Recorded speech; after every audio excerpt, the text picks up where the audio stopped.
nincompoops like Gene. Yes. Normies, naysayers. Okay, so we're live. Everyone, Blame Shab. Shab's blaming me. He's gaslighting me for our tardiness and everything. He claims that I wasn't communicating properly, that I need to work on my communication skills. He says that me telling him about the stream at 4 o'clock in the morning when he was drunk wasn't a good idea.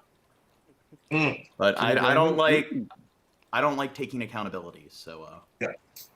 Well, Shab is a night owl. Like, I can say that anymore, right? Mm-hmm. Although I do kind of find it offensive. I don't know why. I don't think YouTube will, but we definitely do. Yeah, so. we're mad. Yeah, see? There you go. There you go. What's up, TwoGuns? I'm not a whole lot, Monty. How you doing, boy? I am excellent. Why aren't you showing your face, TwoGuns? Because listen, I don't want to. What are you afraid of? I'm afraid. Show yourself. You heard I was coming, and you knew I would just want to make out with you if I saw you. Is that what it is? That's what I'm going with. Yep, it's a self-control measure. Yeah, we saved that for our private chat. Yeah, man. That's for the DMs. Anyway, I basically, man, if Monty and I ever meet, I'm gonna have to wear a burqa because he just won't be able to keep his hands. Yeah. Did you like that last picture I sent you? That was good, right? Oh, yeah. I could see the crust and everything. I know. Oh, I know. I made sure the crust was there. I am equipped. I'm equipped. Oh, you brought a whole bottle. Yeah. So and you have the proper glass. The bourbon house. Yeah, of course. And then I got some. And so you suggested whiskey, because I was going to get a bourbon, but I got a whiskey. So I bought a Woodinville 100% rye whiskey here. Oh, and then videos get to be really out there. I have some Jamaican rum because, you know. Oh, shit. Hang on. I have to see if my whiskey glass is here. I can't do it in this if you're doing that. I'll be back. Wait, now, the fluid in the lava lamps, what's the fluid that you typically that's typically used with lava lamps? I don't remember. I'm not sure the full details of what's inside there. Do you think it's safe to drink? No. I do not think so. Okay. So do you think it will get you? So do you think it will get you intoxicated, or do you think maybe? I think it'll get you sick. It'll give you the trip of your life, man. You just have to do a bunch of dialysis afterwards. But yeah, people in the audience, sorry for the flakiness the last month or so. We were supposed to do a more highbrow stream talking about philosophy and all that stuff, but I neglected to work on my PowerPoint. I put my homework off because I was sick, and it turns out that what was going on is I have a sodium what's the right word? Deficit or whatever. Deficiency, yes. See, I'm a little groggy because of it. But yeah, I woke up and I couldn't feel my arms and legs. They felt all numb, and I fell down the stairs and broke my railing. And I was thinking that maybe it was like my circulatory system, or like that really scared me because I like Googled it and everything. So you get all these articles about all these like how lupus can cause your like arteries and stuff to harden. And I was thinking maybe it was that. Maybe it was like when I was originally diagnosed, they found lesions on like the nerves of my spine. So I was thinking that maybe it was something like that again. But apparently it's just like with my kidneys, I have electrolyte. It's not a nice disease, and you can get you can get vaccinated now. So those who can get vaccinated, I recommend. Yes, I'm fully vaccinated. So I was one of the first on the list to get vaccinated because of compromised immune system. Yeah. Anyway, so what are other people drinking? As I got, I decided a two bottle. I'm drinking Crown. This is just Crown. Right. Yeah, that's fine. That works. You know, I'm getting a little crazy tonight. I'll start with a whiskey, and there you go. This is a glass I got. I was doing bourbon tasting and New Orleans at Bourbon House, I'm sure, Oh, Bourbon House is awesome. There it is. See, Yes. that's the glass. Yeah, that's a proper whiskey glass. Like that is, Absolutely. that's what you're supposed to drink it out of. I have one. It's just not here. I have two. Anyway, so are we committing radio at this point, as they say in the business? Committing radio? No, I think they can see it. Usually we do some like 20-30 minutes banter before we get to the videos. There's not much structure to the stream. Are we live? That's Yeah, we're currently live. We are live as fuck. Oh, sorry. Anyway, the first everyone story we have, apparently people got animosity towards Tesla owners. Really? This woman is about to key a Tesla. All right, wait. I think I have to Spirited go to acts of this. vandalism Wait, let me figure are out how to happening across the pull all my U.S. shit up so I can see everything. There we go. Say to Tesla owners, and they're all caught on security cameras, which are equipped on Teslas. Total damage, $1,500. Once is not enough for this woman who keys a Tesla twice. This granny repeatedly keys a car in a parking lot in Baton Rouge, Louisiana. Getting it repaired won't be cheap, says owner Amanda Obbett. Right now, estimate is at. I do think when people get older, they need to live a little. So even if what they're doing isn't that ethical, at least they're $600. And look at this random attack. I was speechless. And They didn't blur that and guy's I face. just couldn't believe someone did this on purpose. What's at the heart of this kind of vandalism? I think it's the presumption of Tesla owners being rich or snobby, goes one social media comment. It's not just keying. This guy rams a shopping cart into a Tesla. This driver swerves at full speed, aiming for the Tesla. And are Teslas really associated with like bouginess? I mean, I wasn't really aware of that. Well, or maybe this is just I mean, they're they could be selectively looking at people vandalizing cars because they're pissed off because they had a bad day or they didn't like the way the person drove. Who knows? I do not want a Tesla now. It sounds like they're kind of making it a story it isn't, because I've never heard of like some big like, oh, everybody hates Tesla and wants to fuck up Teslas. Like, this is probably just a compilation of a bunch of people doing shit to Teslas. I don't know. That's what it seems like. It's just a compilation and them acting like it's some big fad or something. Yeah, the power of selective editing. Yes. Yeah. I'm scared of it now. If you are having a slow news day and you need to get a story out there, just find a random compilation of people doing something, and there you go. You gotta make a connection. Mm-hmm. A Tesla near. Vlad Fayer, owner of Brooklyn Motors, which specializes in Teslas, says those security cameras are a huge help in tracking down the vandals. So you have a camera on each fender, right here and right here, which will record this side of the car. You have a camera in the rear that's going to record everything in the back. Cars can drive forward and sometimes backwards too. Thanks. Well, I mean, maybe since they're more modern. I don't know. Them just telling the obvious that the camera is helping is like, I don't know. I just found that a little stupid. Like, we went to this guy so he could tell us the obvious. Tell us about it. Yeah. Yes, cameras work.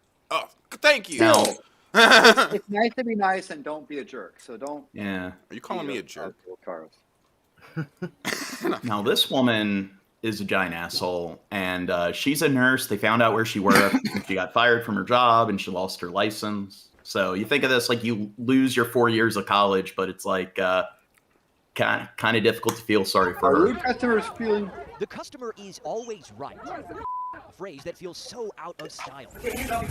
Especially when you see so many forgetting to choose kindness since our trying pandemic began. Outbursts and fights caught on camera, mostly over masks. And then you have this new video out of Temple, Texas. A woman throwing soup in a restaurant employee's face, allegedly because it was too hot. It all pushes Lisa Miller to one point. We as consumers, we're part of the labor shortage problem. Yeah, lots of companies are shorthanded right now. In fact, a record 4.3 million Americans. This is too hot. How's it feel in your face? What the fuck? The thing is, it's like, I really don't care if people just live on unemployment, if their only options are like retail and customer service, because they pretty much pay them slave like wages. So it's like, I don't know. And then when like a nurse, they make a decent living, and then this woman's like probably barely getting paid enough to get by, and she's like throwing soup in her face because her order was wrong.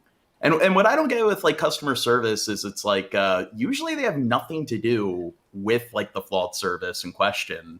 Yes. It's like, yeah, you're getting mad at them when they're there to help you based on a mistake that somebody else made, and they treat like the entire company as if it's like a hive mind.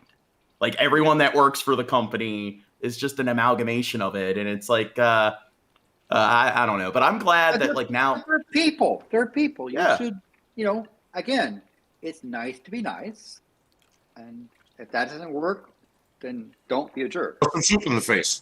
Oh, we were going different directions. She was just trying to share her soup. I don't see the problem. like people talking about like we were Big going to Brother. the same place, Landon. I'm sorry. Yeah, like people talking about like What if Big you Brother. were vegan, and that had dairy in the soup, right? Yeah. Throwing dairy in a vegan's face is not nice. No, it's not nice at all. Not nice at all. And always remember that it is not nice to throw dairy in the face of a vegan. Yeah, always make sure to Remember ask that you people need to get before back you at a throw it vegan. out. That's where we're going, right? Are you vegan? No? Oh, psh. Fuck you.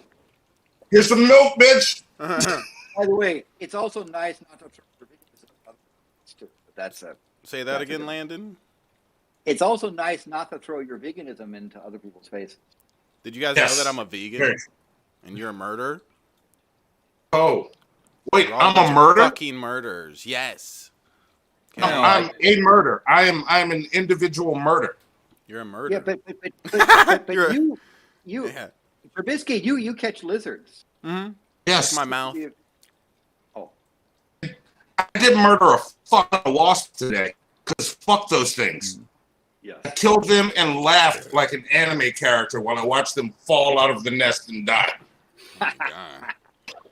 Crazy. Good for you. Insects. Did that. I've met people that get mad if you like kill insects or whatever, and it's like there's like a stink bug in your house and you just get a tissue and crush it. I mean, I don't know. I think those people are like virtue signaling.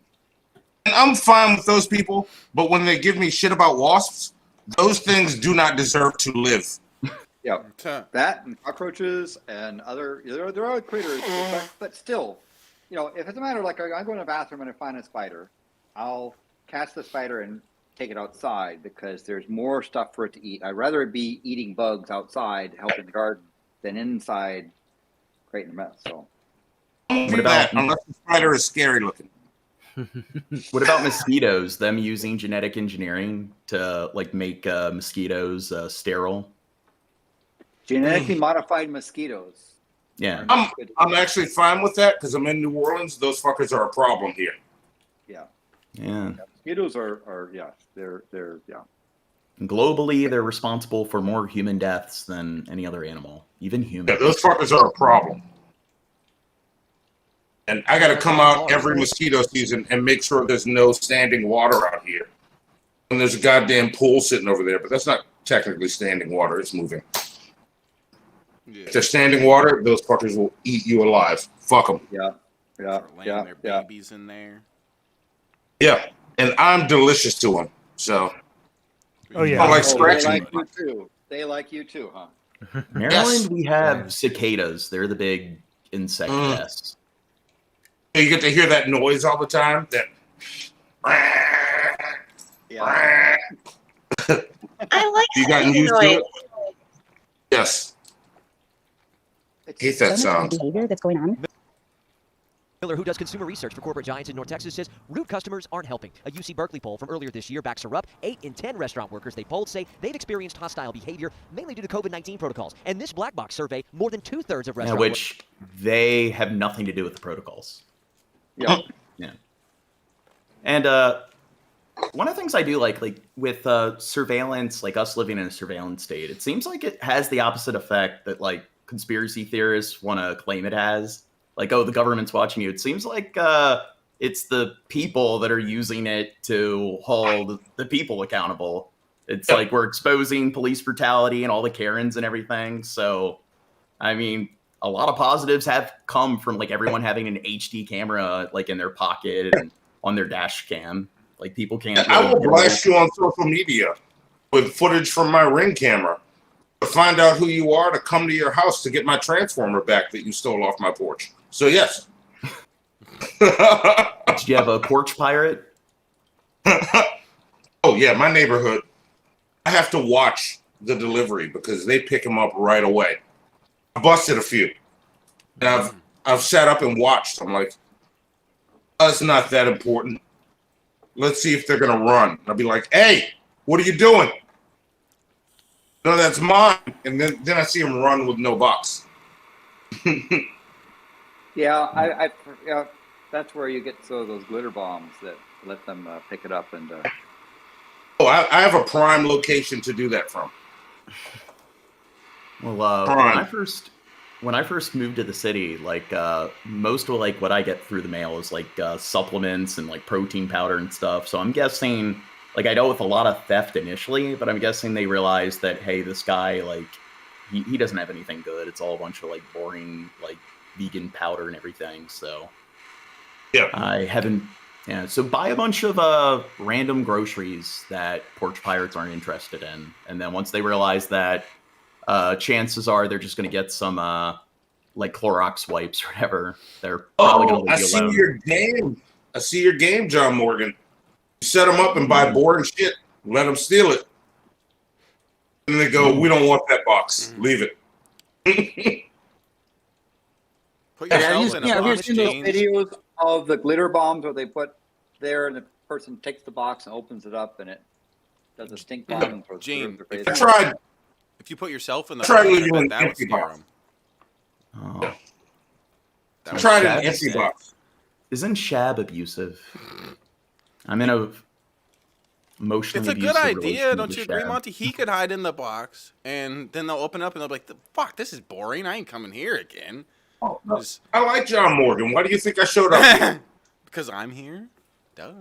Yes. Yes. I came here for John Morgan. Everybody believes that. No one believes that. No, I really do like you, John Morgan. Like in a sexual way.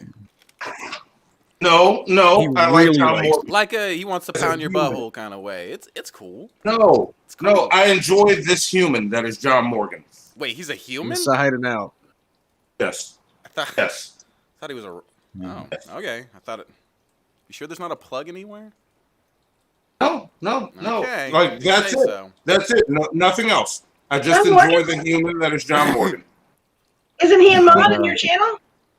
He's He's Hey, one what's of that? my. He's one of my bots in my chat for my chat. Not you, Shabisky. Oh, Shab yeah. actually programmed me I just to be a bot on his channel. See, there you go. There you go. No. We got to work on you not being so easily programmed. But we'll fix that. I think if I was like in a box and somebody opened it up and saw some random person in it, they'd be like, "What the?"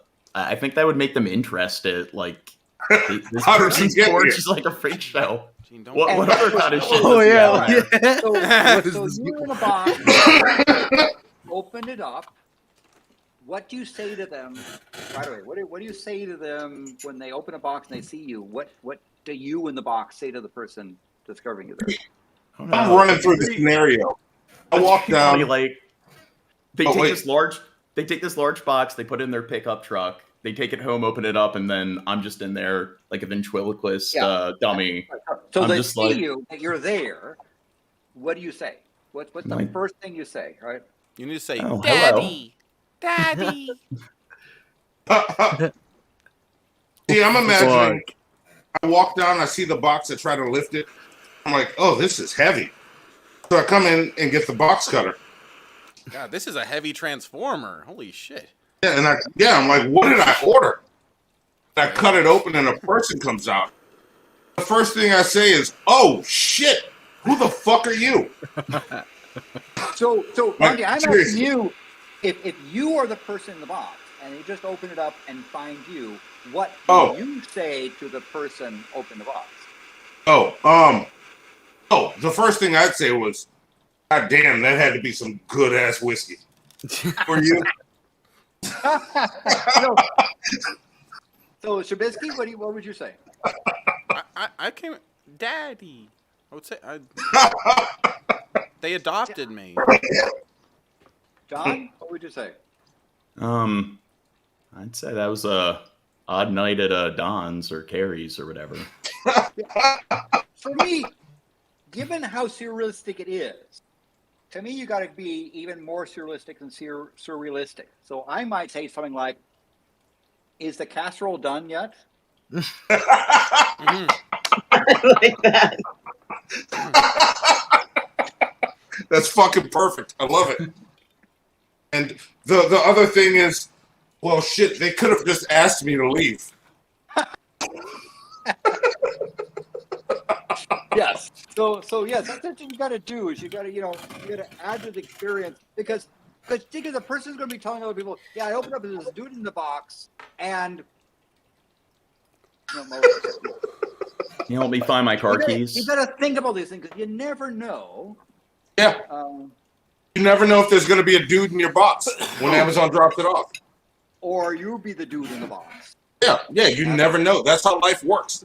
Sometimes you open the box and there's a dude in it. Sometimes you're the dude. Dude, you stumbled across some kind of like human trafficking enterprise. And they randomly delivered this dude to the wrong address. Exactly that tone. John Moore's like, wow, dude, yeah, you just randomly, like, you calm as... Yeah. But it's like, this dude he finally found some kind of like random website on the deep web where you could buy somebody from like Romania or whatever. And then a porch pirate ruins it. He finally finds his human to traffic, and then it gets abducted by a porch pirate. Yeah, that's what you say. The box episode. You're my hero. Thank you. Yes. If you want to know the story of how I got my Jeremy, saw a box sitting on a porch. I took it home, and there he was inside.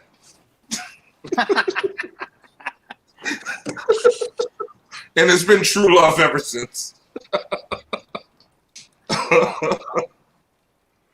The German Chancellor Angela Merkel has probably skip them. BBC, they like to strike people's channels. Poland says it fears tensions at its border with Belarus will escalate in the coming days, and that this could be the start of a conflict of an armed nature. So on Poland Monday, and Belarus are having a thing. Of course, the guy that's ahead of Belarus is one of these egomaniacs. He's a dictator with a fragile ego. He's crazy. Yeah. Most dictators that are professional don't give a whatever and might do something to you if you piss them off. But this one has a fragile ego.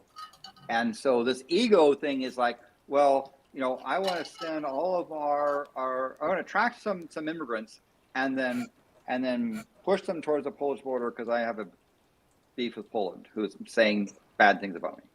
Yeah, Alexander Lashenko, he's like a big man baby. Like, he's obsessed with ice hockey, and he has it so, like, he's part of their, like, ice hockey team or something. And he's got a bald spot, and it's illegal for journalists to film him at an angle. Film him from the back. Yeah. So he's got a fragile ego, egomaniac. Yeah. What's wrong with that? Yeah, he's considered Europe's last dictator, but I guess like Turkey and Russia, if you consider them to be Europe, they're run by dictators. Prevented thousands of migrants from illegally crossing the frontier. 3,000 to 4,000 people, mainly from the Middle East, have massed in the area and are hoping to get into the EU. Brussels and in Minsk, they have it set up where like people are required to work on the city or to like work on the streets and everything, pick up litter. So it's considered the world's cleanest capital. And they have some homeless like tax where pretty much all the homeless people or the people who are unemployed or making below a certain wage, every day they have to clock in and pick up trash and work maintenance on the city. So when the tourists come, they see how lavish Minsk is compared to all the other districts in the country. Accused Belarus of deliberately sending the migrants to the area in retaliation for EU sanctions on the Minsk regime for its human rights violations. Hundreds of men, women, and children headed to the Belarusian border. They want to enter the European Union by crossing into Poland, a member state, and many want to travel even further. I know. Belarus, they actually want to like rejoin Russia. They still have like a KGB, like government agency. And one of the things he'll do is like he'll have like defectors or people who speak out against the government, their family abducted by their KGB, and he'll inject them with the AIDS virus to fuck with them. And it's just like, yeah, he is a psycho.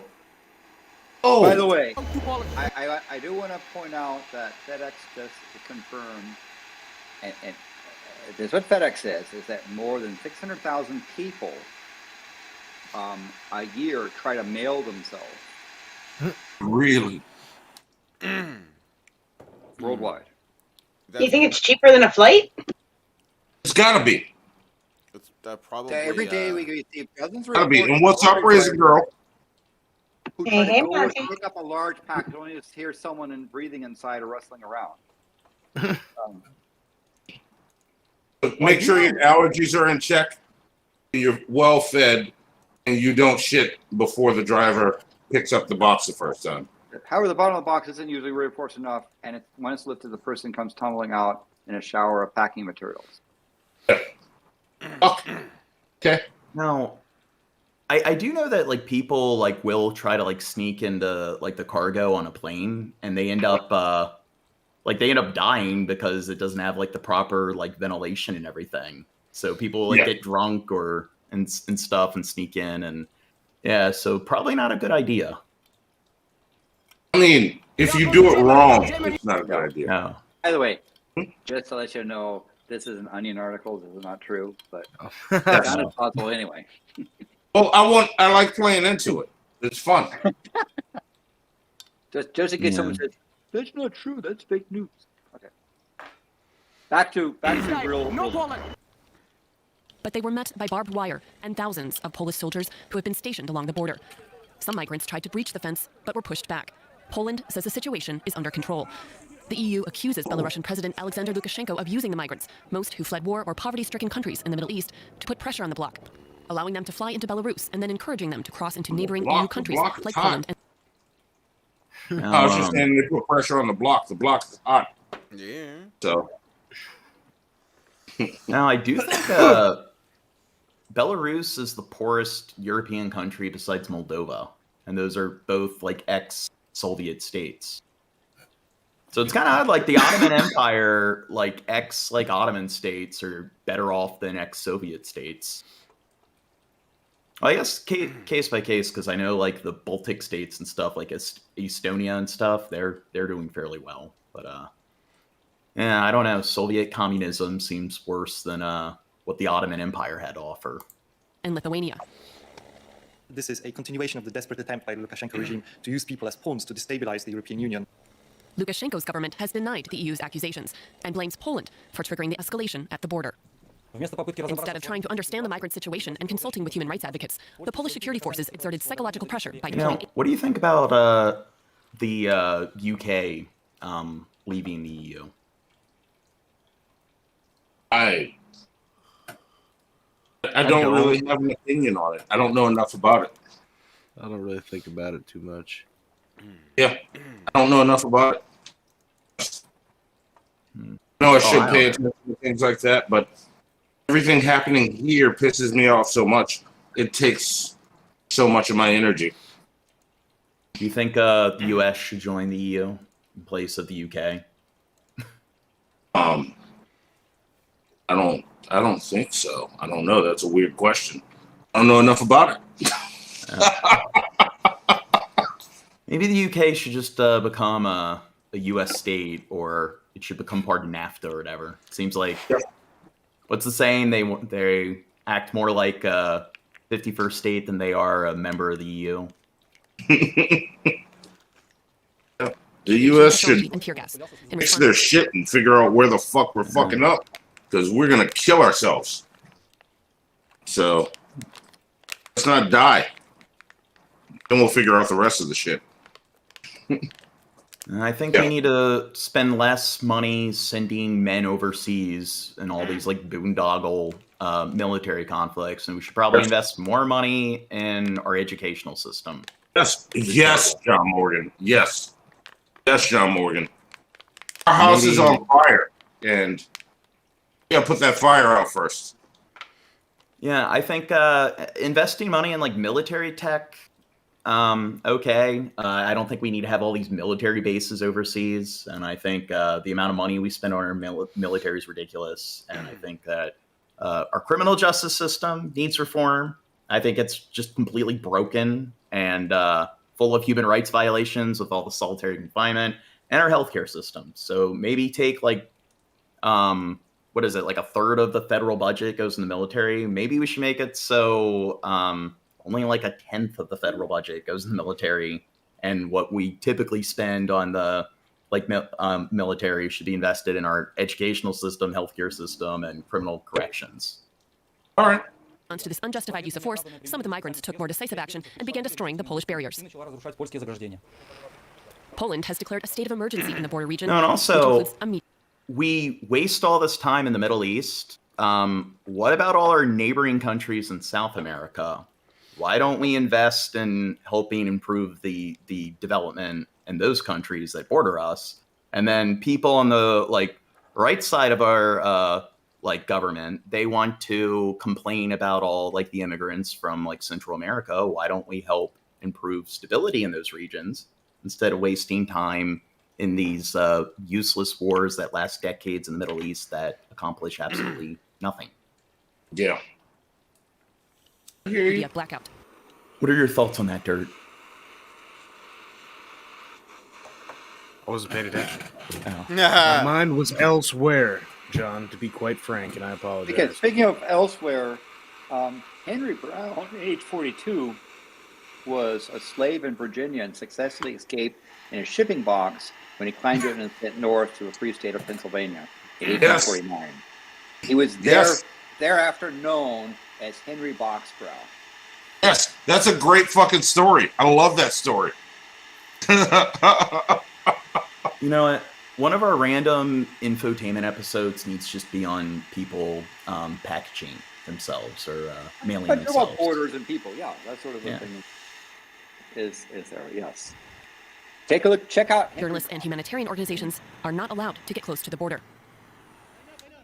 Only Belarus state media has close access to migrants and the conditions they're living in. So many of them doesn't have food, water, they have small kids, and they're freezing, and the weather is pretty cold. I do know, was it the Chernobyl disaster?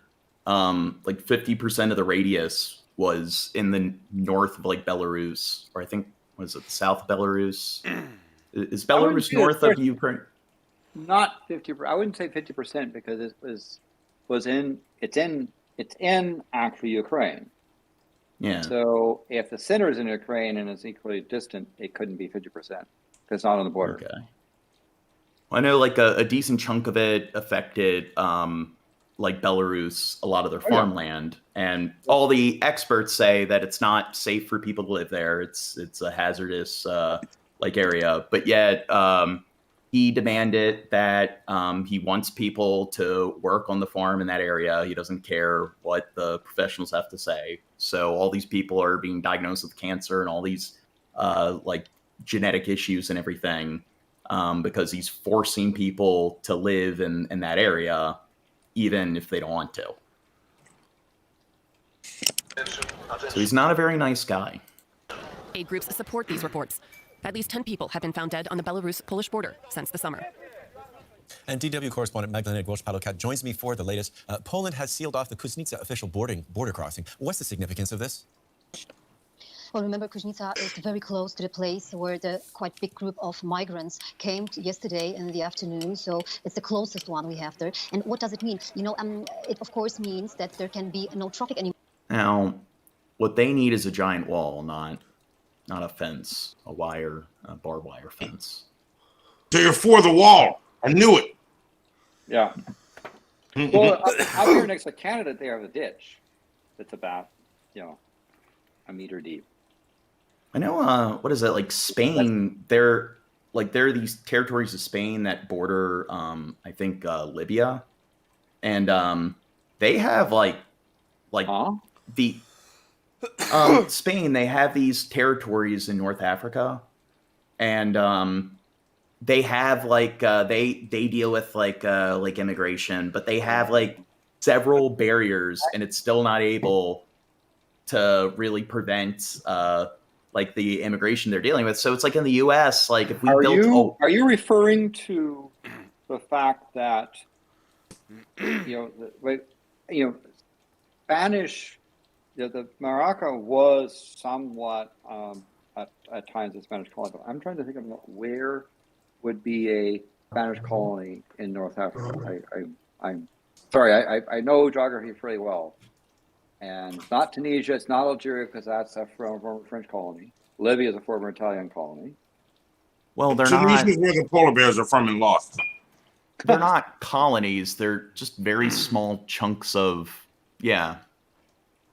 So there are these little bits of these little enclaves that are all the way north of Morocco, and they do have like pretty extensive borders or like barriers. They have like several walls and everything. So you look at like the overall like surface area of these regions and how they're not able to prevent like the immigration they're dealing with. And then in the United States, it's like, look at our border, how long it is. And I mean, like, I know that Melon is an autonomous city, but getting over to Libya? Well, I think I was incorrect. I think I was incorrect about that. I just know that there are these like small little minor territories that they have that border some African countries. He just makes it up as it goes. Okay. These aren't facts. All right, just to understand what was going on here.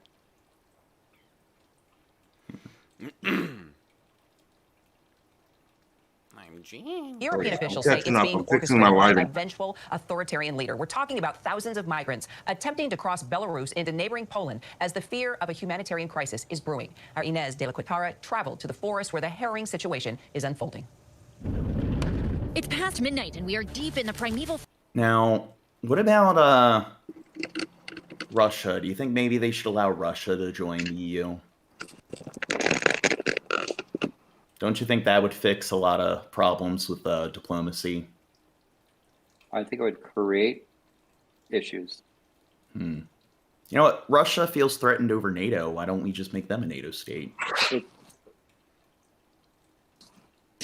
Yeah.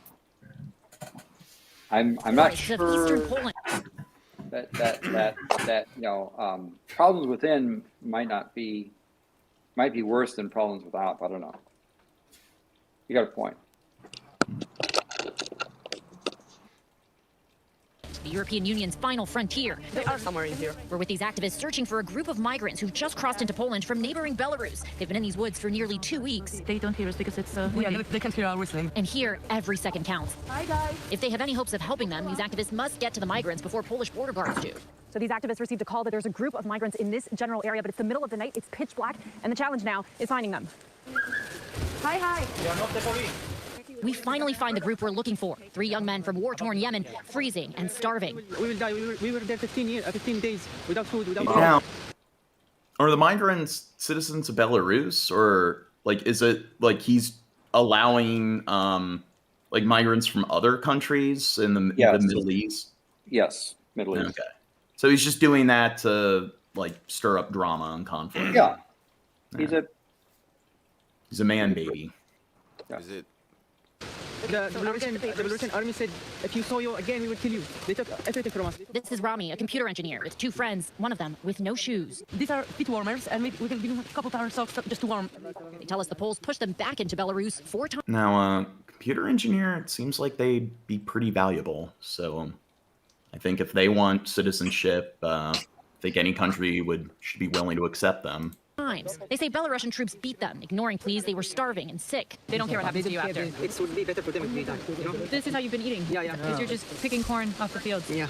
The activists helping them fill out the paperwork needed to claim asylum right there on the forest floor. But because it's the Polish border guards who will process their claims, the migrants now face a tough decision. I don't know, Yemen, they're dealing with a lot of problems. Like, we've covered videos on how, like, they're enclaved by Saudi Arabia, and Saudi Arabia's been, like, preventing goods from getting into the country.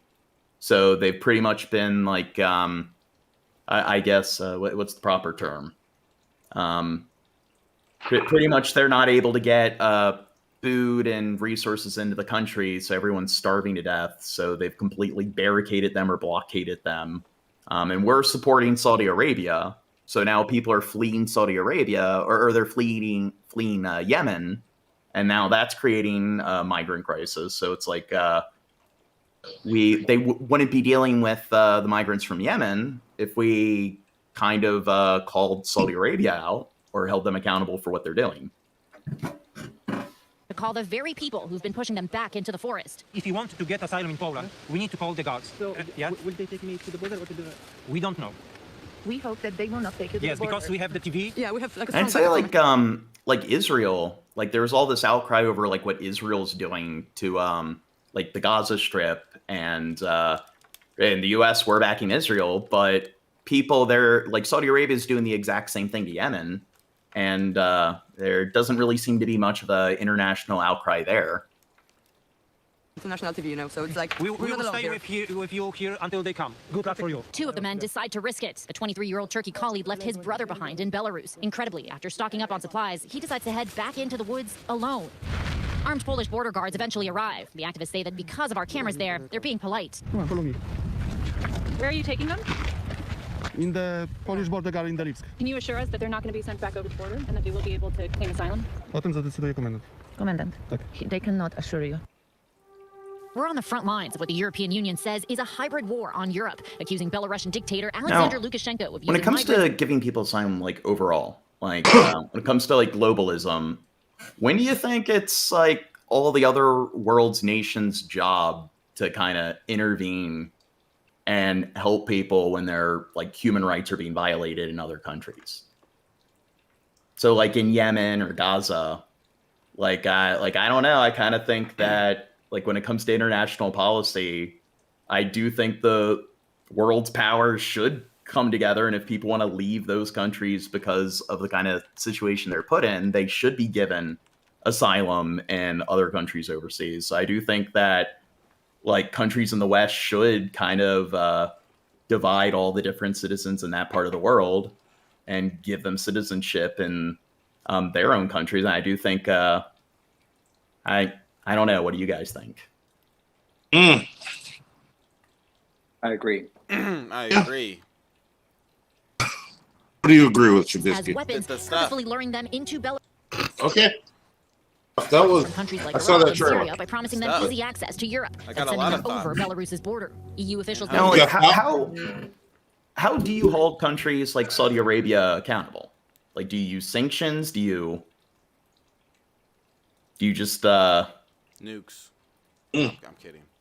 I want to go into my crazy shit because none of this really means anything, but figure it out because we made it. That's where it gets tricky. Shut the fuck up right now. Keep going. It's his way of getting revenge. But I have my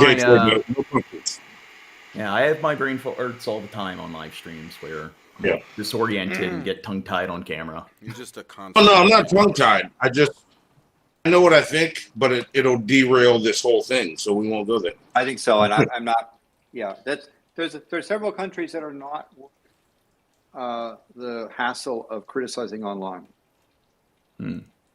Oh. Ding ding ding. European countries supported the pro-democracy Yeah, movement. I do have a problem with that. On his regime. Thousands of migrants have crossed I think into Europe Raisin from Girl Belarus in just just the ding ding last few ding. months. Poland and Lithuania have now moved to block the flow, declaring states of emergency. Shab gets mad at me all the time because I talk about certain things that are on like the red list of things not to talk about. Erecting fences, deploying thousands of extra border troops, and they're pushing migrants back into Belarus without letting them claim asylum. A move that legal experts say is illegal under international law. But Belarus is refusing to take the migrants back, and they wind up. Want us to move on to the next story? I mean, could, but I think essentially the idea is, Belarus run by a jerk that not very many people like, and he's trying to control over his neighbors. Oh, fucking Rittenhouse. As I'm walking down Sheridan Road, I hear somebody scream, "Burn in hell," and I reply with friendly, to let them know, hey, I'm just here to help. I don't want any problems. I just want to put out the fires if there are any. I continue walking, and then I notice the Duramax. I notice a flame in the backseat of the Duramax, and I step towards the Duramax, and as I'm stepping forward, I believe his name is now Joshua Zeminski. He steps towards me with a pistol in his hand, and as I'm walking towards to put out the fire, I drop the fire extinguisher and I take a step back. Okay. when you step back from Mr. Zeminski, what's your plan? My plan is to get out of that situation and go back north down Sheridan Road to where the car source lot number 2 was. And did you get back? Were you? No, he was 17 when What's that? I think this is he's 17, right? You're right. Yes. Yeah. Yeah, and he didn't have it wasn't his rifle. He wasn't he didn't legally have possession of the weapon question. Yeah. Okay, I'm the gun guy in the room. Here I go. Boilerplate. Oh, bring it on, TwoGun. Super simple version. He didn't murder anybody, but he made a lot of shitty decisions that led to him having to kill being put in a situation where near enough he had to kill a few people, and it's fucked. And he doesn't deserve nothing. But the fact is he was retreating, and several separate crazy people chased him. I would convict him of manslaughter and send him to jail for a long time. The little white racist cracker knew what he was doing. He was out there to cause problems. He got caught, and he's sorry that he's in a bad mess. Now they're not charging him with manslaughter. They're charging him with first degree or second degree murder. They're giving him a murder charge. And that's where I say I think that the intent. I don't know that he was out there to kill a particular person, but. Well, he had been doing everything else he did without the gun on his back, we probably wouldn't be here right now, right? It would have been harder for him to kill as many people as fast. Sure, and you know the demonstrators who saw fit to assail him, probably wouldn't have, and we don't know. This kid's obviously like a LARPer. Like is trying to play with the big kids before he has all of his proper, all of his ducks in a row, before he has the maturity, and definitely before he has the training from some of the shit he said on stand.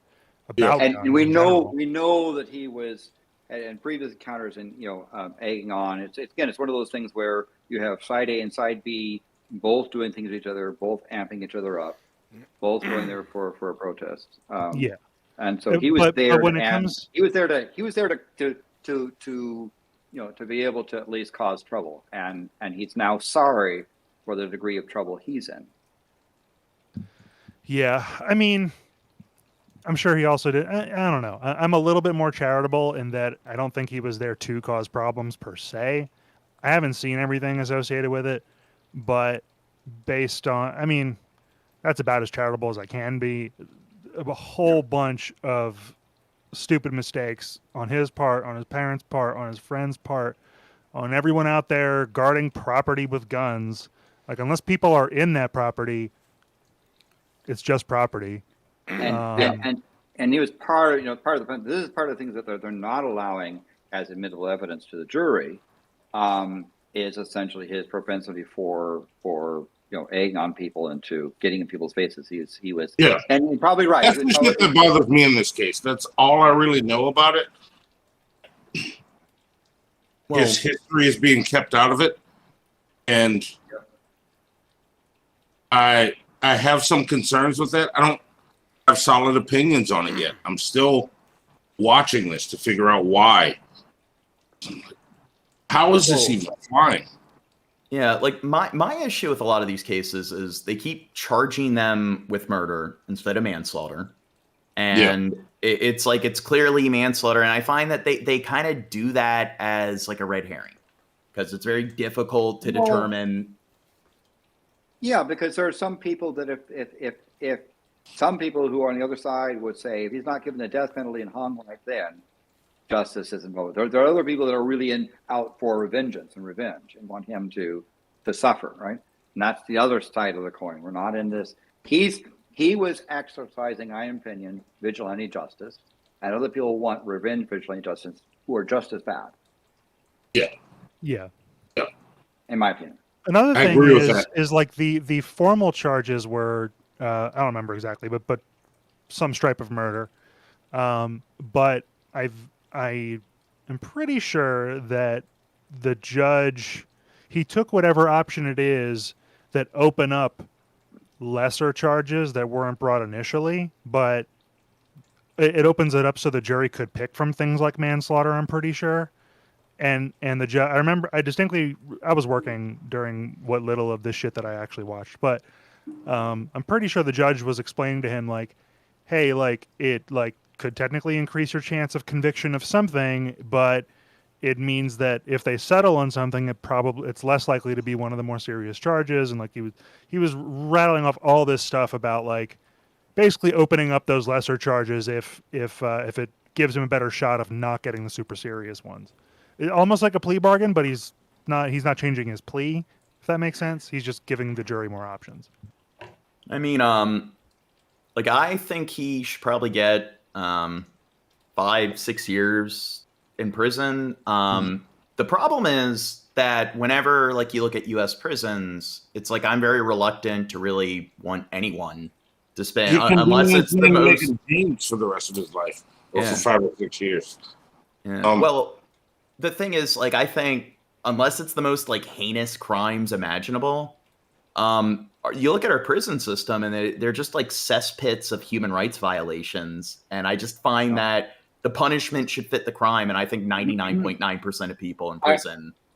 I predict if he gets, if he goes free, or he serves a short prison and goes free, he's going to be one of the darlings of the white supremacy movement. Oh, he will be. He will be. And it's something like George Zimmerman. Depending on whether he's guilty or innocent, right? Yeah, as long as he doesn't, like, and I heard John Morgan bringing that up, but George Zimmerman was selling Skittles. It's disrespectful as fuck. Fuck you, Zimmerman. And admit, I have not followed what happened with him enough. I don't really know what he did. I know he shot a bunch of people. Didn't he put the gun? He's a shithead. Yeah, didn't he put the gun he used to kill Trayvon Martin? He actually auctioned it. Yeah, I believe so. And Zimmerman's a piece of shit. Fuck Zimmerman. Yeah, he should have been charged with manslaughter. And the thing is, like, even if, like, you want to claim that he deserved a harsher charge, it's like at least charging him with manslaughter, it would have guaranteed. Like, a lot of like, lawyers are going to try to exploit that gray area of, is it first-degree murder? Is it second-degree murder? If you just give these people a manslaughter charge, they'll spend time in prison. There's no gray area there. They were being stupid. People got killed. There you go. And that's and then this is independent of the whole gun thing. It is essentially somebody going to a confrontation who's had a history of being agitating, and as a result of his poor decisions, several people died. I don't think you could show that his intent was to murder people, although, you know, who knows? We'll see what there's innuendo, but nothing hard. Northerly direction? I wasn't. Describe what happened. Once I take that step back, I look over my shoulder, and Mr. Rosenbaum is now running from my right side, and I was cornered from in front of me with Mr. Zeminski, and there were. It seems like I don't know if he's hamming it up or coached. He's very well coached. Yeah. Here's the thing. Now he's not as good enough actor as he should be. Yeah, I gotta say, like, I'm not Team Rittenhouse, but everyone I see online is talking about how fake this crying looks. Yes. And every chance I get, I remind them. I ask 2 questions. 1, have you ever feared for your life in any situation whatsoever? Yes. And it doesn't matter what the answer is. I'm just asking. And 2, what was the second one? I'm intoxicated. So the thing is, have you ever had a panic attack? Yeah. And this moment happened when he was recounting, I believe, the first shots he fired of the night against the first person. And it's highly plausible to me that he is recounting on the stand with all these people watching with the cameras on him, that moment of fear, and I am just as likely to believe, if not more so, that he's having an episode. He's having a panic attack on the stand. And that's why there's no tears yet. That face is not a face of fear. This face is somebody who is, and where he's looking, he's trying to recall his coaching in order to produce an effect. I don't have the expertise to challenge that, but I'm not. But that's having, and they're looking at what he's doing. It's not a good. He needs to have better coaching. Well, my thing is like with TwoGuns, I don't know. I mean, I'm saying that we can't really know, and this looks like a genuine moment of like. But if I were in the jury, yes, he's not breaking, he's not crying. This remorse is an act. It's not a and it impugns what he's saying. I'm not even identifying this as remorse though. I'm identifying it as fear. And as I've had panic attacks, and like it's not, you don't just start crying. It's way more visceral than that and physical. And I'm for lack of being able to know for sure if it's an act or not, he is on the stand. I'm not saying it should have anything to do with whether he's guilty or not whatsoever. I'm just saying that like I'm not so quick to say it's fake, because I have both feared for my life and I've had panic attacks, and like. I'm going to give him the benefit of the doubt on this one, just because we can't know for sure. Yeah, I think it could be staged, could be a panic attack. There's no way to really verify 100%. There's definitely people that their job is to look at that kind of stuff, and they're more qualified probably than any of us. They work, doing jobs like that, interrogating people like him. They have to watch very closely like their emotions and how they go about stuff to read them and tell whether. Always looking. By the way, but you need to move on to show the other bits of there. But this certainly is a bad showing. Yeah. There were 3 people right there. Now it does kind of seem like he's trying to produce tears.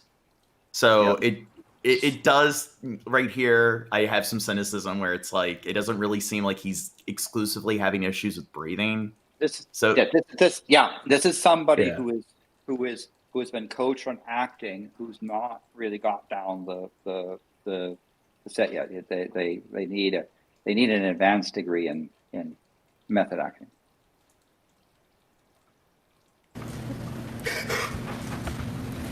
That's what I. By the way, that's the other thing you do. You have other people in the courtroom reacting to it to try to get a group response to that. That's another. I'm going to just take time for our break anyway.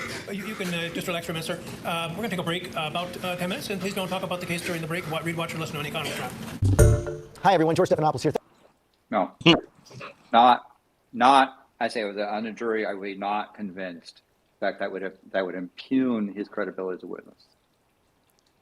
Yeah. I just watched. Look, it's Raisin, guys. The party is. Oh, look who it is. The Raisin party has begun, guys. Oh my God. I've been waiting for this moment. For TwoGuns. my life. Why don't you wanna come on camera? Yeah, why don't you show us your I don't wanna fucking come on dick? camera. I think we have enough people on camera. Is that what we're doing? We're showing. There's showing enough dicks? beauty on the screen. TwoGuns would just overload the screen at that point with beauty. I would be the beard that broke the stream's back. I think Shab keeps asking to see TwoGuns' dick because he's obsessed with verifying whether TwoGuns is really Jewish. Listen, John, something you need to know about Shabisky and I is that we've been lovers for many years. Oh. He wants to see my dick because he's in love with it, and you're just jealous. I mean, I seen his asshole. You'd think I got to see his dick before then, but no. I was gonna say you've already seen it. You just want to see it again. You're doing it wrong, Shabisky. You're doing it wrong. You're doing it wrong. You're doing it wrong.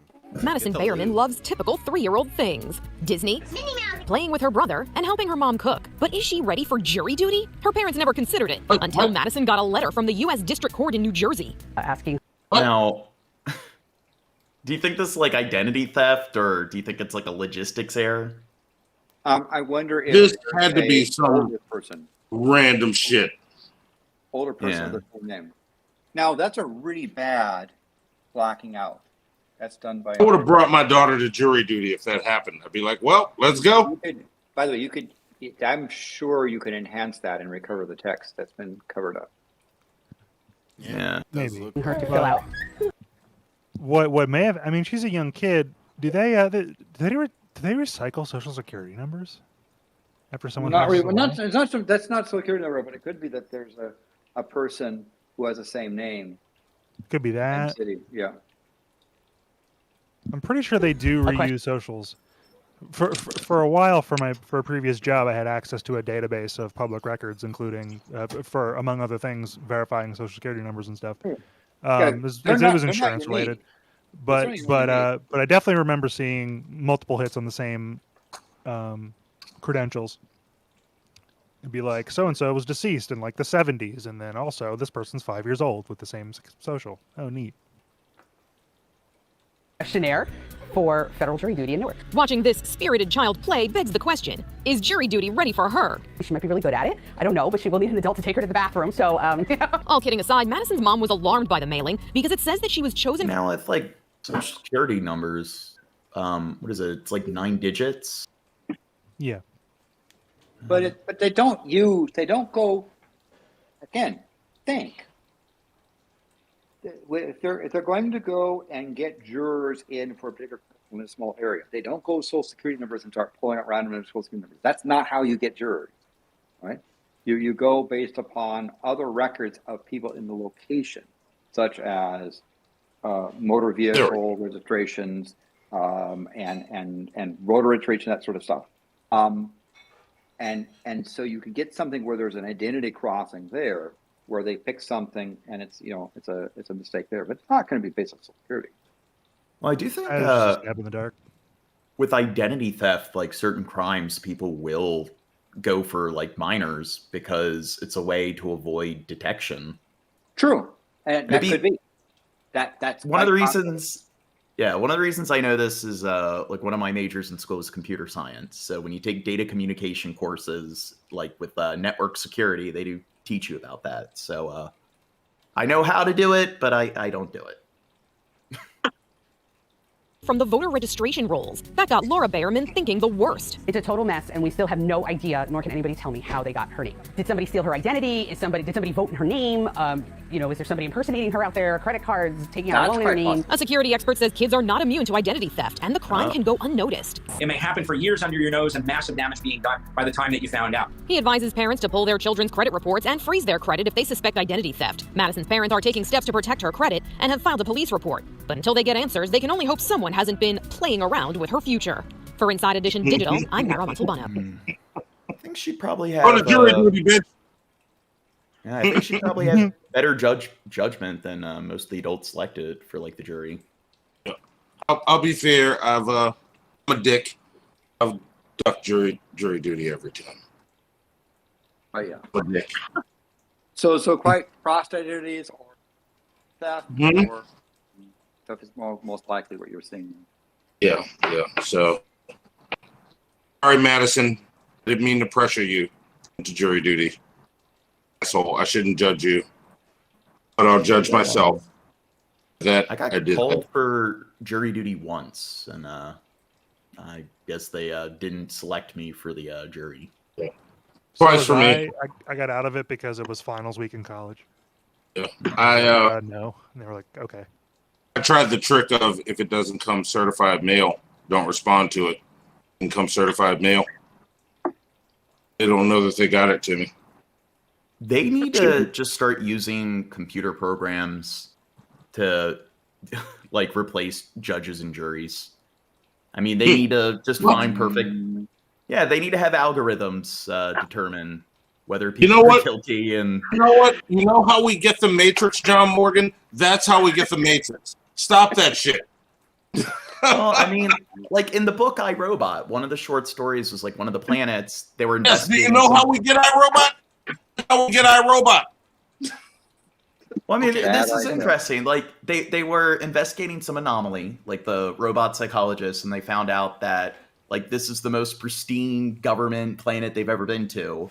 Everything's perfect. It's this utopian society, and they couldn't find out who the government officials were. They kept asking around, and they couldn't find any bureaucrats, and they found out it was just a supercomputer that was just acting as the government. And it's like this program which all the people are completely relying on and were completely subservient to. That program in and of itself. God. Yeah. But the program in and of itself was subservient to 3 laws. I will not bow and worship a computer god. I will do illogical shit to piss it off. You would provoke your computer overlord? Yes, I would. Dare I'm you? going to die. Yes, have I'm gonna be like, emotions. watch this. Watch this. I'm gonna walk around wearing a shirt only on my legs. It's not gonna know what to do with me. It's not gonna figure out what's going on while my balls hang out and I eat ice cream with barbecue sauce on it. What about like It depends on what kind of barbecue sauce you're eating, right? If you can Wait, what's that? Savory ones, if you do savory barbecue sauce, not so much. But you want to know those sweet ones? Oh, no, I'm trying to confuse this computer.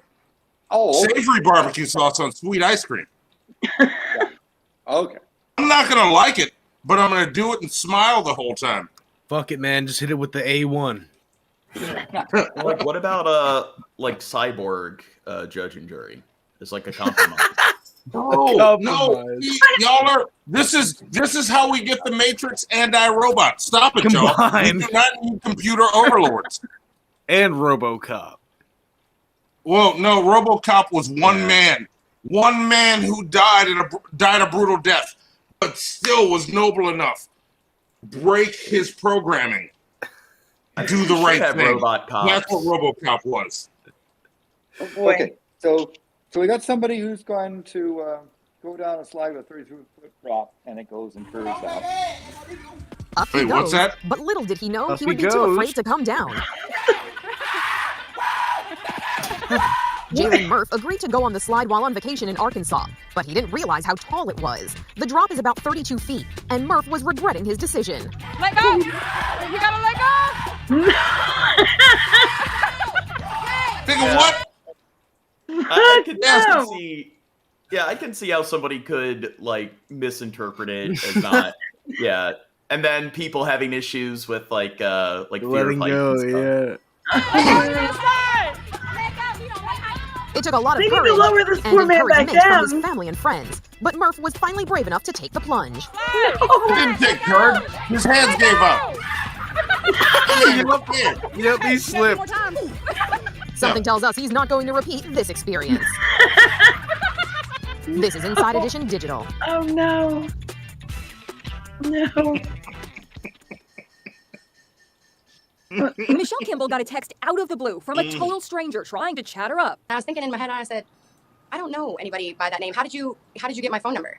And they said, oh, I got it off of your dog's collar. That's right. The guy was petting her German Shepherd Nilla when they were out for a Yeah, I walk wanna near her do home that. in North Carolina No. and had taken a I photo want to of write her. down somebody's number Like- from their dog collar and just call them. No. Like, hey, what's up? Wow, crowd creepy. No. That's not how you do that, my dude. That's not how you No, do but, that.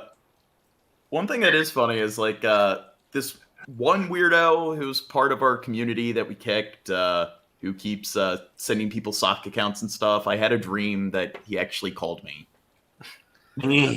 Oh. And I woke up and I'm like, oh my God, my internet Shit. life actually entering my dreams now. Shit. I bet you Phone cat number owners from don't the have to tag do on this. Nilla's collar. No. Why would anybody think? Wait, what's that? Cat owners don't have to do that. I mean, Shabisky's cat doesn't have Shabisky's phone number on it. No. No, And even look, I give even him if his- your my number, but he never calls me. It's fucked up. yeah, like, that's not how you get her number, bruh. No. Like you Yeah, go up, you go up and you hand her a pumpkin spice latte. Look at her. You're like, hey, how you doing? I picked this up for you. I was gonna And then you say, start talking. You're going back and forth. No? You're supposed to, kidnap the dog and then be like, "Hey, I found your dog." No, you're doing it wrong.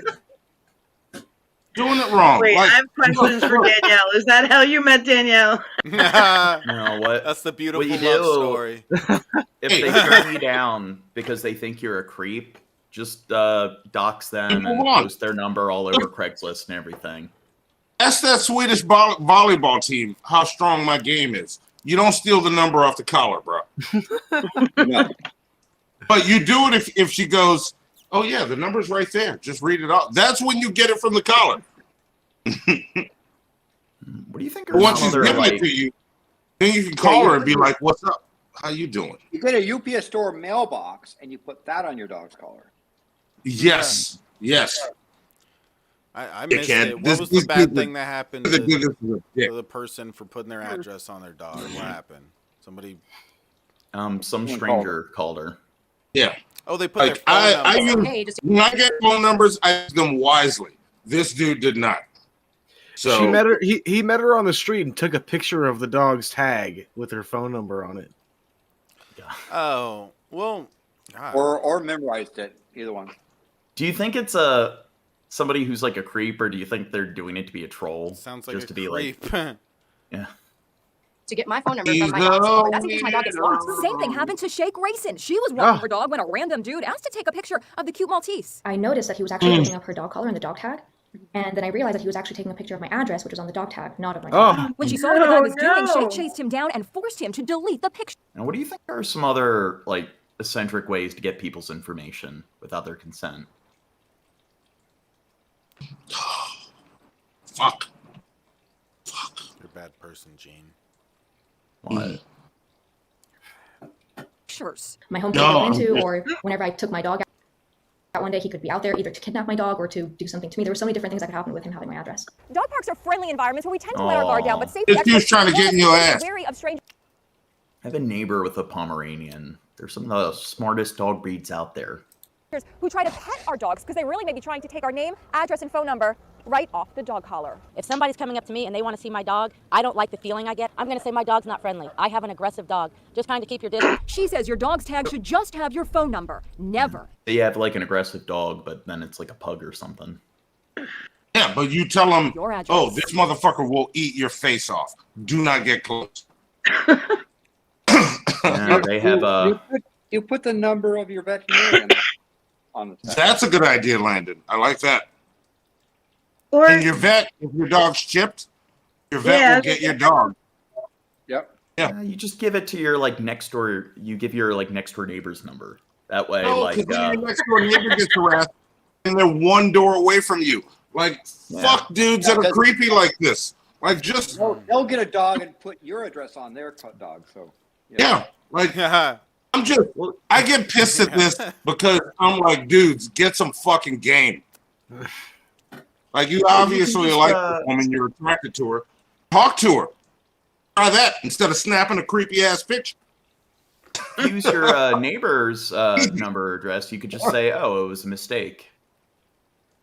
And chances are, like in most cases, they'll just return to the neighbor, and it's like, "Oh, this is actually my next door neighbor's dog or whatever." But it's insurance, so like if there is a creep, they get your neighbor's number, not yours. Yeah, but you know what you just gave that creep? Your neighbor's number. Now he has, what is it, like 4 houses to choose from before he figures out which one is yours? Oh. Now all he's got to do is sit out with a sandwich and watch those houses. Or he shows up at the neighbor's house with the dog, and then they say, no, the dog lives next door. Yeah. Yeah. No, don't give him any fuel. Landon had the best idea. You put your vet's number on it. Yeah. That way the dude calls to flirt with your vet. Yeah. And if your dog actually gets lost, your vet will get your dog back to you. It's like, oh, that's Shanghai the Destroyer. I know who that dog belongs to. Put your YouTube channel. That way, they'll subscribe to you. No, you don't want to see that shit either. don't want them seeing that shit either. That way they'll subscribe. This is to not you. a time to advertise with dudes being creeps. She's ready to buy an army of dogs and release them out into the public with the pedestrian podcast. No, you gotta breed like squirrels and rats and pigeons and stuff to like carry like a bunch of like letters that have your YouTube channel, and they'll just like spread it all over the city. Yeah. There you go. Raisin Girl had the idea. Like you started it. She finished it for you. Go to a shelter and just say, I love all of these dogs. I would like all of them. Sir, I don't Get think collars that- made for them with your YouTube channel on them as the only contact, and release them to the world before they get too attached to you. Go adopt 300 dogs at once. You could do it with I don't know, dogs. They might bring too much attention. Like the authorities might be like, everybody's "Why-" out there petting squirrels and pigeons, right, John? I'm saying maybe just feral cats and Thank you. Yeah, feral cats and Wait, what feral cats? You have to catch them, lure them in with food in order to get the podcast. Yes, no, you need friendly creatures. Like, pay attention to the story that happened. These creeps said, "Oh, that lady's pretty. I'd like to talk to her. Let me go take a picture of her cute dog and get her number." Now, why do you think they took a picture? Why couldn't they just look at the collar and memorize the number? Because they're too dumb to realize I think the that. lady said that. I think Yeah, the they're lady too said dumb that. to realize that all they have to do is, use a little bit of game and talk to the woman. And be like, "Hey, how you doing?" Make some small talk about the dog. If she's into you, she'll let you know. But I would think social that somebody who's interactions trying to hard. get your address that way is probably up to no good. I don't think they're looking for a legit date at that point. They're looking to fuck. But you I can think find they that got, out. They're looking to They're looking to get in your house. I think they got some Yeah. screws loose, if that's the case. They probably don't get out much. And So wait, there you go. You just have to get a couple cute dogs, and you have to send them out with a hot dog walker with your podcast on it. That way, when creeps try to be creeping, you'll have all the creeps as viewers in your podcast. Yeah, what about and then getting they a bunch find of what about getting a bunch of ferrets and letting them loose? Yeah, that was my idea because they have more space. You could tattoo your URL to the ferrets. And release them. Back when we had the phone number, all of my lady friends that had problems with dudes creeping on them and wanted their number, I told them to give them our show phone number and tell them to just leave a voicemail. we didn't get any results. I know I was that waiting. No, but I know that there are certain states where like you can't own a ferret or a hedgehog as a pet because they don't want them to get loose and become like an invasive species. So I was thinking, don't you think it would be a fun project to just get a bunch of ferrets and to just try to make a bunch of like street ferrets or You want to introduce invasive species to a place that doesn't want it? Wouldn't that be awesome if they were just like your mind is ferrets? deliciously evil, my friend. I like it. I mean, ferrets, they kind of stink. Like, they're fun. So it would be cool to have, like, a bunch of street ferrets where you could go out and, like, feed them and stuff, but you wouldn't have to, like, deal with... You would go to some place you don't live and introduce the ferrets, and then go back home so that it stinks where those people live. I don't know, like, Baltimore always kind of stinks, so... I don't I was think gonna it'll say, make much of a difference, so... The line of logic. Oh, they stink. They're fun. It all comes around to poo. What is it, like the Savannah cats? Those are like the cats that are like bred between a domestic cat and like a serval. And there are a bunch of states where you can't own like generation 1, generation 2 because they don't want them getting loose. So I think I'm going to get a bunch of Savannah cats and Bengals and ferrets. Just work on my project of creating a bunch of invasive species. Because wouldn't that be awesome if... Let's work on this together. Maybe I can finally live my dream of introducing three-toed sloths to a community that isn't used to them being around all the time. We need to get all these like awesome, fun, cuddly like animals that aren't indigenous, and we just need to make a bunch of cool, like new feral species You're right. The Never Eastern think that United people are gonna States use needs elephants. Yes. Yeah. Just You know, so this lovely neighborhood these needs hippos. more elephants. Yes. I It's like like that. all those hippos that Escobar guy let. Uh-huh. Oh It was- yeah. No, but, I remember learning about that. with like CRISPR and genetic engineering, they need to genetically engineer elephants that like stay small, that like don't grow past like their baby size, so they Why? are like Why? miniature elephants. Every time you mention CRISPR, I get chills, No. John Morgan. I don't No, want you to that ever mess cannot with happen. CRISPR. I'm just saying. That cannot happen because what are we gonna get with that? Like, did you learn nothing from that amazing documentary called Jurassic Park? Just because you can doesn't mean you should. There you go. Yeah, but they were like reproducing them at like full size and everything. Do you want to get eaten by a velociraptor, John? Do you want to get eaten by a velociraptor? Oh, I don't. Maybe if you need it's to a make. small one. Do you want computer overlord? Yes. You need to Do make you like want a computer toy. overlords to take over the world? No. Stop it. You stop it, sir. You need to Quit make like a tempting toy T-Rex, and then you make it a cyborg T-Rex. You have like a chip in it that programs it so it can't kill people. That's how you do Jurassic Park right. Why are need you to take- trying to become God? Stop it. You need to take Jurassic Park and hybridize it with iRobot, and that's how you do it the right way. You don't. No, The there's no problem right is- way. You are going to kill us all. You're going to kill us all. Like I think I need to sit you down so that you don't kill us all. Your ideas lead to death.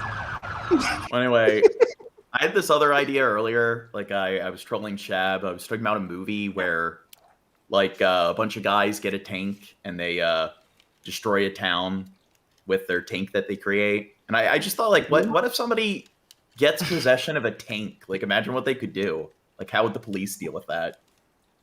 And then, The same that way got we do in us. Jurassic Park. I run the shit. The police can't stop me. They can't destroy my tank. And then you turn it around so the turret faces backward, and you get to go fast in your tank, destroying everything. That's what happens. Can we cast Monty as the star of Tank? Tank one. Monty's It's like Tank. it's a bunch of kids that are bullied, and they're like a bunch of incels and everything. Yeah. And they all get together and make a tank, and they kill everyone in the town. Oh shit! Shit! I don't think it has the most appealing premise. Pressing the button. You Nope, got to I'm pressing rewrite the it with button. Monty as the star. You know, Yes. It's got to be a real Killdozer story, a real revenge plot. No, can I be tank guy? Tank guy. Yep. That you'll have no real name in the movie, but in the script you'll be Tank guy. There we go. Perfect. Now, in one of the sequels, they end up like we figure like in the third, fourth, fifth sequel, they just die and their spirits become part of the tank. Ghost Tank. Yes. Okay. My friend Vernon wrote a story. And I think they did a movie after he did his story because it pissed him off. All the adults lost their minds, and the kids had to kill all the adults. So, kind of along those lines. Who was that? Like Uwe Boll. He's a crazy director. Didn't he direct? He directed a movie about a bunch of kids who did like a school shooting. Yeah. Like for some reason, a lot of those low budget movies, that's how they get a lot of attention. You just attempt these very, I guess, risque or grotesque kind of like premises. Yeah, I don't know. Oh.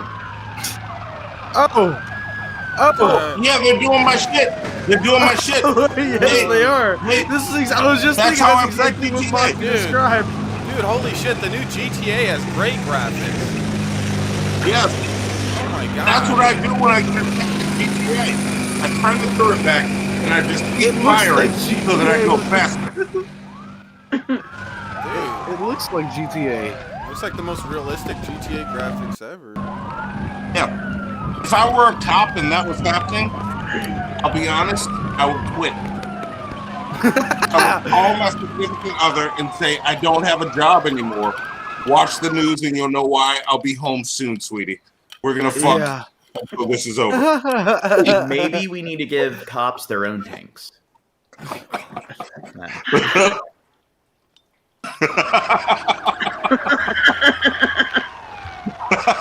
up MRAPs. You're close enough. What's that? Look up MRAPs. They're close enough. All right. Authorities in Missouri say they may have a serial killer in custody. 25-year-old Perez Reed was arrested on a federal charge of interstate transport of a firearm with the intent to commit a felony. No, don't. I think. I see the title. I see where this is going. Don't. Dude, I think a little. Love that. I love that the dude gets tattoos on his face and it gets him caught in a robbery. That's great. Yes, robbery. No, he's a serial killer. Or a serial killer. Never mind. Let me take the opportunity on this platform to say, kids, y'all listen to me. I'm gonna look right in the camera. Look, I'm gonna bring the fire closer. We're watching you. But please, if you have face tattoos, I also love doing crimes. If you do also, and you have face tattoos, you don't get to do crimes anymore. Oh, yeah. Because they will find you. They will find you. Doesn't seem very pragmatic. Especially if you commit a crime like being a serial killer. You probably don't want to have something like... Crimes are fun. I'm about to hit Landon back up and see if he wants to do some crimes with me. Like any crime that you like, Landon, we can do them together. That's hot. Now, do you think serial killing should be okay if you're no, serial killing is not an okay crime. Well, what if you do it like Dexter? No, and that was the dilemma I had watching Dexter. Dexter's still a piece of shit because he's killing people, but he's killing bad people. Okay, I get it. And some of those people were shit. I get it. I'm not with the killing them. That's a crime I won't do with anybody. Like, we're not going to kill people. But, we can do some other crimes. Like, maybe some money laundering or something. Maybe some, some stuff that won't. Oh, shit. There's candle wax on my fucking phone. Fuck. What about instead of like serial killing? What if you like abduct people? Happened. I'm gonna let it ride. What if you like abduct them instead of serial killing? You just like break every bone in their body and waterboard them and then let them go. I mean, yeah, you can torture bad people, but yeah, that's what Dexter needs to do. The problem is that who's to say it's bad, and this is the problem of vigilante systems is that the number of innocent people that get caught up in the criminal justice system that get convicted, add to that all the people where vigilante people have gone in and have taken matters in their own hand. And you go that route, you get kids crying on the stand or being coached on how to cry on the stand. Yeah. So do you think Batman... Do you think Batman's doing the right thing, or do you think Batman he shouldn't go about vigilante justice? I think in the beginning, if Gotham was better prepared, Gotham should have stopped Batman. But because they couldn't, everything Batman deals with at this point is what Batman created. So Gotham now needs Batman, and Bruce should suck it up. Because he made himself the villain in that he created all this shit. What Bruce should have done was use all that fucking money instead of buying expensive toys, fix his fucking city. Batman's cool. Yeah, I love that guy. Yeah, that is one big plot hole. Like, why doesn't he just invest in better social institution? I think Batman's a piece of shit. I think he just wants all this crime to exist. He needs something to do. If Bruce Wayne is that smart, Bruce Wayne is on a vengeance kick. He is the villain story. But He's a badass superhero, so I love him. But and I love him on that level. But realistically, fuck Batman. If Batman really existed and I knew all that about him, like, what the fuck is wrong with this dude? Yeah, bring it up. I do need a. You have money to build that Batmobile, but you couldn't put schools in that neighborhood down the street. Yeah, it's like, why doesn't he, like, if he has like an nth level intellect and he's like the only human except for Lex Luthor that has an nth level intellect, why doesn't he just create like a cure to cancer and a cure to every disease? Why doesn't he create some kind of like sophisticated computer program that ends homelessness and everything? Walk downstairs and talk to Lucius and go, hey, this is what we're going to solve today. And he goes, Bruce, this is cancer. Did I stutter? This is what we're going to solve today. I mean, you could really fix like all the I don't think world's, Batman like, has that much money, though. Let's not give him too much credit. Well, it's not the money, it's the genius. They established that like he can come up with like he created a pill that replicates all the powers of like Superman, and he created like the Alcimo suit, which pretty much allows him to absorb any of the or replicate any of the powers of any of the Justice League. So if he can do that, he can pretty much. Yeah, and you remember the Tower of Babel, where he's like, yeah, I know how to stop all of you at any point. And they got pissed at him because he had become more powerful than them because he could defeat any member of the Justice League with his utility belt. Like, come on, bro. You can't solve Gotham's problems without getting a weird freak in the sewers that destroys a city that you have to fight. He just liked to punch shit because he was angry when his mommy and daddy got killed in an alley. Like, why doesn't he create a mind control device, which he's capable of doing? Like, Doomsday's destroying the city.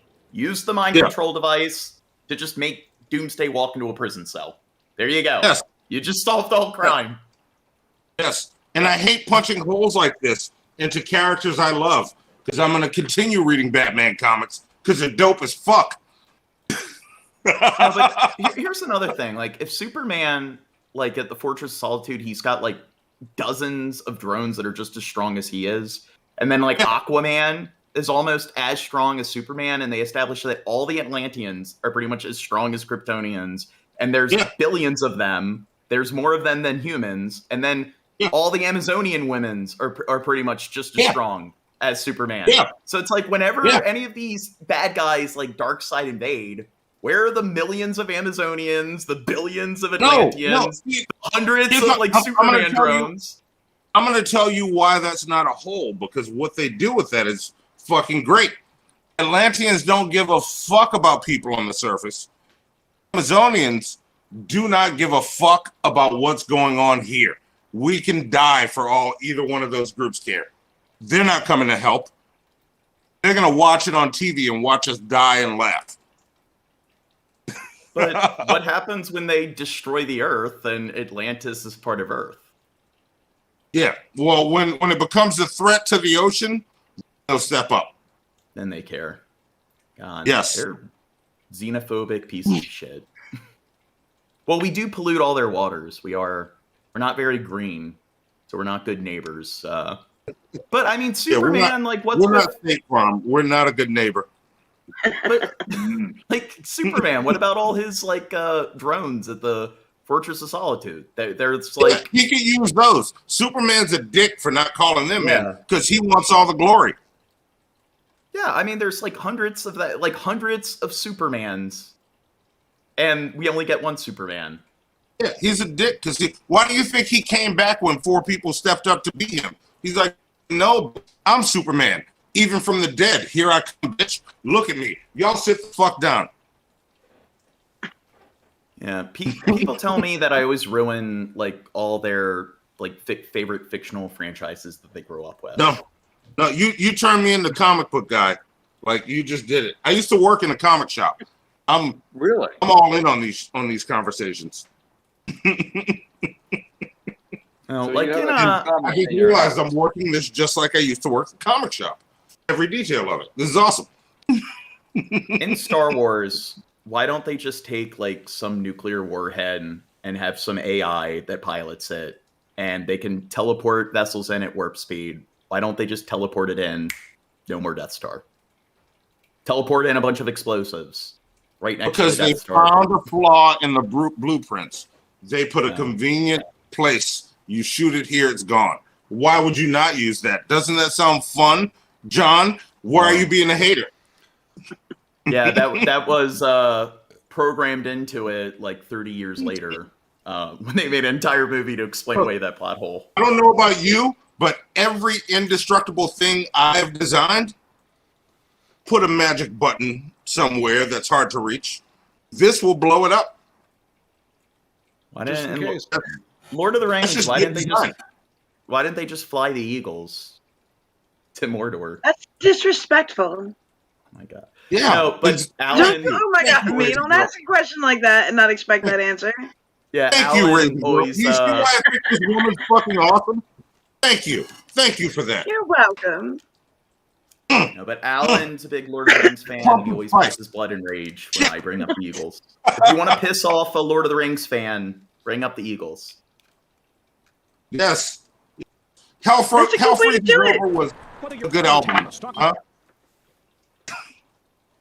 What are we watching? Goldfish? Or dining out, the cost for just about everything is trending higher. The consumer price index spiking 6.2% for October, the largest inflation surge in more than 3 decades. The gas prices are bananas. I don't eat much steak anymore either. Everything's more expensive. Everything across the board. Just in the past year, a gallon of milk has climbed 28 cents, a pound of ground beef up 66 cents, while gas prices have soared more than $1. Meat is more levels expensive. we haven't seen since. Yeah, meat is much more expensive. And I know this because I love a good filet on Sunday. Burgers tonight. Well, the Burgers inflation, with my roasted garlic compound butter, though. That shit is just, I basted it like a steak and everything. Huh? And what is it? Because of all the businesses and everything being shut down because of the quarantine and so forth, there's less there's less supply, so there's the same demand, so that's what's causing the inflation. And at least inflation, it's not as bad as a deflation. I know deflation is what caused the Great Depression. Yeah, this shit sucks because I like my steak, though. Important. You think maybe it would have been better if we didn't have a quarantine at all? No, I like not having COVID. Yeah. Yeah, that seems like a pretty good thing. Yeah. Not having COVID. And I'm a hypochondriac and I suffer from anxiety attacks.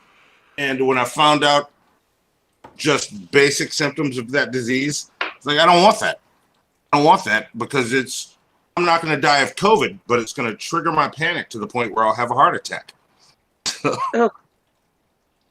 But the logic that they like to use is that, like, hey, look, there are negative effects of the quarantine, and it's like, okay, well, there's positives and negatives to everything. So it's like, what about the positives that outweigh the negatives? Yeah. And look, there were lots of negatives. Cars are also up 26%. I'll hear Auto shops every side of it. The supply chain crisis. I dealt with a lot of the negatives. Still am, actually. That's stupid. Do you think stupid logic complaining about the bads of the quarantine like that? That's like somebody like complaining about it being an inconvenience to like take care of themselves or something. Like, oh, brushing my teeth is so much work, Yeah. It's like, no, but it's real life. Teeth are gonna fall out, dipshit.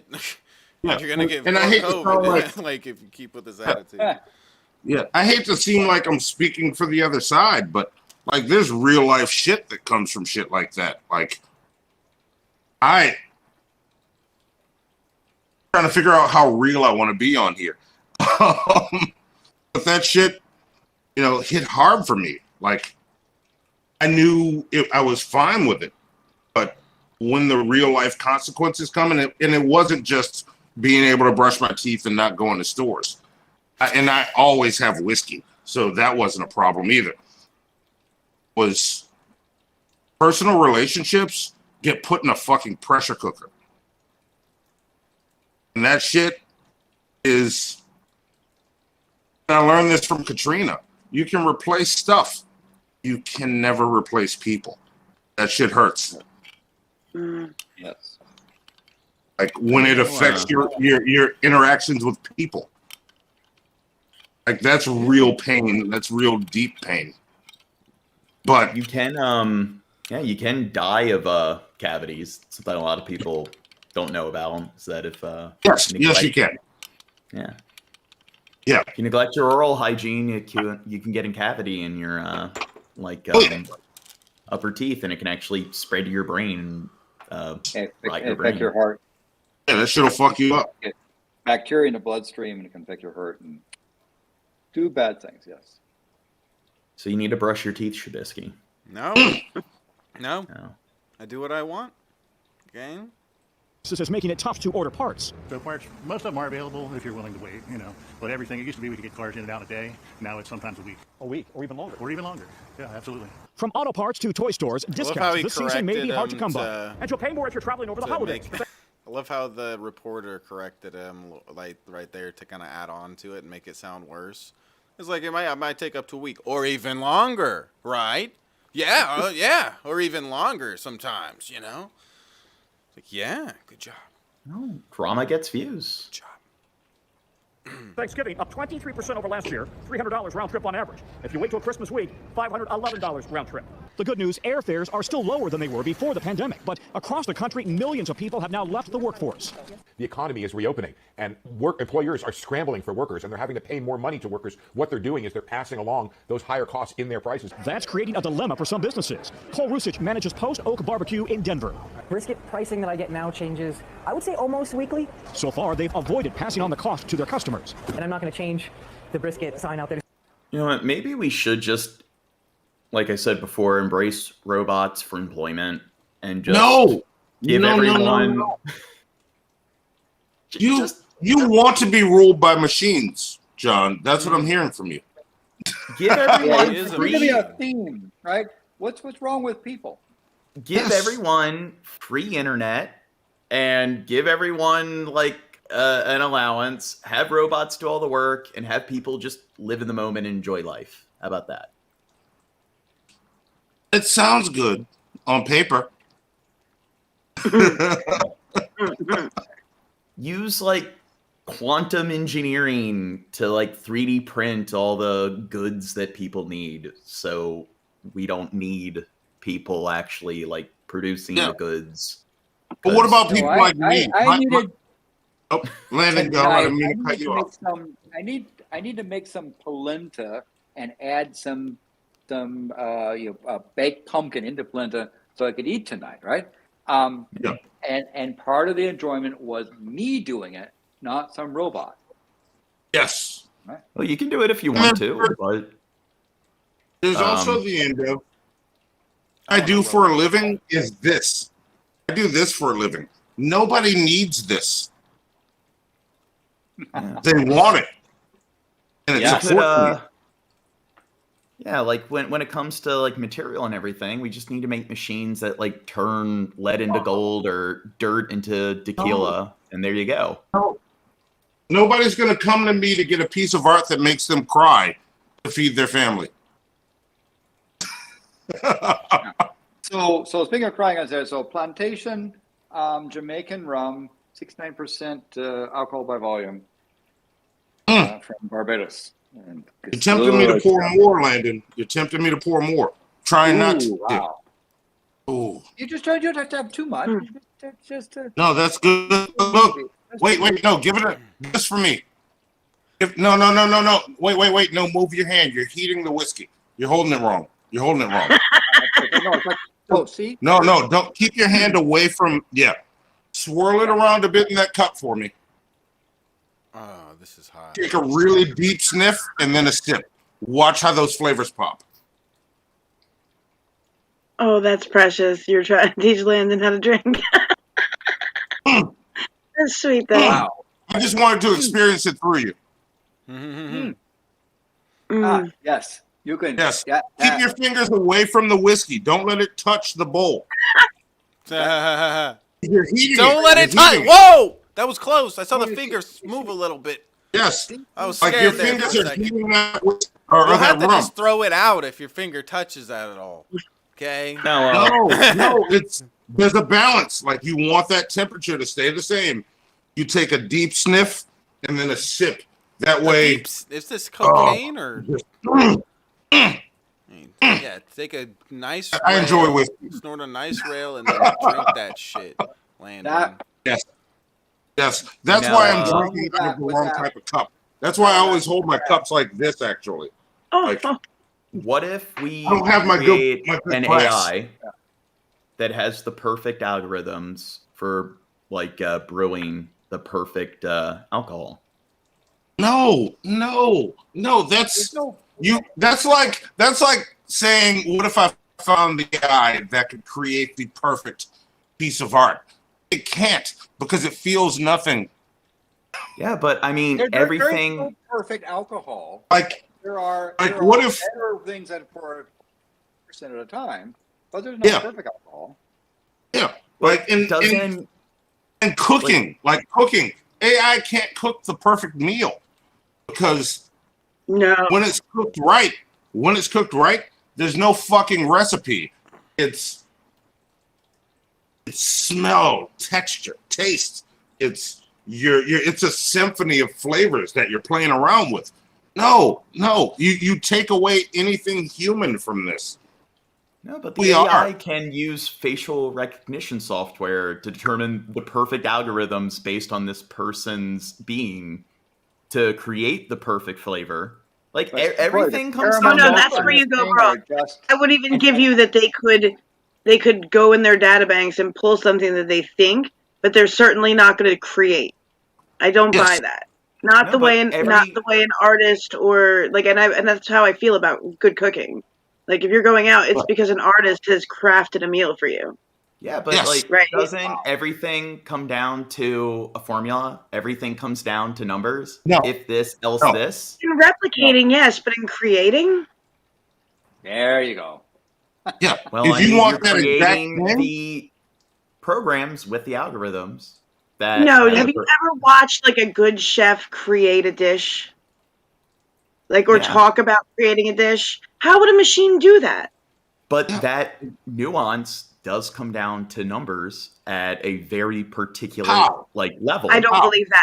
I don't believe that. No, wait. Like, hang on. Here's the thing: doesn't everything just come down to like just quantum mechanics and how all the subatomic particles in the universe happen to be aligned at that very moment in time? So if you replicate everything down to like all those like subatomic, nanoscopic levels of data, the exact same input is going to yield the exact same output.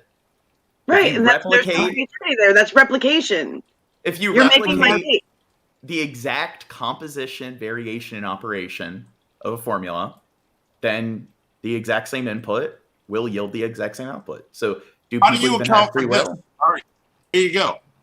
Because you're talking exact. Fuck exact. Like, I'm good at making beans. I make a damn good pot of red beans. They are never the exact same beans every time. There's variations. I don't want the exact same beans every time. How do you account for human error in that? Where I'm like, there you go. Oops, I put a little too much garlic powder in right now. And when I taste it, I have to compensate for that. Well, that's because you're not the same chemically, atom by atom, every single day. So if you have an algorithm that analyzes and assesses your exact chemical composition, and then it uses an algorithm based on that exact chemical composition that you are at that very moment in time. Because you need that algorithm to also know that, oops, I put too much garlic powder in. Now I have to taste this. Because I'm not gonna serve the people I love subpar red beans. I'm proud of my kid. I'm from New Orleans. Gnarly. So but it's a self-programming computer program. It's an adaptive. How does that computer know what tastes good to me? Because that's what I'm giving them. I'm giving them my love with that bowl. Like, I care enough about everybody coming here. But doesn't that just have, like, how you feel is based on how the neurons are firing in your brain? So if it knows how to, what's that? Monty, the doing the swirl and sniff, and then a sip. Boy, that really brings out. Right. This has got these caramel notes. It's got these that Yes, notes in you it. can taste everything in it. You can pick apart the flavors. You see what I'm talking about? Yes. Landon, come to New Orleans and drink with me. we don't even have to get drunk. We will just sit and enjoy. I'm sipping this slowly. I don't chug. I enjoy. Yes, that's what you're supposed to do with a drink like that. You sip and enjoy it like a gentleman. So red beans. Because drunk is for kids. Do you like to pre-soak your beans before using overnight, or do you like Yeah. Oh, I soak my beans overnight every time.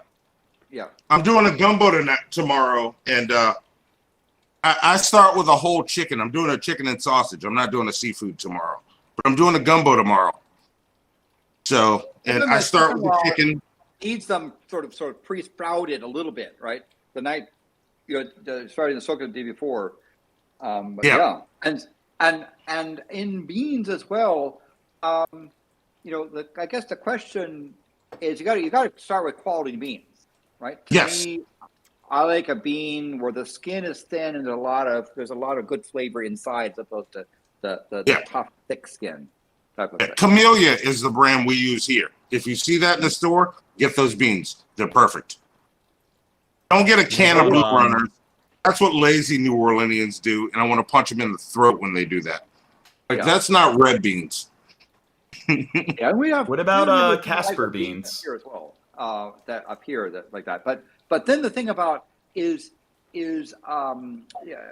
so how long do you like to cook your beans? Do you do a fast or a slow cook on your beans? Oh, all day. I cook my beans all day. All right. When I cook beans, I all day, and I tend to that pot all day. Every time I go and stir it, I get a spoon and I have a taste. Which spices do you use? And when do you put them in? That's the other thing. Parsley, garlic, onion.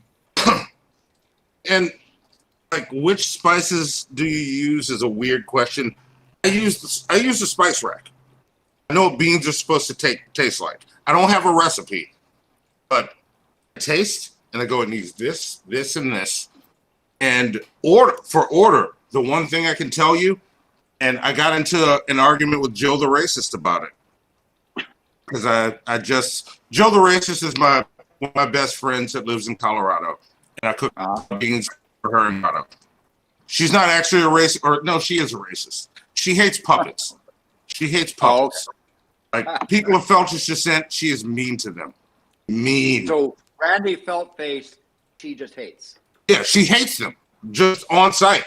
And I'm like, that's racist as fuck, Joe. She's Joe the Racist. And I'm trying to teach her to be better. So spicing, there's some spices you want to have cooked, marinated a long time. Some spices you want to put in at the last moment. Yeah, you want your bay leaves in from the very beginning. Yes. Always you want your bay leaves in from the very beginning. And the thing I got into it with was I had all the sausage. And she's like, you forgot the sausage. I'm like, no, bitch, I did not forget the sausage. What is wrong with you? You put the sausage right before. In Baltimore, yes, you use Old Bay with everything. So even with your beans, use Old Bay instead of sausage. That's a seasoning blend. Yeah, and then instead of yeah, I don't do seasoning blends. No, because you can take the seasoning out of the rack and put it in there. You don't have to buy things. Yeah, those blends are everything that's already on your rack. And they're probably always old and stale as opposed to fresh. You can make those flavors yourself. That's what I do. So I make those flavors. And like, this is key with beans. People keep fucking this up. They throw their sausage in at the beginning. Sausage is like the best part of beans when they're cooked right. The reason that happens is because you threw them in at the end of the cook. Because what happens is the flavor from the sausage comes out into your pot. Flavor from the beans go into the sausage if you cook them too early. And you just get this mush that tastes like everything else in your bowl. You want that pop of flavor from your sausage. Oh, Pimp's got some stuff to say in the chat. Yeah, I like what he said. I like what he said. What was he said when he first came? What did he in? say? He said this show would be good if John Morgan was not on it. What do you think of that? Yeah. I don't know if he actually said Somebody's What? That's the hovering. first thing he said when he came in. You dumb. I, for one, agree with So him. another thing about I bet he mentions New Orleans 2 times. What, Pimp? What, Pimp? You want to fight?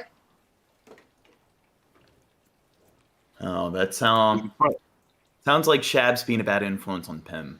So that's the kind of stuff that Shab says all the time. No, he inspired me to talk this way.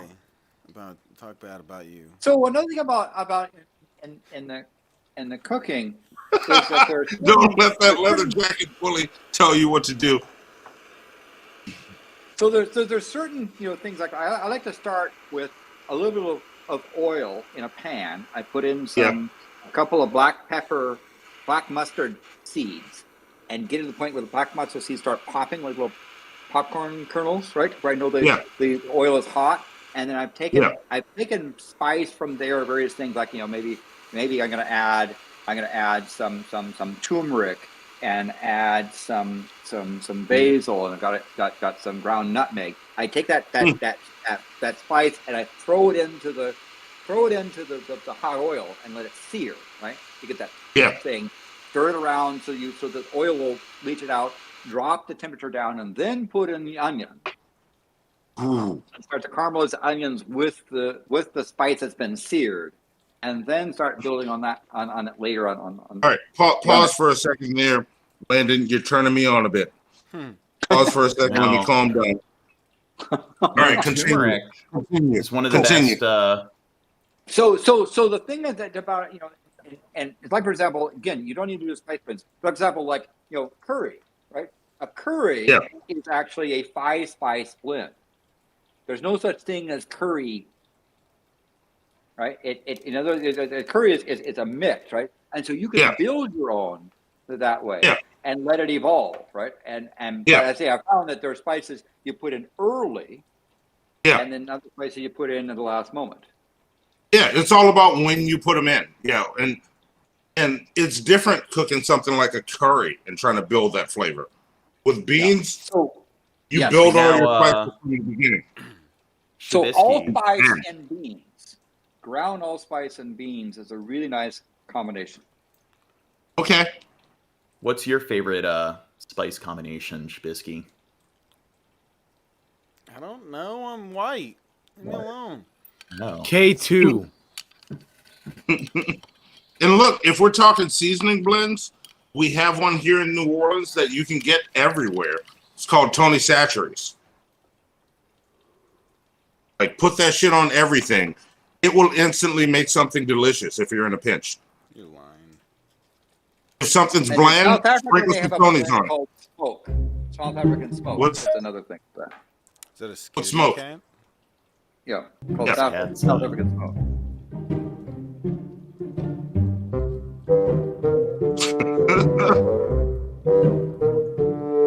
This smells perfect.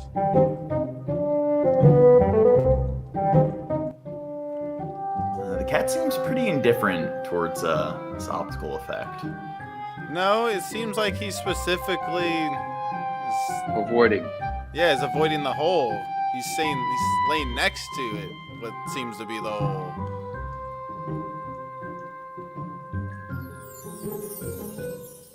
Seems like if he was indifferent to it, he would just be laying on the whole thing. Like it wasn't there. He's laying like halfway on it. Oh. He's gonna fall in the hole. No! No! Now, he looks like he probably needs to diet. Like, He's a big boy. Yeah. Don't call him fat, buttfucker. He must shed a few pounds. We don't want him to die of like kitty cardiovascular disease. Kitty. What are we watching now? Grandma Racing 3000. Sprint. 100-year-old and 102-year-old runners break world record. Oh, damn. Look at that guy go. Oh, look. Yeah, the guy in the yellow. He runs faster than you, that Gene. guy. Yeah, I mean, don't you want to be this agile when you're like over the age of 100? Oh, yeah. I either want to be fucking dead or a cyborg at 100. Dude, cyborg. Well, I hope that by the time I'm 100, they have like a cure for aging and death and everything. I'd settle for with your undead machine. cyborg. What's that? With your machines. Yeah. We need to just do the Futurama thing where we put everyone's like head in a jar. Yeah, you just want your robot overlords. Yeah. I'm not with it. Not with it. Not with it. They can't cook. Did you hear that conversation Landon and I just had? Robots can't do that. Well, my talking robots about could. flavor and how they mix. In that moment where he sniffed his glass and he saw how it enhanced the flavor, you can't get that mechanically. With the right algorithms, you could. I agree. See, I see where I'm going to fight with John Morgan every time I see him. Yeah. So we're gonna, you know what, John Morgan? I'm inviting you on a shit show in December, and we are going to discuss all this shit on that show. You ready for this? Yeah, we're going to talk about robot overlords, like in 20 years from now, when I'm the head of state of planet Earth. It will be me, all the robots and computer programs, and then everyone else, and that will be the.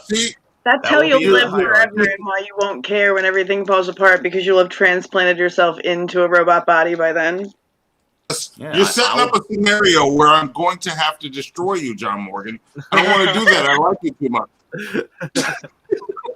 In the middle of the shit show stream, somebody's from the future is going to come back to the past and be like, John Morgan, we got to get rid of him. I'm the moment where I have to look over at Hannibal and go, I have to destroy John Morgan. Yeah. He's going to be like, yeah, bro, you do. Huh?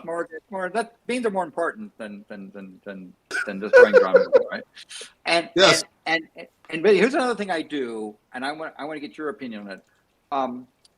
When you talk about putting onions in early, right, to caramelize the onions before you're getting to even before you get to the beans, I do red onion. But towards the end, I take a white onion that's got more of the flavor stuff and cube it so that you get, when you're having your beans, you get these chunks of white onion and flavor pops. Same thing with pepper, right? You put the white pepper in at the beginning, and you put in pink peppercorns partially ground at the end, so you get those flavor bursts. When you're cooking your beans, what about adding some fentanyl? What? No. And on that note, some of these beans. Damn. Yes, onions and all that stuff. I like for those to blend into the beans. I don't want the onion flavor pop. The sausage and the meats in the beans to pop.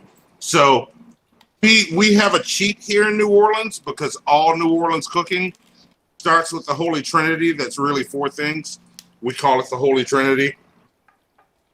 Onion, bell pepper, celery, garlic. Yeah, because you want your celery, you want your cloves, you want a little bit of like a bay leaf or laurel leaf. I also like a little allspice in it too. And it's so much how we all cook that you can go to any grocery store in New Orleans, and there's a tub of this shit already chopped up for you. So that's my cheat. I was in Colorado. I had to chop the shit myself, and I was complaining to Jill the racist. I'm like, I gotta chop all this shit myself. I normally buy this, and I chopped it all and mixed it. I'm like, smells exactly the same like what I buy. I have a question. Jill the racist. That doesn't sound like the. Wait. Let's see John's first. 2 questions. Well, that doesn't seem like the best name. I had a question. Draw traffic. She doesn't like it. The Raisin Girl had a question. Yes. Isn't that 4 things? What? Wouldn't that be 4 things? Yeah, that's what I said. But you call it the Holy Trinity. But it's actually 4 things. Don't question New Orleans life, Raisin Girl. So you like religious people. What is the matter with you? You can't make 4 things 3. There's a lot of things called like right now. Get ready for this. Where there's like 4 things. Look, get ready for this. The word Burgundy. How do you pronounce that? Burgundy. Burgundy. No, it's a street name. It's Burgundy. Deal with it. Live with it. Burgundy. Fine. Deal with it. Live with it. We'll give you one from North Carolina. Topsail. How do you pronounce that? Topsail. You don't get to come to the good beach. We know you're an outsider. It's topsail. Damn. In Baltimore, it seems like our you're word is tempting me. worse. You're tempting me. All right, I'm gonna put my leather jacket on and walk on that fucking beach. Watch me. Watch me. I would like to take a moment to thank John Morgan for having me. I have to wake up in 7 hours, and I apologize for having to leave so rudely.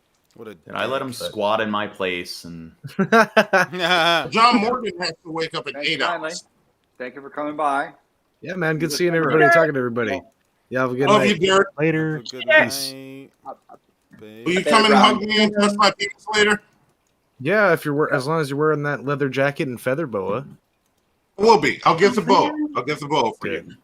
Good for you, Derek. I'm aroused. Good for you. Derek's like sitting on 2 chairs. But yeah, there's and then yours is back there too. You know, it's really cluttered in this shitty room you got me in. Good night, y'all. All right. So some I got chopped onion, but I like to do the red onion first and the white onion later. Bell pepper, right? Yes. It could be yellow, could be red. Prefer red on there. I go with the green. Cloves, bay leaves or laurel leaves there. Ground cumin, allspice. Ground cumin? Smoked paprika. Yes. Cumin with a C. Oh my God, Landon. And New Orleans red beans, they're really human. All right. Smoked paprika is another thing on there. And then ground allspice. Use that for as the base. I've never used allspice in my beans. And what about ghost pepper? Do you think that would be a good spice for the red beans? I go with straight cayenne pepper. If I have the right crowd that can handle some heat to their beans, cayenne pepper's in it. But Louisiana cayenne pepper would be. Yeah, but all the white ladies that come and eat my beans can't handle that spice. Wow. Oh. All of them. Wow. Every single one. I've missed my spicy beans. So I'm trying to find a white lady that can handle, some spicy beans. I can do spice. You trying to tempt me? I did the one chip challenge on Lev's channel and didn't even flinch.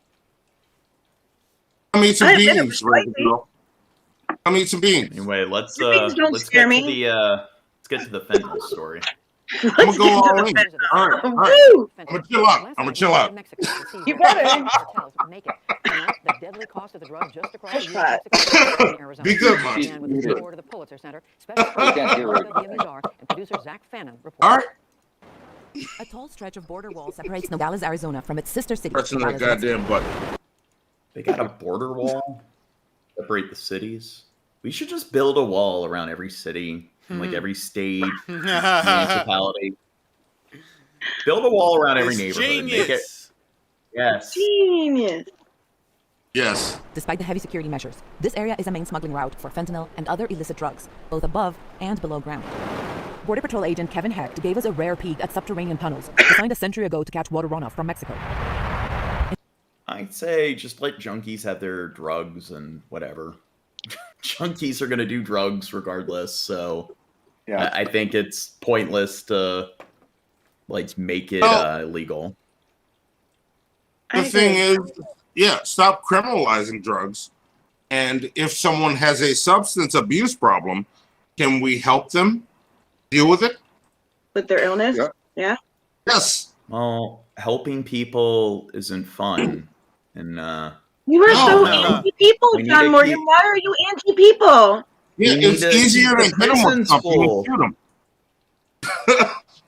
But let's not take the easy route. Let's help them. The substance abuse is in its own way a cry for help. It's like, fuck life. I'm gonna just pull themselves up by the. They need to pull themselves up by their bootstraps to just. Oh, is that what they need to do? Heroin addictions go. What happens if they don't have boots? I don't know. Because they can't afford boots. Yeah, well, they can't buy boots because they got pushed in a situation where they're hooked on this random shit, and fuck how much money they're spending on. Well, it's the only thing making them feel okay. Help. Maybe they could afford their boots if they didn't buy as much fentanyl. Yeah, well, let's help. Because that's what we do. There are deeper Helping problems. people, it leads to less conflict in the long run, and then there's less drama to watch in the news. So then I'm less entertained. But like, we've all been down before and needed that friend that pulled us out of the dirt, right? These people never had that. I love you, Ed. Oh, what did I miss? Let this There's a spice chat flow. happening that I'm missing. I've been trying to watch the chat. Viva la caca! Yes, I heard red. That's why I jumped in. I had to scream Viva la caca. There we go. In recent years, the tunnels have also been used by drug smugglers. They can tunnel through the floor in here, or tunnel through the wall, and dig to a house, or dig to a drainage pipe in the U.S. And then they come out of the pipe, and they might go to a car, might have another short tunnel to the bottom of a car. Where that reflective yellow is, that's the border fence.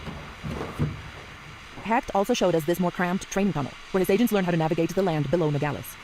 He says smugglers connect their illicit tunnels to the existing ones. If they know that there's a big long... Like, renovate these tunnels and turn them into, like, a rehab. People with, like, the drug issues. Tunnels into rehabs. Genius, Gene. Let's build walls around everywhere and turn the tunnels into rehabs. Yeah. Gene! Yes, Gene for exactly. president! Woo! On pipe here, why dig this? We can use it, so they'll breach it, and then they'll try and conceal it the best they can, and put the whatever they cut this out. Well, I mean, like, or seal it back in. if we built walls around every state, like, we wouldn't really need to build the walls across the border. So around every state? Yeah. I don't think I have enough Only drug. come to New Orleans if you have a New Orleans passport. Even around Hawaii. Yeah. You know what that's going to do to my city? It's going to turn it into a wilder party because it's walled off. And everybody's going to want to check everybody's card when they're here. Fuck that. And then how do you drive from like, I don't know, Colorado to New Orleans if you got to go through all these fucking walls? John Morgan, no, your ideas. We need to fight. We need to fight a lot. I love you, but we need to fight a lot. I'm gonna make my own robot for John Morgan's world, and it's gonna be a Kool-Aid Man robot to break all John Morgan's walls. Yeah, no, we need to have self-driving, like, air drones that just act as a taxi service to fly people from each location. And I think we need to be consistent, so we need to make, like, a land bridge from Hawaii to, like, California. That way we can build a wall across the land bridge. So that way there's a wall. What would you think that the Hawaiians would want people easily coming over to? Well, I mean, you need to be consistent. You need to have a wall around every state border. And since Well, I mean, I could put a wall on itself. Yeah. And then we need to annex Canada, so that way Alaska doesn't have a wall built around itself. That way we make all the Canadian provinces their own states, so that way there's a wall in the Alaskan state bordering walls and other neighboring states. And it only opens Or we could build a land bridge that connects Alaska to the Hawaii land bridge. So they're connected that way, so we can build a wall across them.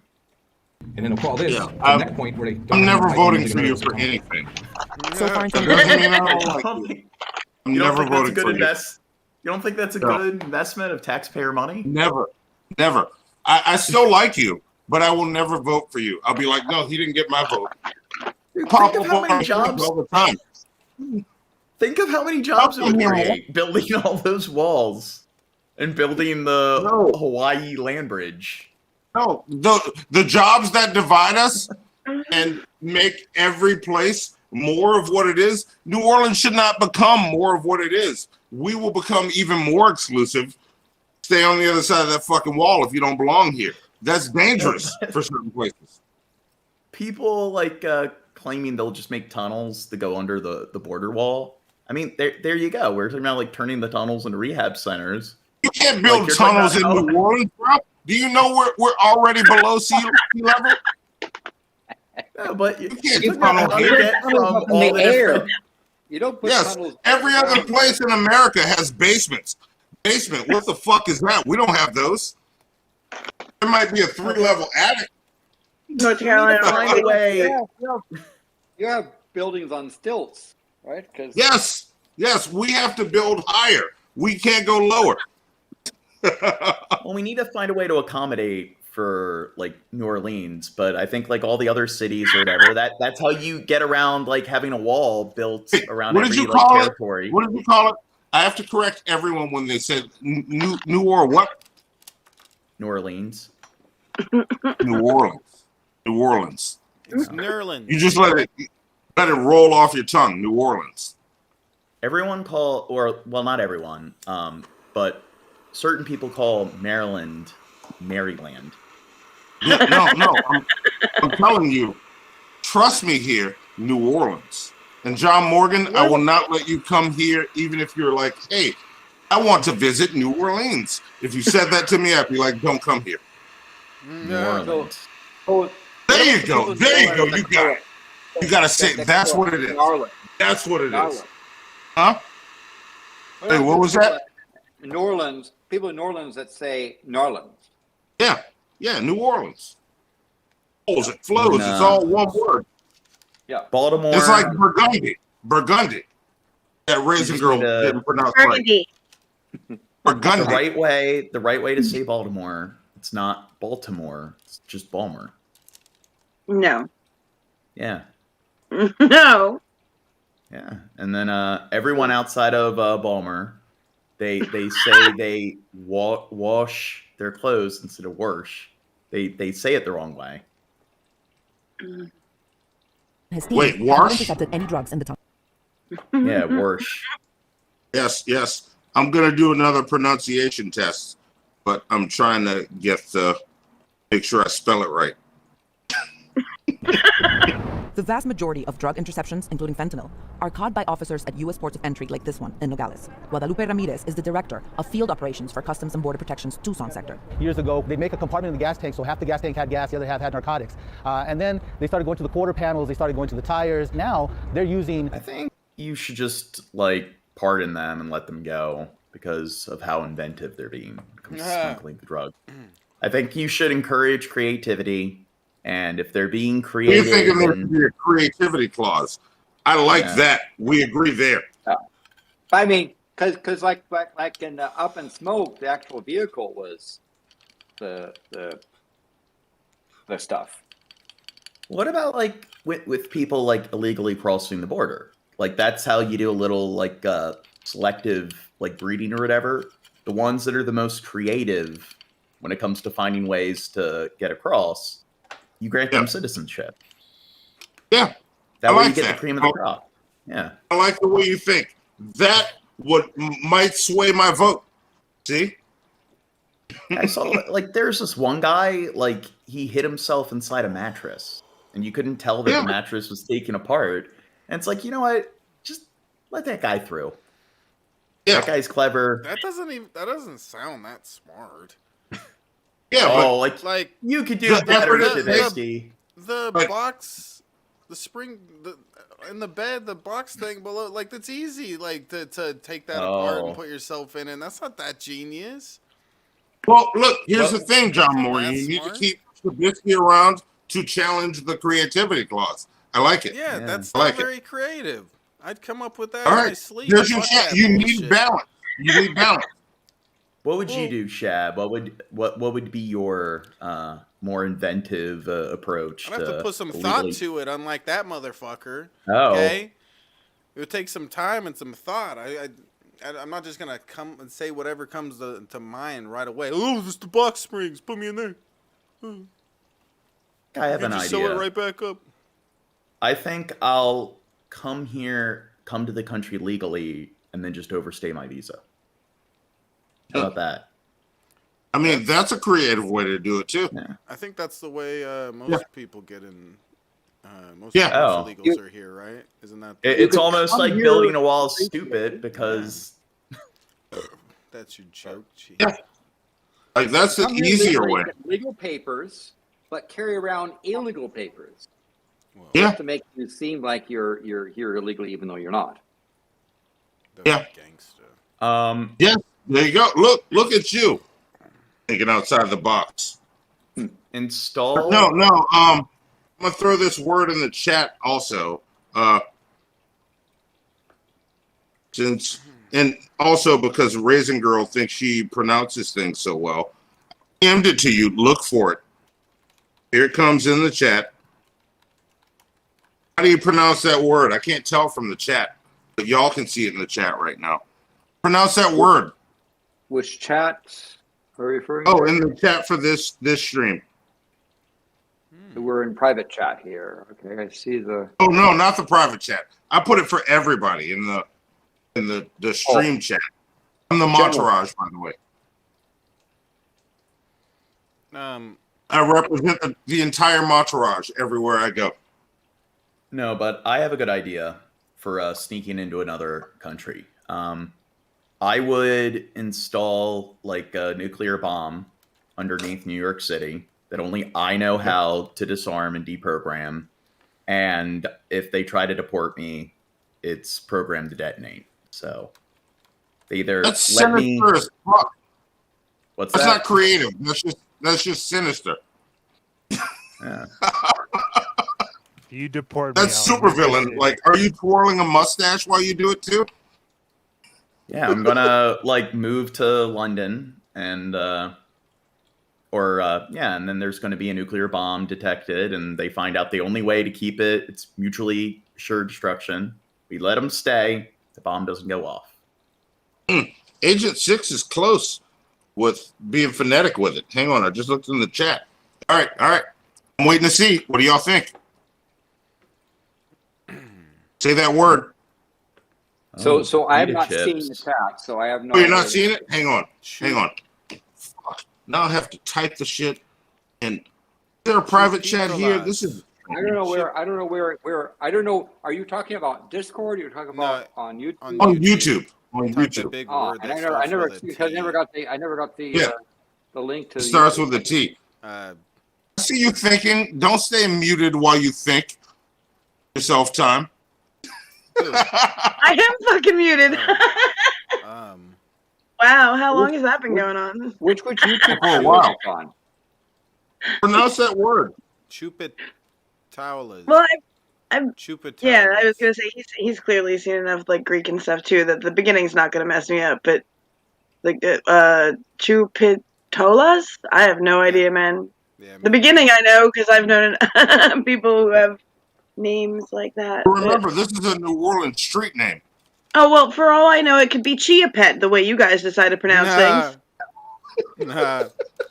Damn. Not how we decide. I want everybody to chime in before I say what it actually is. Chupatellis. Chupatellis. Chupacabra. No. Landon, any have you found it? So I don't know even what YouTube channel we're broadcasting on. Shit! I have. I don't know how to. I know how to send you a link to the YouTube channel. Okay. Hang on. All right. But you have to send me a message directly after, so I can leave it ignored, so I remember to get in touch with you. I get. I do the same thing with email, right? Yes. Or text messages. Respond to me with anything. Just send a fucking watermelon emoji after, just so it pops up in my notifications. There you go. That's the channel we're on. And you know what I could have done? You know what? Wait, don't respond to that. I'm stupid. You don't have to go to the chat. Watch this. I do that. I go to clipboard, and then boom.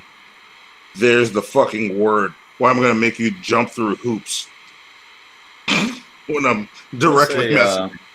If you go to Google, they probably just have the pronunciation there. It's probably wrong. So you want me just to do it off the top of my head? Yeah. How do you think that's pronounced? In New Orleans. It's a street. Tycho Pitalas? Yeah. No, that's Chapatulas. Chapatulas. That's Chapatulas. That's one of the most popular streets in New Orleans. Chapatulas. Chapatulas. I put one in chat for you. There you go, Monty. Up. That's what my area is like. You put it in chat? All right, Yeah. let's see. Yeah, TwoGuns. I don't think wait, you tried. Let me do this. It's not terribly hard. And Shokin? Mm-mm. No? Anybody else? Gene's, he might even know. I don't know. What's that? Unspeakable. That's the word. Shokakin. Shokakin. No.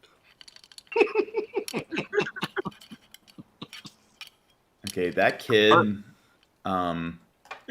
his skin looks too clean, so it does. Somebody should. Thank you. Yeah, I think anyone that has skin that clean should probably just be arrested. One school official is using to describe the murder of a beloved high school. Not usually for like profiling people based on their appearance, but I do think people who look like Ken dolls, they shouldn't be on the streets. Teacher. Her body, with severe trauma to the head, was found hidden in a local park. And now two 16-year-olds. What's that? You have that feeling that he might kill a bunch of people one day?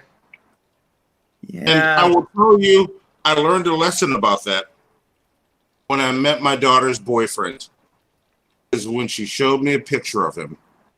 I said, that kid looks like he might shoot up your school. And guess what? I was wrong. I was wrong. I thought it was going to go the other way. So yes, no, I was wrong. Do not judge. School shooting. Huh? No, he doesn't even like guns. Oh. Whoa. Yes. And that made him laugh. It's like Scooby-Doo logic. The creepy person where you look at them and it's like, okay, they're going to kill a bunch of people. They're the person you're not supposed to be, that you're supposed to think is the suspect. The criminal, the monster, it's always the normal looking dude. Hey, don't get in my head like that. I like this kid. I like him. Don't make me scared of him. In her killing. Les Trent reports. It's a shocking killing. A beloved high school teacher found slain in a park. Now comes another shock. These two students charged with her slaying. 66-year-old Noema Graber taught Spanish at Fairfield High School in Iowa. Yeah, killing your teacher, it's not very nice. No, don't kill her. Buenas noches. She was recently praised by a student during National Teacher Appreciation Week. Happy Teacher Appreciation Week, Mrs. Graber. Thank you for all that you do in and out of the classroom. We really appreciate how much fun we have in your class and how much Spanish we learn. And we just hope you have a really good day. Gracias. She was a classy lady. She was a dedicated lady. She cared deeply about the kids as people. The teacher was reported missing on Wednesday. Her body was found under a tarp in the park later that day. Police say the two accused boys knew that she took a stroll in the park every day and that they were waiting to ambush her. The cause of death is said to be a blow to her head. Chaden Miller and Jeremy Gooddale are charged with first-degree homicide. This photo shows Miller and his sisters reenacting the famous painting American Gothic. And this video shows a young Gooddale during Christmas. Tons of fun. In a Facebook... Okay, I'm sorry. I know you shouldn't be judging people based on their appearance, but the kind of like, he's got that like pugged up serial killer nose. I'm sorry. No, it's this whole picture, that picture of him and his sisters. Like, no, don't do that. Look, that's the nose of a serial killer. No, Gooddale during Christmas. No, I won't judge like that. What? It's the Jeffrey Dahmer. The only thing I will judge is in a that Facebook posting recreation of that picture. Slain teacher's son says, I forgive them and feel sorry that they had that anger in their hearts. There's no point in being angry at them. My mother was an angel of a woman and was one of the kindest souls. Fairfield High School has 522 students. Mrs. Graber taught there for 9 years. The school was closed today to allow staff. Dude, you know, it's kind of odd. Like, the high school I went to had close to like 1,200 students. So when I hear like 500 and it's like, oh, that's pretty small. Like, I think there's a problem when 500 kids crammed into one building is a small population for a school in America. Staff and students to mourn. According to court documents, a friend of the suspects. Wondering why my schools never looked that cool. Yeah. Property My school, yeah, my Red school was light. very ugly. It was too utilitarian, too gray. That's why you want robot overlords. You wanted a cool looking school. You were denied that. Look, lay down on the couch, John Morgan. Let's talk about this. Yeah, The school didn't look cool enough. Now you want this more streamlined. Yeah, I should have programmed a bunch of like carpentry bots and everything that would have. Yeah, that's what happened to you at a young age. You wanted carpentry bots. I see it. I grew up 2 decades too early. Yes. Come here and hug me. I love you. You're safe. You don't need. How do you suppose they caught these kids? What's that? No. Oh no. How do you Oh suppose no. they caught those kids? Are you supposed to cut those kids? How do you suppose they caught those kids? What? How did they catch them? Yeah. Yeah. I thought what everybody else heard. I thought you were getting really gangster, Landon. How are we gonna cut those kids? That's what they need to do. Talk about vigilante To the justice. wall. Why y'all want to cut kids? Have at them. Give all the Landon's inmates gonna pull out his butter. butter, Let them get their aggression out. Oh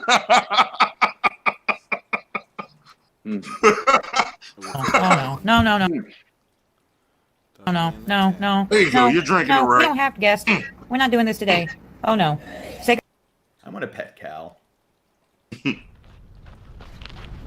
So, you know, like in India, they have street cows. We need street cows. We Street cows? Yeah, street cows, street pigs, street ferrets, street savannah cats. We need them all. We need our like feral wildlife to be more exotic. Too bland. It's just a bunch of like rats and pigeons. We need more. I get you. I get it. I get it. We need more eco diversity in the US. Yeah, there have been moments living here where I wished we had wild platypus in New Orleans. Yeah, why are they only in Australia? At That's Australia, wild. they get the mammals that lay eggs. Why don't we have mammals that lay eggs? Yeah. Like, I want to be annoyed by a platypus. I'm like, hey, there's a platypus nesting right next to the house. We got to deal with it. And I want to be like, no, don't kill it. But it's annoying. I want that. I want that annoyance.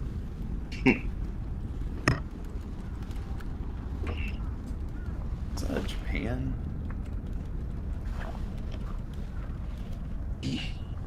No. You know, like a lot of states, they're trying to create policies to make it illegal for owners to let their cats roam free, like free roaming cats. What do you think about that? Do you think that should be like regulated? Like, do you think people should allow their cats to roam free? Wait, well, people should allow their cats to roam free? Like, they don't want, a lot of states are creating policies where you can't have like a free roaming cat where you let them wander off on their own and so forth. You have to keep them inside. And if you let them outside, they have to be like on a leash or something. It's a tough one because you end up running into people's problems with not everybody wants to get their pets fixed. Yep.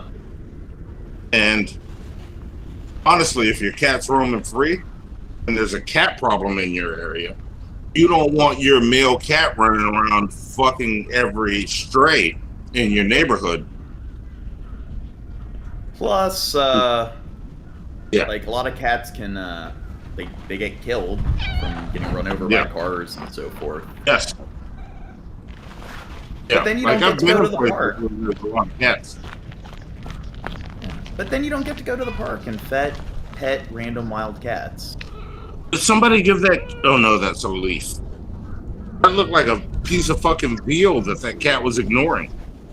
Okay. I definitely need to get a pet. I've been pet deprived since I turned 18. But I don't know, pets, they're too alarming much evidence now work. You emerging gotta in the like case of feed 2 men them and accused of what everything. could have been a deadly plot. A Yeah, but hate-filled they plan love is set you to unfold back. in Virginia. You should get a tarantula. Yes. Authorities say the men belong to an extremist group that espoused. You put like a nice thick layer of Dirtic and Burrow in, and you feed it like a bug once a week. Get like a Goliath bird eater without that. Well, you know what? Right. I mean, I need to get a bunch of those and breed them and let them loose so there's a bunch of wild Goliath bird eaters running around. that's a great Now I have to idea. tell you, you live too close to all that. They'll eat all the rats, and instead of having rats all over the streets, you'll just see a bunch of Goliath bird eaters. That'll be much better. Yeah. Yeah, much They're a better. lot cooler than rats. Espouses racial hatred and anti-Semitism. And tonight you're about to hear the FBI recordings right here. The two men are heard planning a deadly attack in the U.S. Here's our Chief Justice Correspondent, Pierre Thomas. The FBI says these men, fueled by racist hate, plotted mass murder. The time for violent revolution is now. Patrick Jordan Matthews and Brian Martin. Wait, go back. Let me see that one clip again. What? I want to see the dude that. What? Okay, I'm sorry. Like, I'm not alpha at all. I know I'm a giant dork. I'm a geek. These are the kind of people I look at and I'm like, wow, that guy's a dork. He had no friends in high school. Yes. Look. Before we watch this, wait. No. Go back a bit. And I'm gonna address you directly, John. You are not that dude I see doing shit like that. You are somebody that I see as, oh, I like this dude. I see these fuckers, and I'm like, fuck them. I want to punch them in the throat. So don't ever compare yourself to them again, at least when I'm here. Because I feel like you insulted yourself in front of me. I'm saying, like, I'm kind of a geek, but when people do shit like that, where, like, he has the gas mask and, like, I that's look what at I them, want to see. Yeah. Yeah, Well, I want to the see idea is- that shit because I got shit to say about it. Because let's pay attention to the fact that they're maskless, caught in surveillance. This shit run. Yeah, they're not very pragmatic with their mass killings. The FBI says these men, fueled by racist hate, plotted mass murder. The time for violent revolution is now. Patrick Jordan Matthews. All right. I haven't heard this whole video. Me too. I will research it and watch it all. And my opinion may change if I'm wrong. But I think the fact that this motherfucker will not show his face while saying the time for violent revolution is now tells me I'm dealing with a bitch. It's like people because that wear, like, if I wanted to start a violent revolution, I'm taking headphones off, I'm taking this bandana off, and I'm looking in the camera and I'm saying the time for violent revolution is now. My face will be in front of it. Those are bitches. The Illuminati and the deep state, they'll all know who you are. They'll know you're the head of the resistance. That's why he's a bitch. That's why he's a bitch. And his friend is more of a bitch because his friend was nowhere there. He just joined in. Fuck them. Come at me. Like, I am very nonviolent. But I will punch them in the throat if they come at me with that shit. Like, I will protect mine. I don't like to fight, but I will. That's what people don't know about me. The deep I'm not a state. violent man. I will protect mine. No, but the deep state, they need to create a program that uses people's webcams to determine if they're the kind of, like, dorks like him, and then they send a robot that's programmed to just punch people in their faces. That shows up at their house. I don't know that's a good if way this- to. But you're right. But see, I don't know if these if, like, having the gas mask thing is some sort of white supremacist stick thing, right? I know that could be one of those sort of meme things, like, other people that put on the clown face masks, or put on masks of on character and so forth. I don't know if it's one of those things. I'm not excusing. I'm just saying I don't know if that's like a thing in that movement. I'm saying we need. I don't think it is a thing. I think what I saw was someone hiding their face, and they're okay to show it in public when their chests are puffed out and they think no one's watching. Yeah. That's where I saw bitch. Yeah. Coward. Written all over both of them. Coward. Yes. He's a I don't call them cowards. I call them bitches. Okay. Like, people like to say, they're degrading to women. I don't call women bitches. Those the are government, the FBI, the deep state. They need an algorithm that finds out like who these people are, and they just need a way, like some robot that kicks them in their balls or whatever, to condition them to not be like incel dorks like this. Yeah. Yeah. Matthews and Brian I'm pro deep state. Lemon Jr. are admitted members of the white supremacist group, Yeah. The Base. Here's Matthews wearing a gas mask, calling for a race war. If you want the white race to survive, you're going to have to do your part. ABC News has obtained this newly released video as well as audio evidence from the case. The men had been under investigation for possible domestic extremism, but in December 2019, the FBI obtained a court order allowing them to secretly place a surveillance camera and microphone in the men's Delaware home. We need to go back to the days. All right. Let's pause for a second. Because I heard the report, and they're a white supremacist. You need to go back to the days of at decimating blacks. 4 letters. Yeah. No, this says exactly what I was getting to. They're bitches. And do you know why I call them bitches? Because where I am, active Klan rallies still happen. These fuckers show up meetings establishing how dominant they are while covering their fucking faces.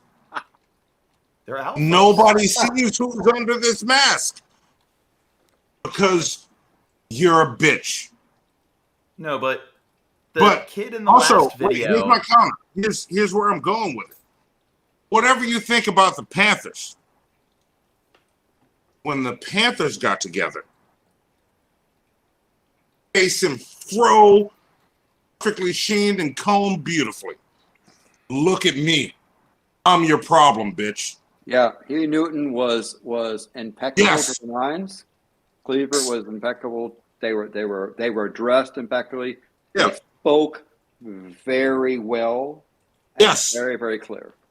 And That's why when I see it, bitch, I spot it instantly. Before we got to this part, y'all see that I saw that. Before we got to this part, oh, these are bitches. They don't want to be seen. The first shot of their face we saw was from surveillance fucking footage. Bitch, get out of my face. You ain't ready for me. Yeah, but doesn't he look exactly like the one kid from the previous story that murdered his teacher? No, he doesn't. He doesn't. There's a different look here. There's a different look here. Gene, where does this come from? You're like, yeah, there's different. I feel like he's got the same Jeffrey Dahmer nose. I feel like Yeah. you. No, that like- nose. The other nose was more up. Yeah. Yeah. I feel He's like already you, got like, the spot where he's trying- going to put the tattoo. He's going to put the swastika tattoo between his eyebrows when he's in prison. Yeah. Remember that all thing? serial killers. Remember all that serial thing? killers. Yeah, look this the is same. the one that will act tough and call you out because he's bigger than you, and then cry when you knock him the fuck out. Oh damn. Okay, so I get I get you. I get you now. I understand why you used the term you used. Yeah. By the way, so the 4 asterisks. What do you think the 4 asterisks were? What do you think that word is? When with stuff like this, I don't like it bleeped out. And I'll tell you this. Racism to me, fine dining. I prefer it pure and untainted. And when you give it to me censored, you left out an ingredient. I don't get all those flavors. Like, I do go and look for uncensored versions of these phrases. But when I look for them, I look for the whole thing that they came from, because I also want all of the context from beginning to end, even if it's 3 hours long. Yeah. I will sit and listen for 3 hours. to get to that. But that's how I prefer my racism. I like it raw. Give it to me raw. Don't censor that man. Let him say what he said. He said that with his whole chest while hiding behind a fucking mask. Show me how much of a bitch this man is. Yes. I love when bitches hate me. Wherever they stand. The two were arrested in January 2020, just before the FBI claims they intended to launch their civil war by attacking a gun rally in Richmond, Virginia. While the Virginia situation is happening, make other things happen. Derail some rail lines. Great, let's shut down the rest of the roads. Oh, God. Sounds creepy. Yeah, but they wanted to attack a gun rally? Like, aren't racist, like, douchebags usually all pro, like, aren't they usually big gun enthusiasts? You know, you can kick off the economic collapse of the U.S. within a week. The FBI believes the men who both had military training had the means to carry out the plot, discovering 1,500 rounds of ammunition, firearms, and tactical gear. Both pleaded guilty to gun charges in June, and were each sentenced to 9. I mean, I don't know. Maybe I'm thinking wrong, but maybe that's why they were trying to attack there, to make like a big shootout begin. Not like, yeah. Right. Years in prison last week. David, the threat of white supremacy is rising. FBI Director Christopher Wray testified this year that the number of domestic terrorism cases involving white supremacists has tripled since he became director in 2017. David? Yeah, but all terrorists are just Muslim. No. Well, yeah, that's how it gets framed. Yeah. Now, I had a discussion with one kid about that, and like I gave him all these examples of terrorist attacks of like the FLQ in Quebec that were a terrorist group that didn't like, I guess, the lack of French representation and everything. And his response was, shut up, John, you just think you know everything.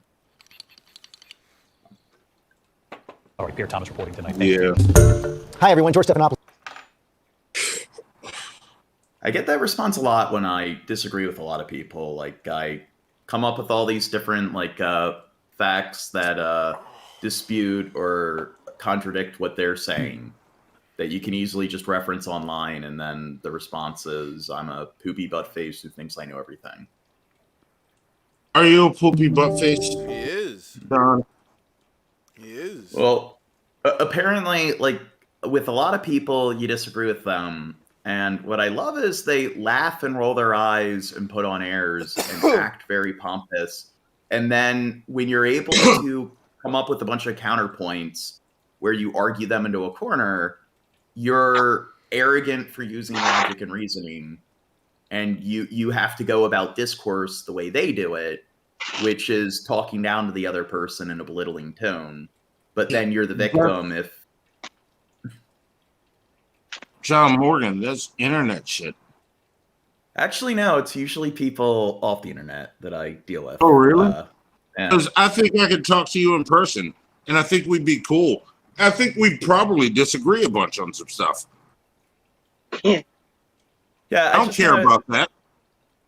A lot of people, like with politics, you discuss politics with them, and I find that a lot of people don't really know how to talk about politics without acting like kids. And then even when you're being formal and you're not like talking down to them or insulting them, you're just discussing the facts. They'll act like you're the one being an asshole, or you're the one doing something wrong. Yeah.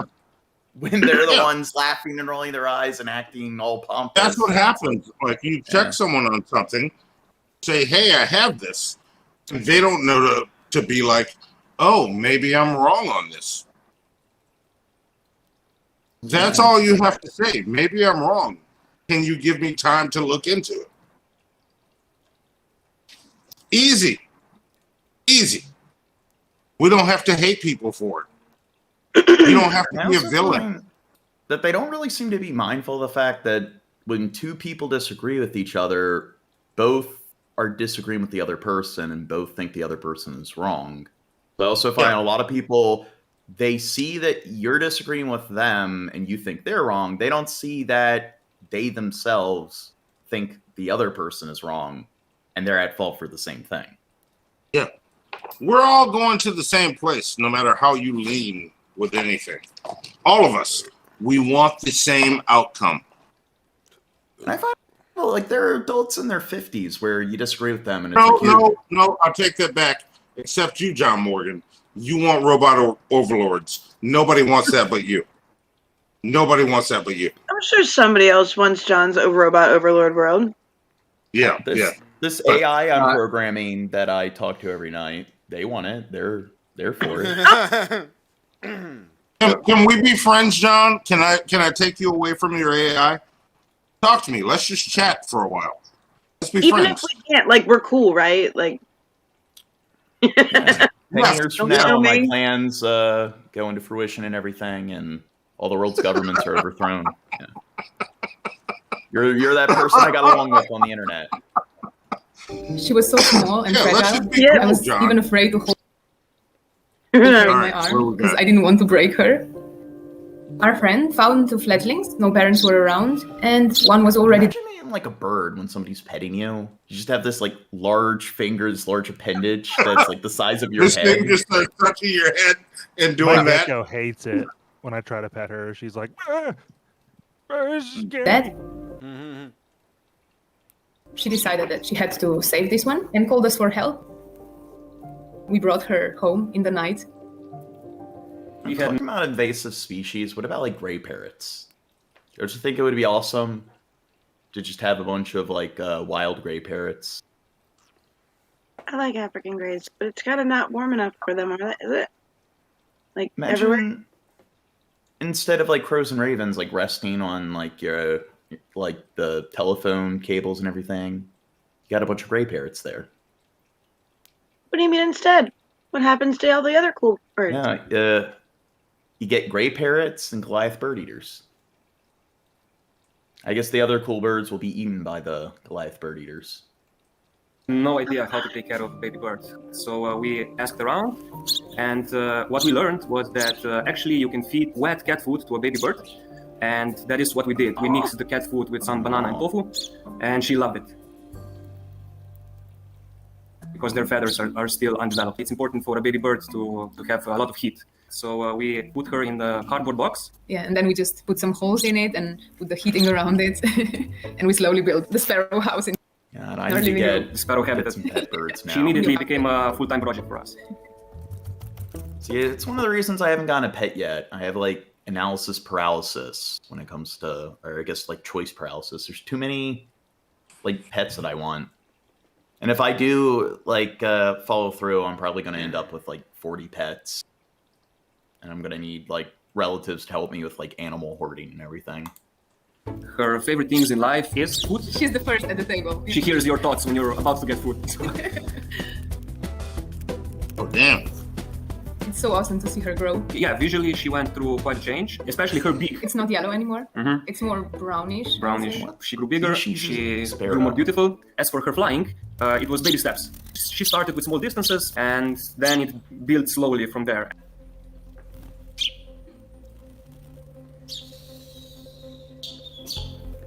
So I got when she a started flying around, that's bird when feeder we in my knew backyard, this is it. and I We get a have to ton of slowly find her sparrows. suitable Sparrows spots are to everywhere be in released. Maryland. We wanted to keep her safe. And We have a since bunch there are many here, cats too. around in our neighborhood, we ask our No, friends. They have a I don't know, I garden. want magpies. Like magpies are like the smartest species of bird. They'll steal your stuff. What's that? Yeah. They'll steal your shiny stuff. That's why they're awesome. They're little thieves. No, that's my shiny stuff. You don't get to have your shiny stuff if they want it more, Raisin Girl. They're bullies. They're big. They big want it birds. more. If they prove that they want it more than you, I watched 2 magpies bully pheasants. They're no joke. Pheasants are That's bigger, awesome. but magpies chase them away. Yes. Other birds have too much empathy. Magpies, I don't know. Magpies have a lot of They have empathy. funerals. Yeah, they got magpie funerals. Yeah, they're smart birds. And we ask if we can release her there. And They're they the agree. only bird that can recognize their reflection. They pass the reflection test. Corvids don't? No, crows don't. Yeah, so we need to get a bunch of magpies and set them loose in Maryland and Pennsylvania. Because they're only indigenous to, like, the West Coast, so we need to, make them an invasive species in the East Coast. Add some duck-billed platypi. Is that the plural of platypus? We need to just get every animal and make it indigenous to like every state, and then build a wall around every state. Or, no, you got this wrong, John Morgan. If you want to do this right, pick one place that has none of this shit and put everything there, wall it off, and see how they react. A little Garden of Eden. I don't know, maybe you just take all the cute animals. Take every like fun, cute, wild animal, and then just I don't know. How do you determine cute? We decided for a date to release her. What's that? I don't know. Who determines cute? I'll use an algorithm. No, we won't use an algorithm. We will let the people decide. We were both afraid. It's Robo World. You'll conform, Monty. Yes, we will let the people decide. And the next day we will ask the people and tell them they're part of this experiment. Tell us which are cute. I was looking into getting a gray parrot, and apparently you can house train them. Yeah, African greys are smart birds. They're good birds. You can train them to take a lot of care of them. What's that? You're gonna get a bird like that. Make sure you really research that. They take a lot of care and they live for a very long time. You will have that bird for the rest of your life if you take Birds care in of it. general are pretty demanding. Yeah, and make sure you have someone that can take care of it near you, because not everywhere can service birds and reptiles. It's daily care. I think if I just get bored, it's too much responsibility. I'll just Well, I don't care if they know live. My dick is in my hand right now. You'll only see this hand throughout the stream. So we need to clothe ourselves before we go live. let's see. Let me pull up my favorite things to look at here. Everyone take off your pants. There we go. I just pulled it up. There we go. We're good to go. There we go. Let's continue. There, so she could come back and. Yeah, but anyway, I'm gonna have to throw soup in Shabisky's face because it probably inconvenienced me. And sleep in the house if she wanted to. And then we release her. She sat on our shoulders, and then she flew into the tree. We thought, okay, that's it. But after a couple of seconds, she just came back. Well, I don't know. I think if you raise an animal like from birth, you probably should just keep them. You definitely inbred. Yeah, Red Eye knows how to do it properly to avoid. It's the same thing. Repeated day after day. It was crazy. And it changed our life for the better, I would say. Once we found out that we can take her outside and at the same time keep her safe, we can keep her home and also arrange for her to be as free as possible. Pie? I want her. This seemed like a reasonable compromise for her because she seems happy. If you compare Chibi to other wild sparrows, her routine is a bit different. So she goes to sleep later than other birds and wakes up later than other birds, you know? Yeah, she's not an early bird. No. When we go outside, she sits on our shoulder. Were you there? I think it was a while back. I'm pretty sure it was Miss Parker. And one of her palate cleansers was this bird that had like it kept plucking off all of its body feathers, but it was at this rescue and it would dance. Do you know what I'm talking about? Do any of you do? This dancing? It might have been a mag. I know what you're talking about. Yes, I remember that. We went in the middle of that stream. We raided. They were streaming, the owners of that bird. Miss Parker raided their stream and just like, oh my god, this is the coolest bird. And they're so sweet. They're so sweet. If I had enough gumption, I would absolutely keep a bird, but I'm too lazy. Yeah. No, I don't need a bird. Red Eye. I don't want to become Whiplash. That's why I don't have a bird. Yeah, if Red Eye's in the chat, what about like having like a cassowary as a pet? I don't even know what that is. Is that the? I guess I did. They're the most deadly bird on the planet, and they're in Australia, and they're like the size of like an emu or like a ostrich, and they got big dinosaur legs, and they will maul you. I'll raise one. That sounds hot. Or on the backpack. To be fair, like if a bunch of like cassowaries are just walking around the streets at night, I don't think there'd be a lot of crime at night because you'd get mauled by the cassowaries.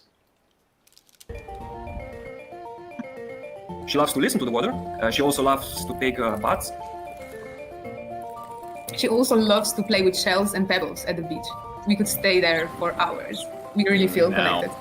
If I had like a pet sparrow, I would be very anxious if I was like away from home at a beach, or they could just easily fly off. It's a constant feel of responsibility. I'm guessing it's close to what parents feel towards their children. And we became a family, that's for sure. She's really a big part of our lives, yeah.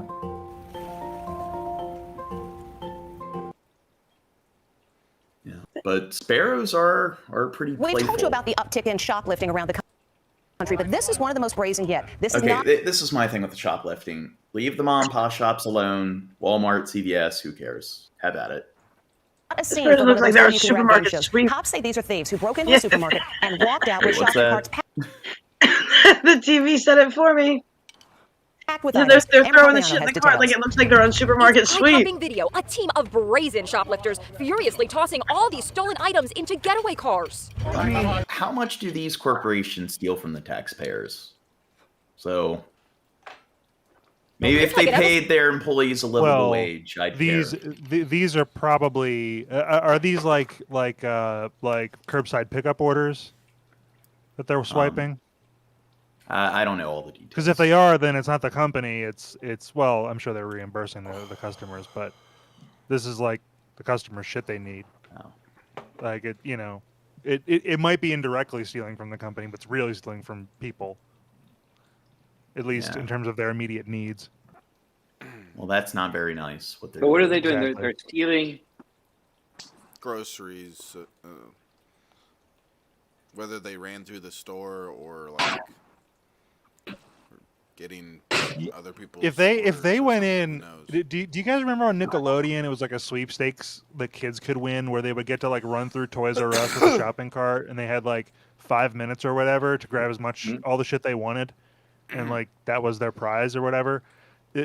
If they pulled some shit like that, that's amazing, and I want the footage from the security cameras right now. I want to see it. I want to put silly music over it. Like, that's amazing. I think they're swiping curbside pickup, though, is my guess. Nickelodeon with all those game shows, when I was a little kid, I was always like, I just want the cartoons. Where Me too, I don't like mostly. these game shows. Yeah. Legends of the Hidden Temple. So was did the hot, TV show changed my Super. mind.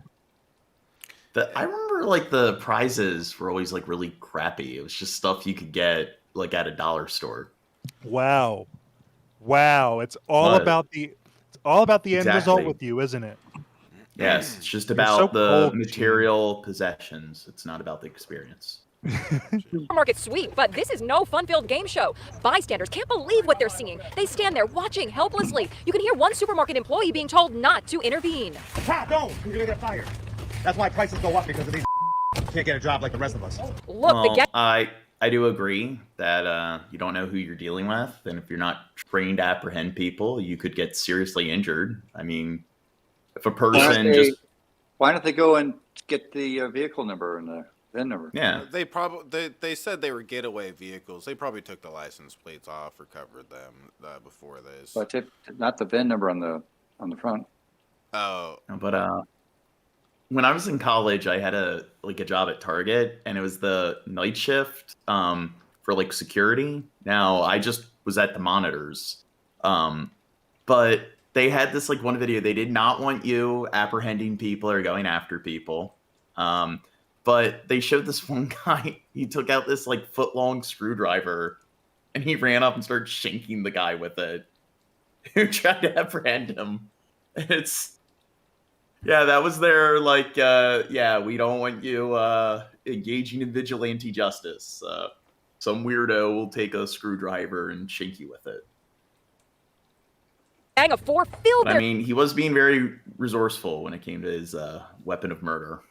shopping carts with only paper towels and laundry detergent. Why? They're non-perishable items that can be easily sold on the black market. Police say the SUVs are stolen. Notice the license plates have been removed. The gang was highly organized. They hit this supermarket near New Haven, Connecticut at 6:40 in the morning when there were few customers. No one called 911. The raid wasn't even reported until 10 minutes after it was over. I watched the video with Connecticut State Police Sergeant John Acampora. How could they get away with something like this? Most major retailers, they do have like a no chase policy, no intervene, just to contact law enforcement immediately. We've seen disturbing video in the shoplifting epidemic sweeping America, but nothing like this. One angry eyewitness tossed a shopping cart in front of a getaway vehicle, but it bounced right off. All told, $1,600 worth of products were stolen. It's a minivan, so that could have clocked him or Yeah. someone else. Like, yeah. It's on the defensive. What is the solution, though? Nobody likes the potential solutions to an inflation issue. Raising interest rates, not going to be popular. We know what the stock market would say with that. Raising taxes, I'm guessing Republicans don't want to do that. Or lower wages. Like, there is no, I mean, if you try to do something about inflation, some of the tools to deal with it are extraordinarily unpopular. Well, and you know, the Federal Reserve would be the one that makes the decision about interest rates, but the president certainly does not dislike what's happening with wages right now. Quite the opposite. He and his economic team really like this wage pressure that's built up, the bargaining power that workers have to ask for more. They're just still kind of hoping right now that that bargaining power doesn't turn into the spiral you talked about at the top of the show, where prices go up, wages go up, and we start to see the kind of runaway inflation that we saw in the 70s, which we're nowhere close to yet right now. I mean, I think that the brutal politics of it is they don't have a lot of options. They've known that for a long time. A group of the president's advisors has been worried about inflation since before he took office. They always knew these were a potential problem that they could face. But now that they are in a, admittedly much worse situation than they expected to be in, what they are finding is they don't have a bunch of quick, big levers they could pull to make things better. So let me ask you this: you've covered the Fed in your day. I mean, the Fed, they're still buying paper, right? They're still in some ways infusing the markets with more cash. Is that our bigger problem here? Well, there's going to be more pressure on the Fed, obviously, to start moving off of this sort of. Like the federal government, how much influence do they have on like inflation compared to like your state and local government? Because I don't know. I guess there's federal taxes on. Yeah, they have a lot more spending power, and so. Yeah. I guess with like the major corporations, like nationwide corporations, how they decide to tax them, regulate them, can definitely make a difference. Extraordinary monetary policy to stimulate the economy, and that's already building. But it's interesting. The biggest problem right now is not that there's too much money. Plus the president with like international trade and policy. If we were just sort of back to our consumption patterns of before the pandemic, where we were eating out a lot and traveling a lot, it wouldn't be that big of an issue. The problem is when we all decided to replace our furniture for the same time, and so everybody wants goods now, and it's that soaring spending on goods that has clogged the supply chains, pushed up a lot of its prices. So at the end of the day, if they're going to try to have a political solution to this, it is doing a lot of events at ports and maybe trying to do something on gas prices, right? Whether it's release a little bit of the strategic oil reserve or. See, we need just 3D printers that print all the goods we want. No, we don't. We don't need that.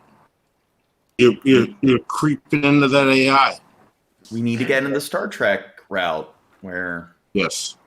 I don't think you understand how economies work. I don't think you know how supplies work. I don't think you understand how art works. We need to have a communist kind of society where AI controls everything, and then we have this like quantum 3D printing, so everyone just has all the goods they need. Money and economies become obsolete. I'm sorry, John. You're saying a bunch of gobbledygook. Yes. Yes. Quantum 3D printing thing. Come on. Come on, Gene. Think for once, Gene. You said this thing over and over and over again. Think about what you're saying. For once in your damn life, Maybe Gene. it's not within reach within the next few decades, but we gotta eventually reach that Type 1 civilization status where robots do all the work and everyone just wears like white robes with like bald heads and everything, and they just they become a bunch of like celestial space monks. Why do you want to be bald? You seem to like your hair. You let it grow. I don't know. Oh, yeah, I've kind of gotten in the habit of not getting my hair cut with like the quarantine and staying. But don't you like being you? I don't know. Uniqueness kind of makes things difficult. Hey, look, then we need to work on your self-esteem because, hey, this motherfucker right here on screen is awesome. Nobody's gonna make me not me. Fuck your white robes. I'm wearing this fucking jacket. Whoa. I'm rocking this scarf. I'm gonna be me. Yeah, Gene, you and your fucking white robe. What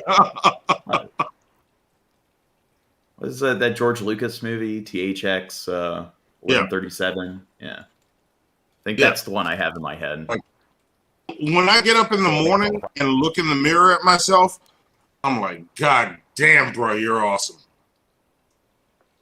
I walk out and have my day.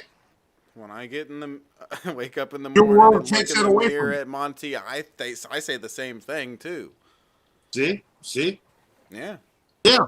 Your world takes that away. I'm Gene. Have you read the book The Narcissism Epidemic? No, I haven't. No. Okay.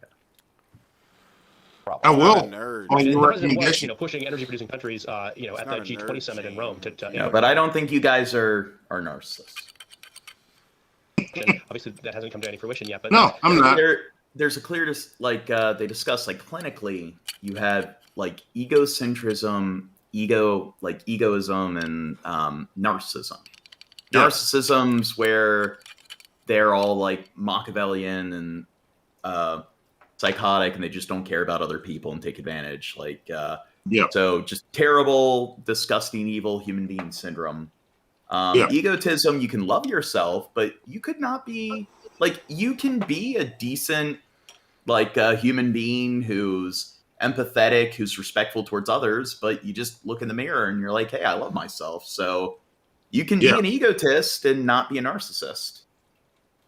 Yeah, you and can. Then egocentrism is when people lack the ability to separate subjective schema from objective truth. So they might not think they're awesome, they might not think they're special, but they lack the ability to understand that what I think isn't what other people think, and my perspective isn't other people's perspective. So just because I think something is this or that doesn't mean it is this or that. Just because I think something's annoying doesn't mean it's universally accepted by everyone to be annoying.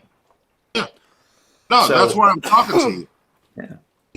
Yeah, because you're annoying. And all clinical narcissists are egocentric, but not everyone who's egocentric is a narcissist. Be the strategy, and there are things they could do. They could take the tariffs off products coming in from China. That would reduce the cost of those products. I don't get any sense that that's on the table right now as a response to the supply chain issue. But they don't have, like you were saying, a large amount of things they could do to make a huge difference right away. Is there anything that slightly changes in Build Back Better? For instance, when the tax hikes go in, when this, he looks kind of like that guy from the Young Turks. Do we sense that Manchin will make for some small changes there? Yeah. The logistics are going over. It's pretty bland. Shut up, Gene. More cats. Ooh, kitties. Be careful with the... Oh, kitty and... Yeah, I'm looking... Yeah, Red Eye's trying to get me hooked up with somebody who does intros and animation segments, because this segment, we call it Kittens and Carnage, where because the news is always depressing, we put a bunch of random cute animal videos in between. All right. This is adorable. Next thing of concentrate here. Look at this fancy packaging. It's fancy. Now, Gene. I know that they have kind of a symbiotic relationship. The cat likes the rabbit, but that cat at any moment could just easily kill the rabbit. I'd be kind of nervous that... Why would you be nervous? Look, a human could kill another human in an instant. Well, I think we left him in a rabbit. Could be just playing with the rabbit, and they might not even try to cause serious harm, and they might cause serious harm. Not watching YouTube. I think and it's like that all the time. Sorry. What's that? Sorry, you were cutting out. I wasn't sure if you were stopping. My bad. Okay, it's okay. I didn't mean to cut you off. Continue. Okay. I mean, it's very likely that whoever's filming this video and taking care of these animals is aware of that sort of thing, and they're socializing the animals together and monitoring them appropriately. Yeah, I have friends who foster animals, and do this sort of thing all the time and just like make sure that everything's on the good and on the up and up, and dealing with disputes and whatever between the critters. I'm saying, like, with a cat, even if the cat is really friendly, like something as small as the cat just swiping at it with its claws could like cause the rabbit to die. A cat, just like a dog, like it's smart enough to be able to do. That's why they can take care of their babies when they're born without killing them, because they know how to handle fragile, smaller things still. Like they're still smart enough for that. Yeah, true. I'm gonna get another beer. Yeah. Do it. Do it.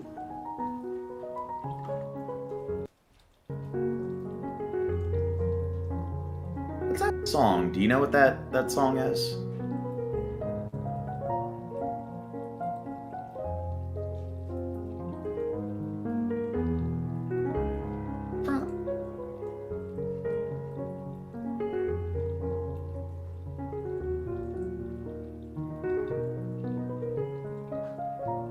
Sounds like it. I think it's from some musical.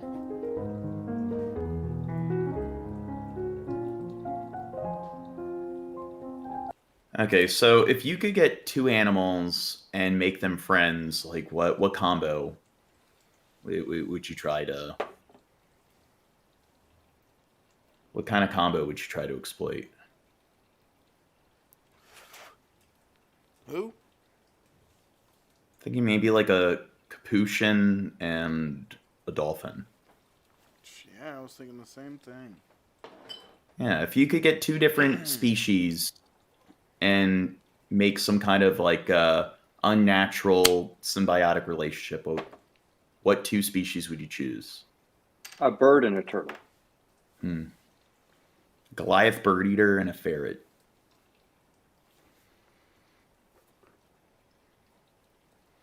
That's cute. No, but Monty, two random animals, you could make a kind of fun symbiotic relationship with the two.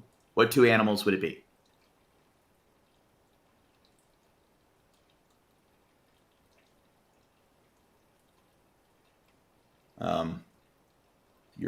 You're muted. What about like a human and a wolverine? You throw the human in the cage with the wolverine. I think that would be something entertaining to watch. I think we're having some technical issues with Monty. No, he just muted. Monty, oh my God! Look at the bunny wabbit.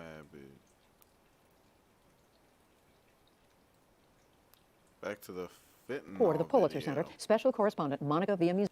These Final are story on the ravages of the cross-border drug trade with Mexico, with the support of the Pulitzer Center. Oh yeah, so special they're correspondent Monica Villamizar. Using children as, like, I guess, vigilante or substitute law enforcement. Villamizar and producer Zach Bannon traveled to the mountaintop village of Ayahualtempa in Guerrero State, Mexico. I think it's smart to give children guns, allow them to act as makeshift law enforcement. Brilliant.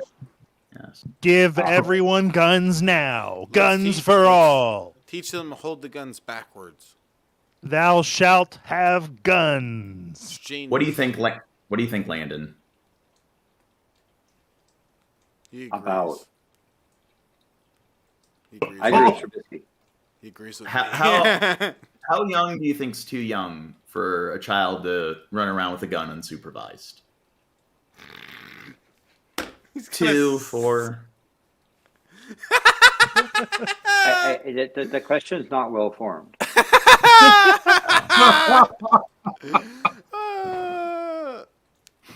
Oh my God.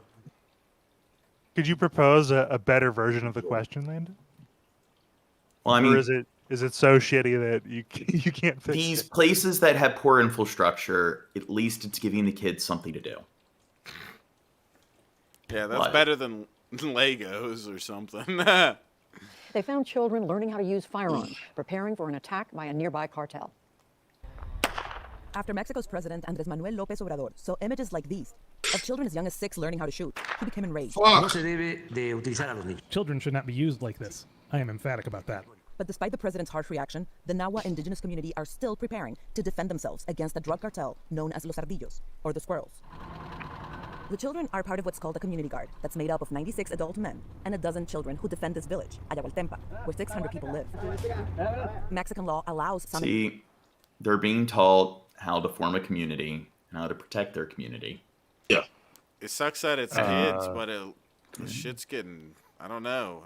If shit's about to become a war zone, I would rather have I don't want to put these kids in danger, but if they're that strapped for fighters and they have time to prepare, I mean, look, if these were just parents and their kids going to the range on a regular basis and doing everything by the books at these ages, yeah, as long as as long as it's done correctly.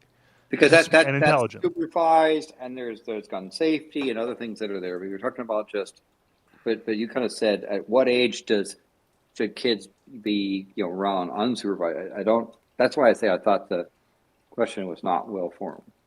So, well, now, don't you think kids in America are too? Yeah, don't you think kids in America are too kind of sheltered and pampered? Don't you think this is providing kids with a decent amount of adversity? It depends on where. God, there's Jane. Big generalization. and there are some places in America where that's true, and some places where not. I agree. Yeah, but don't you think? Just giving them some fucking character, guys. Yes. God damn it. Some more thick skin. Yeah, these damn millennials and Zoomers So children over 12 in the can U.S. have with their guns. iPhones All of the very and small ones everything. have toy guns, and the reason is it gets them used to the idea that they have to defend themselves. This Yeah, that's a self-defense chunk group is of filling the wood. void In all left by seriousness, the there are no armed does make Mexican my security skin forces crawl. nearby to protect the besieged town. There is no medical facility, and no financial aid has been provided to these villagers, so they can weather the crisis that has isolated them from the outside world. After decades of growing poverty, the raw material for heroin, this impoverished agricultural community stopped growing the illegal crop in 2015. And they're cutting off all hardly concessions with the local cartels and their intermediaries. Fearing assault a takeover from rifles. the increasingly powerful Even the and ones that violent are group. guns, they're. In November of 2019, as the cartel gained more power, Is that the murder that rate is like a started single steadily shot increasing. break action? In the past few months, 9 people have been killed in this village, and That's 34 others probably were a slain single in shot. surrounding towns. The villagers believe the violence is a deadly message from the cartel. From some of the that wants to recoil they take showed over. earlier, definitely 22s in there, small caliber. Now, I saw a shotgun. Like I said before, look at all the money we wasted, in Afghanistan. They're almost exactly the same. We should be helping Mexico. 20 years later, Yeah. our neighboring country, and investing money, it would be a more lucrative investment overall, adding stability and greater infrastructure. And then when people from the right complain about instead of people sending crossing, the military to Iran or whatever the fuck, send them to Mexico and have this cartel fucking taken care of. well, not even sending the military, just investing money and adding greater infrastructure. That way there would be less crime and there'd be less people that Seems are like trying it's to cross the border. Overrun by Yeah. I think it would make sense to send the military in, really. Yeah, and it definitely would be a much more sound investment than the war on terror, where it's in all honesty, when it comes to the war on terror, they pretty much have to have military bases and men deployed in those parts of the world for several decades, because they're gonna hide out in the caves and the mountains and everything. And it's the Khmer Rouge. The Khmer Rouge in Cambodia are still alive. And it's pretty much they had to have a military presence in the cities and stuff. And they're still out there in the rainforest. And if the military leaves, they'll come out of the rainforest and take over the city. So you pretty much just have to blockade them and segregate them off where they hide in the forests or in the mountains. And you have to do that for 2-3 generations, which is not practical. Same's With true the in drug corridor. And parts local of businesses. Africa. I forget where, but there's all kinds of just resistance groups out in the woods, and the government the government's involved. Just like, how do we even? We're not just gonna. We don't have the resources to have our own personal civil Vietnam. No thanks. Well, it's like even with like Vietnam, it's like every 4 years we have an election. So every 4 years, like things could change drastically when it comes to whether we'll withdraw the troops. So if you send troops overseas, there's no way to guarantee that 4 years from now they're going to be able to stick with the plan or the military strategy. So it's like in the end, it just becomes this giant mess and this giant boondoggle where every new candidate is like disrupting any sort of like I guess productivity, and then what happens is eventually the troops are withdrawn and nothing is accomplished, and a bunch of people are dead who didn't need to die, and all this money was wasted on these like worthless overseas affairs, and now like all that money could have been invested in something like universal health care. As a form of extortion. Today, this picturesque town has still not been invaded and occupied by the cartel, but the security situation is so bad, locals can't travel to the nearby farmers market. The local school shut down because it sits in a cartel-controlled area just past this chain that's well,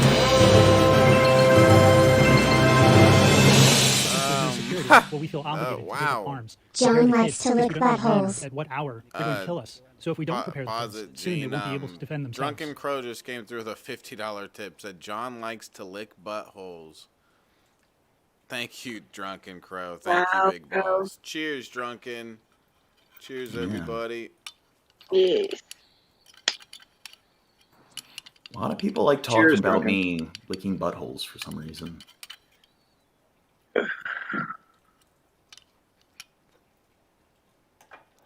The advantage that we have is that we prepare the community police for each shot they take, so they don't miss, that we don't waste bullets, because we don't have resources to purchase ammunition.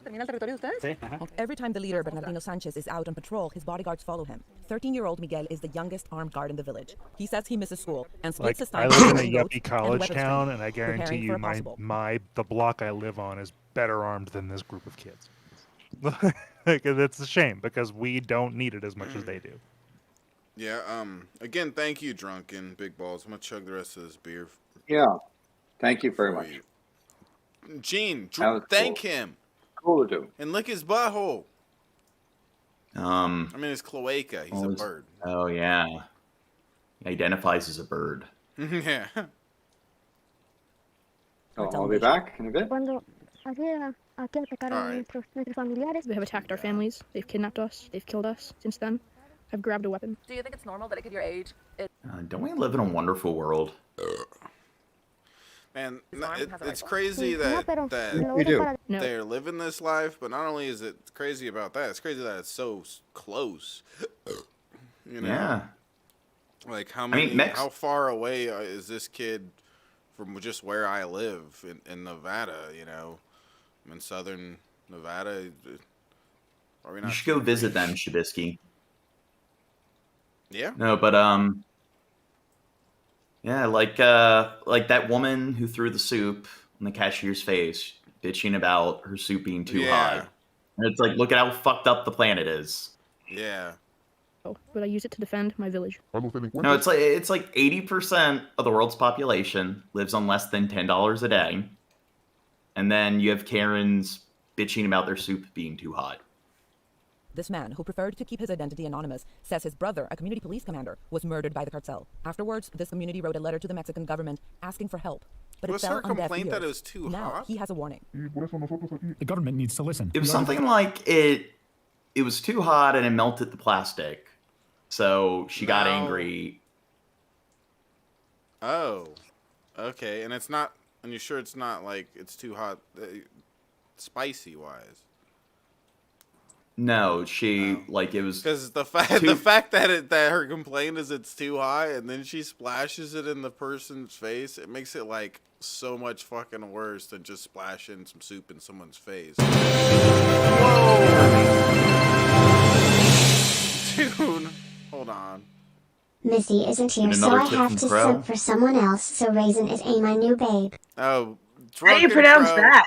Drunken came through with a 50 again and said, Missy isn't here, so I have to send for someone else, so Raisin is my new babe. Raisin, he's here to send for you. Thank you, Drunken. Tips have been good really... beta pick. Yeah, good beta pick. Tips have been really low lately, so I really appreciate you, Drunken. Thank you, Big Balls.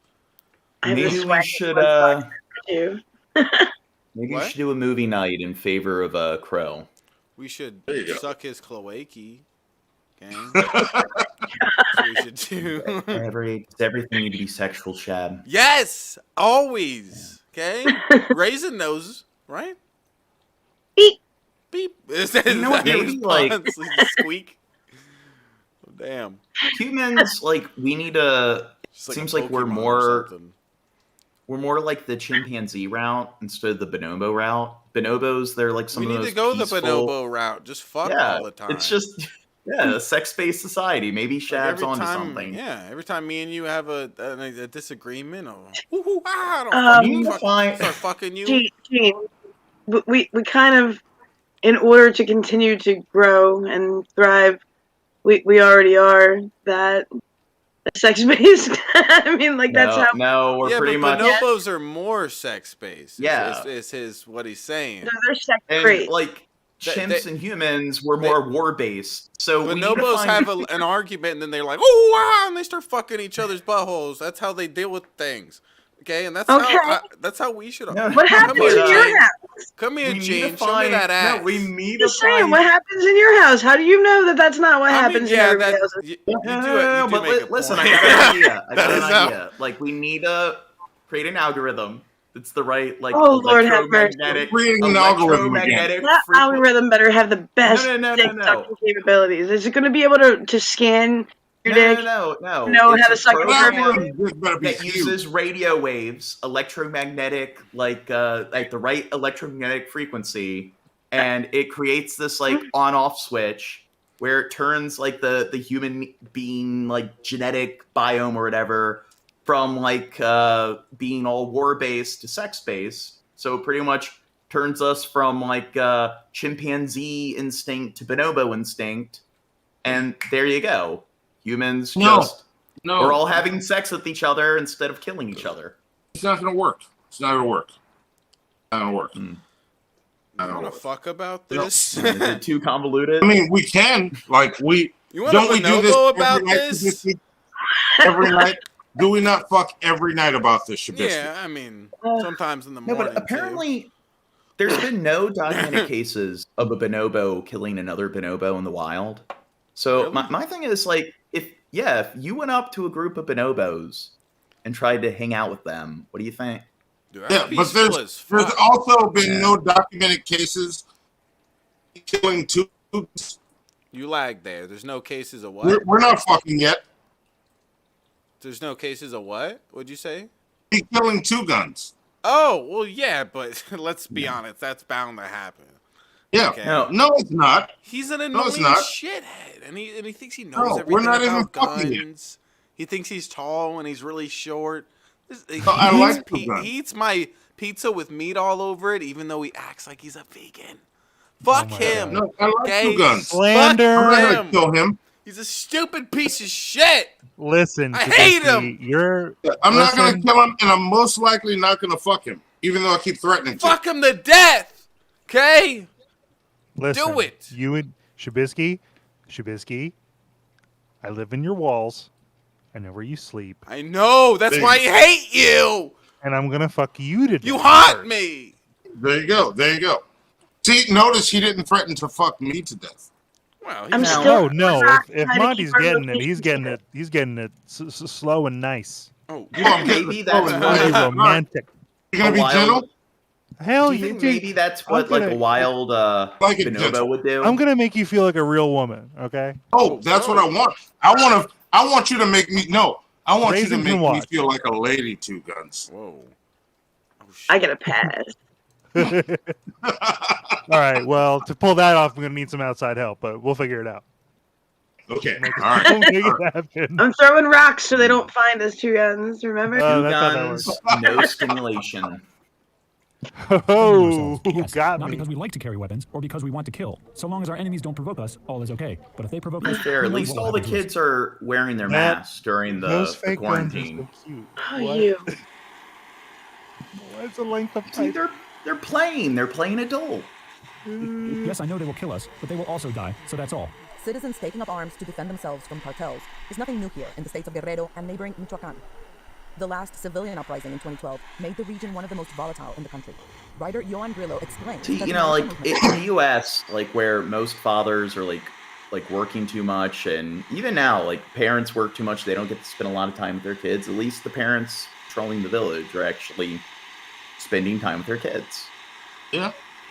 Yeah. Yeah. A kid will kill you. With the self-defense movement, you then had very different things that was outside indigenous communities, which is all kinds of groups of people creating armed squads. Some of them are genuine and really defend the community. Some of them are mixed, like a bit dubious, but they might be defending the community. Realize They're a bit I've been suspect people. slacking on And some of them are something. full-on Hang on a drug trafficking second. organizations that are using the out-of-defense, their self-defense name to do their other Got it. activities. With this new uprising well underway, it's unclear if local militias like this one will help decrease or increase Mexico's sky-high homicide rate of 34,000 murders last year, many of which were drug-related. And just over the border from Mexico in southern Arizona, these men are part of a training session given by the Arizona Border Recon. The group called themselves an intelligence gathering operation, but they're armed to interdict and capture. Their leader is this man, Tim Foley. We love our country. We've taken an oath. You know, most of us were in the military or law enforcement. Oh, And we took love an our oath to fucking defend the country. country. Oh, God. And, Yes, and when he starts it out that way, it's like, that's cringy, and I already don't. I trust you in your position. We Well, I think love it's our changing. country. Yeah, I think it's changing with like the internet, with like younger generations and everything. But like with me, I've always like had more of this like globalist mindset where it's like we're all just living on the same planet. We're all like I don't know, this kind of like nationalistic pride. I do think it's kind of going extinct, but I do think it's cringy whenever you hear it from people. The fact I'm not sure that nationalistic pride is going to stick. I think it's actually becoming more common. The belligerent patriotism and the hyper-nationalism, I think, is actually driving a number of problems in the world. I agree. Do you think it's happening with like older generations, or? I think it's happening with younger generations. I was saying I was thinking with like the internet and everything, like Gen Z and millennials and so forth, I think they might be more, I guess, pro like globalism, or they might be more, I guess, accepting of different countries or different cultures. But I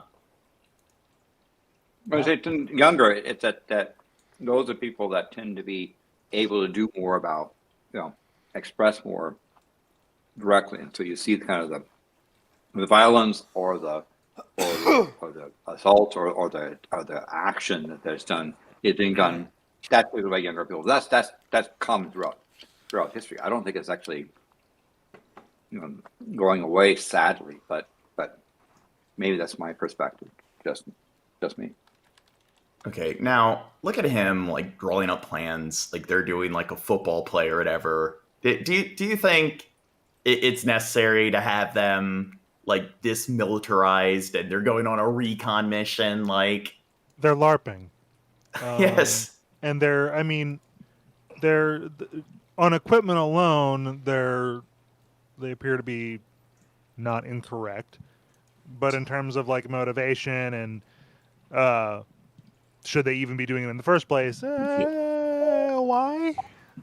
And I think like a lot of people, even people on the left, like when you criticize like a lot of people who become cops and so forth, where it's like they become cops because they like being cops. Like people who like there are a lot of people that go about these occupations just because they like being in a military uniform. They like playing soldier. And I know a lot of like really like naive people that are like, oh no, maybe a few of them, maybe a few bad apples. But I think the overwhelming majority are doing it because they want to help people. And they're doing it for selfless, altruistic reasons. It's like, I don't really think you know much about Well, they might be doing it with good intentions, but I have a feeling that those intentions are very only subjectively, good. It's more vigilantism, right? And like, I may be a gun guy, but I'm not fucking reckless. And the fact of the matter is even if they think they're doing it for a good reason, they're still out there looking for trouble. And stupid games, stupid prizes, etc. And I don't think they're the most emotionally mature group of people. It's a lifelong growth. We love our When country. Foley traveled to the Capitol on January 6th. America. The building, America. He doesn't think the violence was initiated by Trump supporters. We were there, I would say... Fuck yeah. Trump even ended his speech. Fuck Oh, There you were can't instigators already see the there. motherfucking dick. The harassing police and tear gas was already being shot. Look at this guy.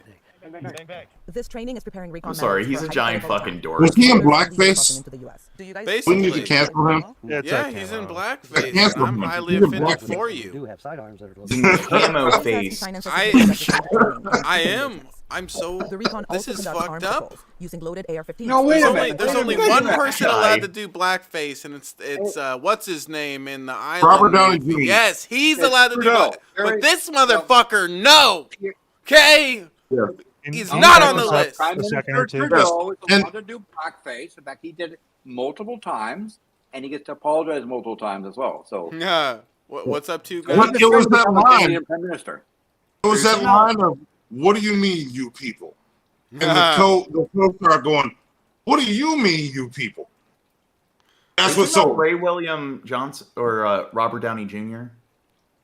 Yeah. Real Wait, quick. whatt that?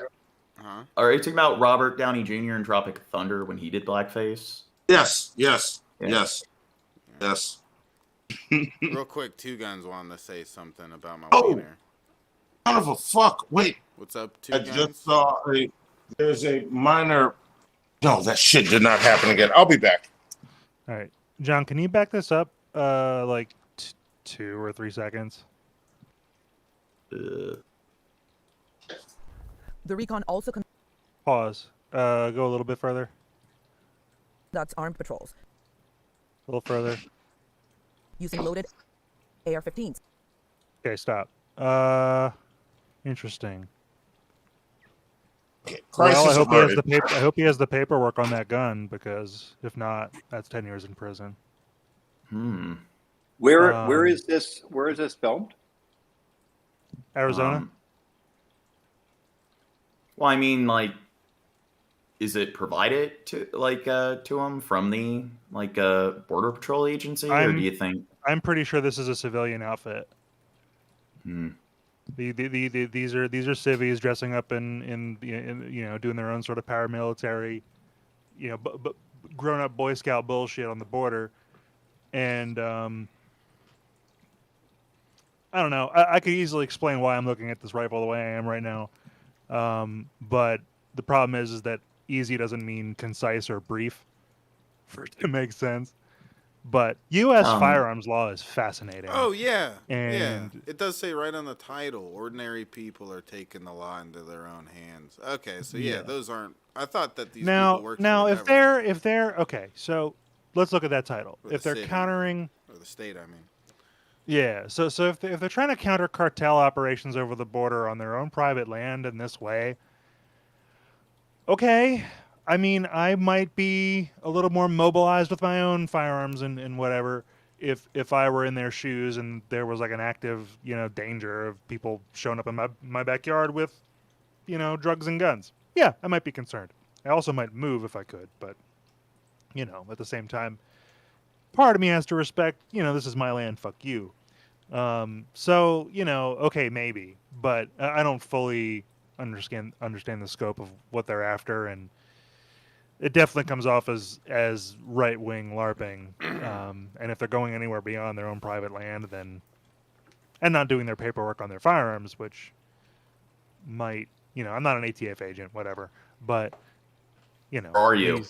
Or are you? Man, I don't know. I'd probably make more money than I do now if I was. Right now, what's the group like? Do they call themselves like the Minutemen, where they're a group of like private vigilantes on the border. They might have been crass enough to steal that name. Yeah, and I know, I know that was a group of soldiers during like the revolution and everything. It was the militia. It was It was the rebel militia in the Revolutionary War. But I know that currently there's a group of like civilian vigilantes that they're protecting the border from terrorists that might cross the Mexican or Canadian border. And that was after 9/11, and they called themselves the Minutemen. And it's like, oh yeah, I'm sure you're gonna. I wonder how many Islamic terrorists they've stopped that were crawling across the Canadian border. Pistols and shotguns on one of the routes where drugs are smuggled on foot for the Sinaloa cartel. This militia patrols the area because that was a straight SBR. I hope they did their paperwork. Groups of men crossing this public desert by foot with backpacks can be seen in footage that Foley captured on his hidden cameras. Foley calls them dope mules. Now, like, if we were gonna give a bunch of like LARPing neckbeards or like young children firearms, like what kind of fully automatic firearm do you think we should provide them with? 2 guns. We fully automatic? None, especially not for kids. Semi-automatic? AR-15. I'd accept AKs. There's a lot of good options, but the AR is so ubiquitous. The dope mules nowadays, the packs are bigger, they're camouflage, but every cubic centimeter in that pack is full. And basically, it's fentanyl, meth, heroin, cocaine. Foley's cameras caught this man They're like with an automatic Boy weapon, Scouts that and just never over the grew border up. inside Mexico, one of Foley's drones captured this man, pointing his gun at the camera. Foley believes he is a cartel lookout who feeds information to mules on foot. Foley says the recon is in the business of combating the cartel's delivery service. Like any business, they have delivery schedules and everything else. So when we come out, what we do is we try to mess up their logistics. If we can get in front of them and deter them from coming in that way, and they have to move to go, say, 2 miles, but if we're sitting there also, then they have to move again, so they're burning up their food and logistics, so that way it makes it harder and harder for them, and they're not keeping their delivery schedule. So you're going to get some upset customers. Foley has stopped groups that he believes were illegally crossing into the U.S. He says he gives... What? They're having fun, Shabisky. the border crossers water and immediately notifies the border patrol. We're playing army. It's nonetheless an armed private citizen taking Look, I'm a G.I. Joe. Customs and Border Protection would like Foley and his men to that's a proper formation. Proper formation, guys. We're badass. I'm sorry. If you're not going to take this seriously, I don't think you can be part of our club. Mark Napier is the elected Republican sheriff of Pima County, where Foley conducts his patrols from 2016 until last year. Today, Napier works for the neighboring Cochise County Sheriff's Department. How do you determine who a good guy and a bad guy is when people are carrying, rifles? Their skin color. I'm not interested in armed militia out there playing such What? I thought that was. David Hathaway, a That's not the way. Democrat of neighboring Santa Cruz County, points out that well, to be fair, like a lot of those like right-leaning man children, that's probably how their brains work. It is just black and white. That's how you determine good or bad. Through just the sheriff have his name on the Tim car. says he's been called a racist. He's the problem. He had his name on what? See somebody crossing, we'll just On his car. Y'all didn't see that? On the East The Coast. Sheriff Hathaway. Rewind on his it car. to his car. The outside of his car. What a Sheriff fuck- Hathaway. Who does that? What a fucking What the loser. fuck is up with this dude's ego? The sheriff. He's a problem. The sheriff. Clearly, Sheriff Hathaway does. He should have done it backwards, like they do on ambulances. Oh, he's too dumb. His ego's too big to be smart about it. He would not want to look at his name backwards. He wants to look at that car and see Sheriff Hathaway because his dick gets hard when he looks at it. He's a problem.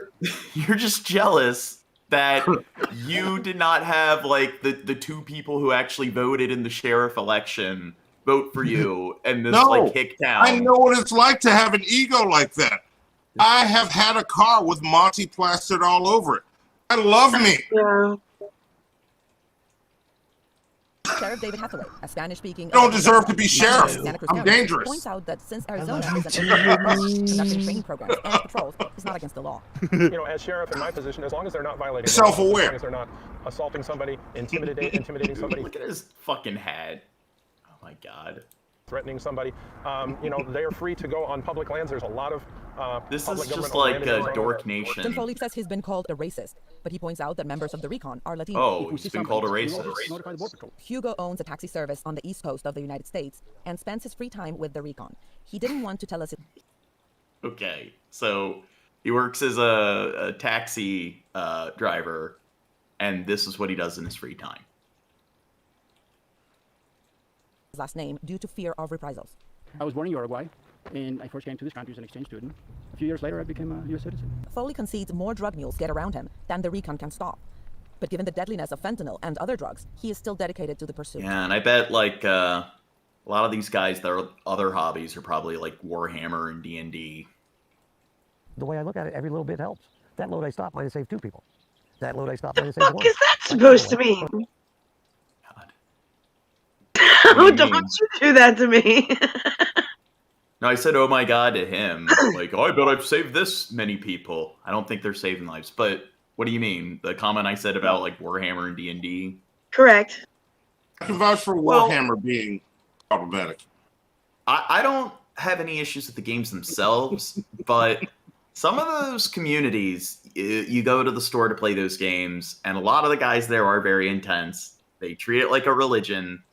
And the poor neckbeard, like the neckbeard with like the poor social skills, that stereotype exists for a reason. And you do find a lot of those kind of people there where it's like a 12-year-old kid not playing Warhammer the right way is the apex of their first world problem. Hey, I worked in those stores and refereed those tournaments. And there are guys that are like that, where it's like the rule book. Hurt my feelings. Well, it is like a lot of those guys, like with the rule books and stuff like that. It's like some of the rules are written in somewhat of like an arbitrary manner, and they'll be arguing over. Wizards very careful about their rules. Yeah, I don't know what's going on down there with all your tabletop basement building, but certainly when we sit around rolling our dice, there are rules. Yeah, Yes, I would they'll always argue tell them over the rules. when it broke So out, these are I don't know what the fuck your book says, but y'all chill the fuck out.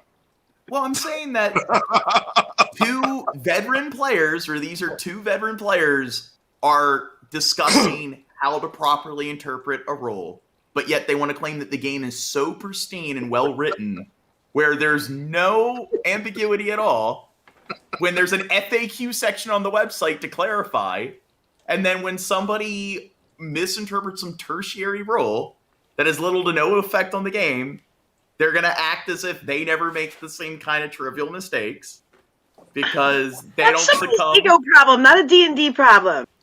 That's a what?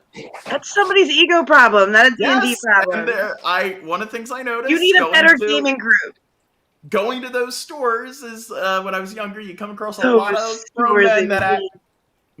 Are you suggesting that people that have those kind of problems are attracted to those stores? Is that what you're trying to? Yeah, I'm not saying everyone in the store. I'm not even saying most.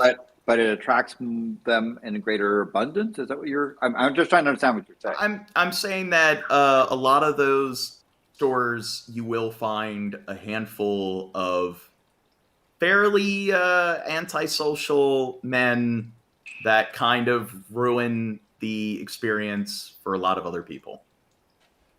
And the Simpsons comic book guy, like kind of fedora beard caricature, I'm saying that profile exists for a reason. Those kind of people exist. You know what, John Morgan? This What? is the worst episode ever of your show. What? Like I said, I like D&D. I like Warhammer. I have no issues with the. I was the comic book guy.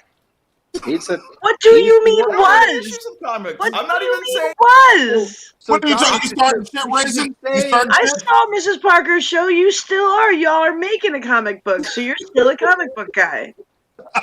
And you should be asking the guy. Okay, you're right. You're right. Down there, what was his experience like, rather than necessarily projecting. But well, have you not encountered? I've encountered people like that. Yeah. I don't know. Let's ask the comic book store guy.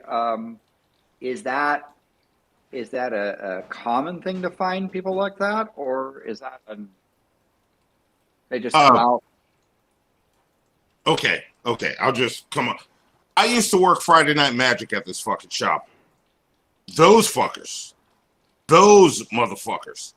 I refereed so many fights. They were scared of me because I was the happy nerd when they came in. But when they crossed me, I turned into big, mean black man quick.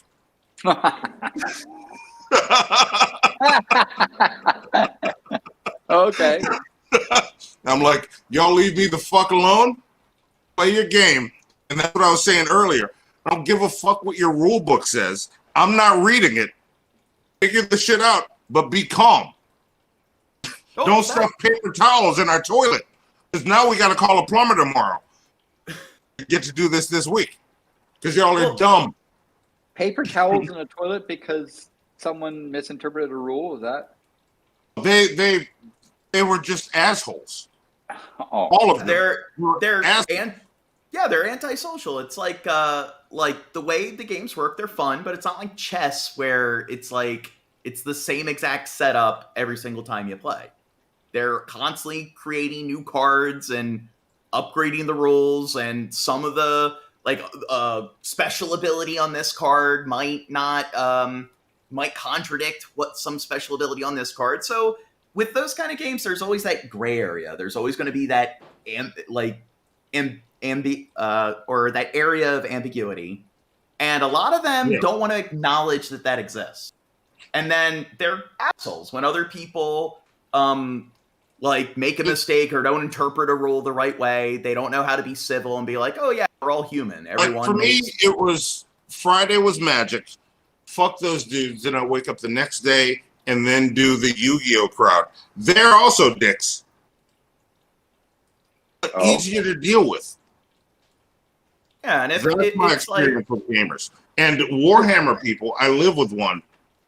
And that's a different level of insane, but I don't have enough data on other Warhammer people to judge them.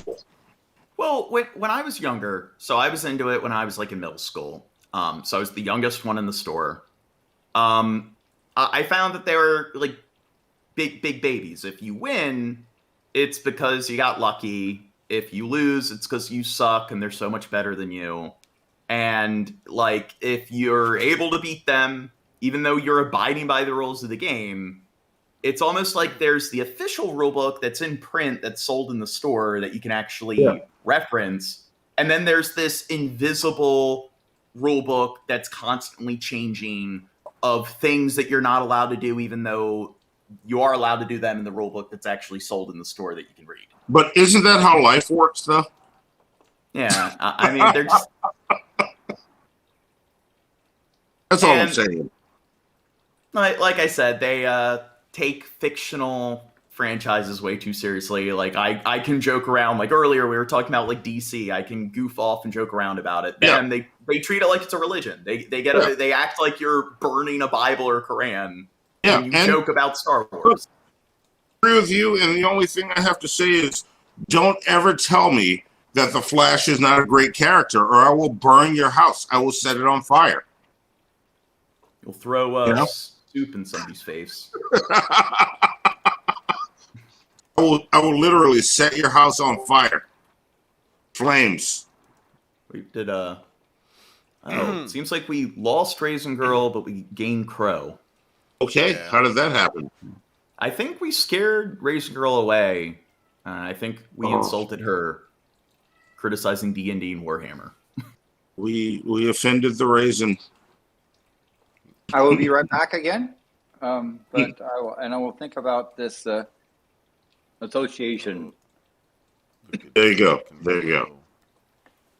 I want to say it was my fault that Raisin left, but maybe not. Wait, what's that? It might be just a technical problem or something too. Who knows? I blame Shabisky. It's probably me. The mirror and go, She's probably scared of me. I have a big wiener. It makes sense. Girls are scared of me. Hold on a second. Also, she was the only woman on the panel, so I don't know.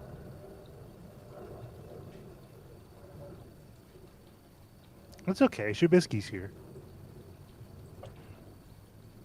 I mean, how many terabytes of cat videos do you think are like on the internet?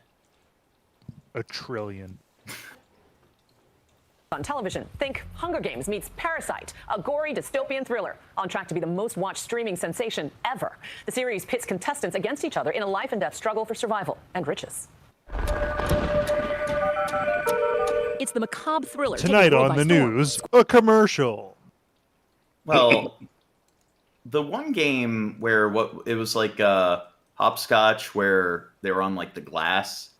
Why didn't they just crawl on the rails on the side? Yeah, it doesn't make sense. Oh, I didn't watch the show.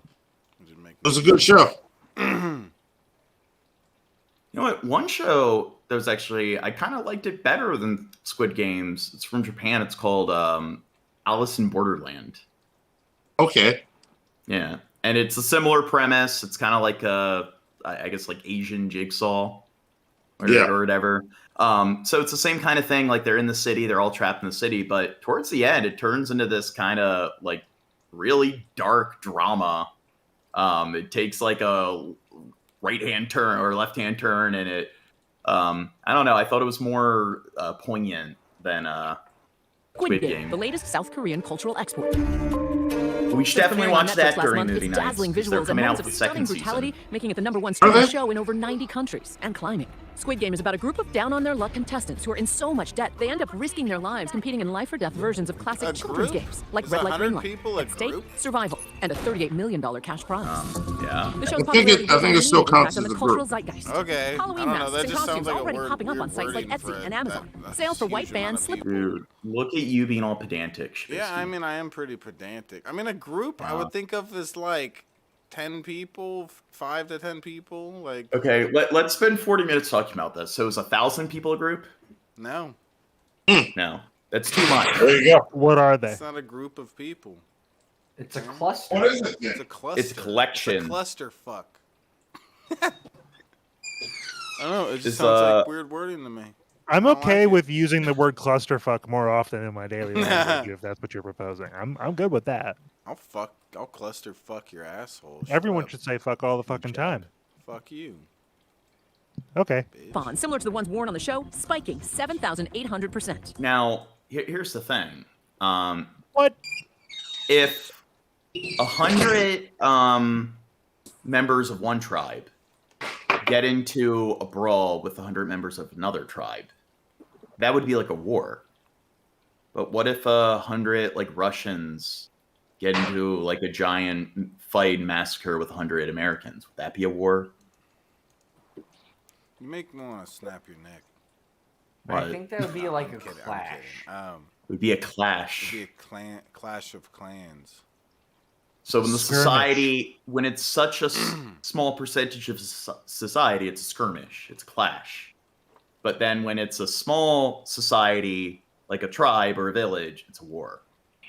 It's a genocide. Well, a war is usually a series of battles. Oh. It's also determined if there's a formal government declaration of war or whatever equivalent form of declaration exists at the time. Yeah, but aren't there wars that are just like one battle? Yeah, but if they're formally declared, then it's a war. Oh. But usually a war is a series of skirmishes and battles to some sort of material gain. Isn't that just semantics? No. Well, yeah, it is semantics. No. Yes. No. Yes, it's semantics. No. It's the definitions of No. word. We No. are discussing semantics. No. Language learning app Duolingo reporting a 40% increase in the US, with new users wanting to learn Korean. And Squid Game's challenges going viral on TikTok. Yo, wait, I'll be right back. Let me just get another cookie. As people attempt their own versions Dude, of some of that's the what I need typical to do Korean next games. for my TikTok. Even Tonight Show host Jim You're such a poser, Shab. I need to get those. Fallon doing his own cookie challenge. Or you're a conformist.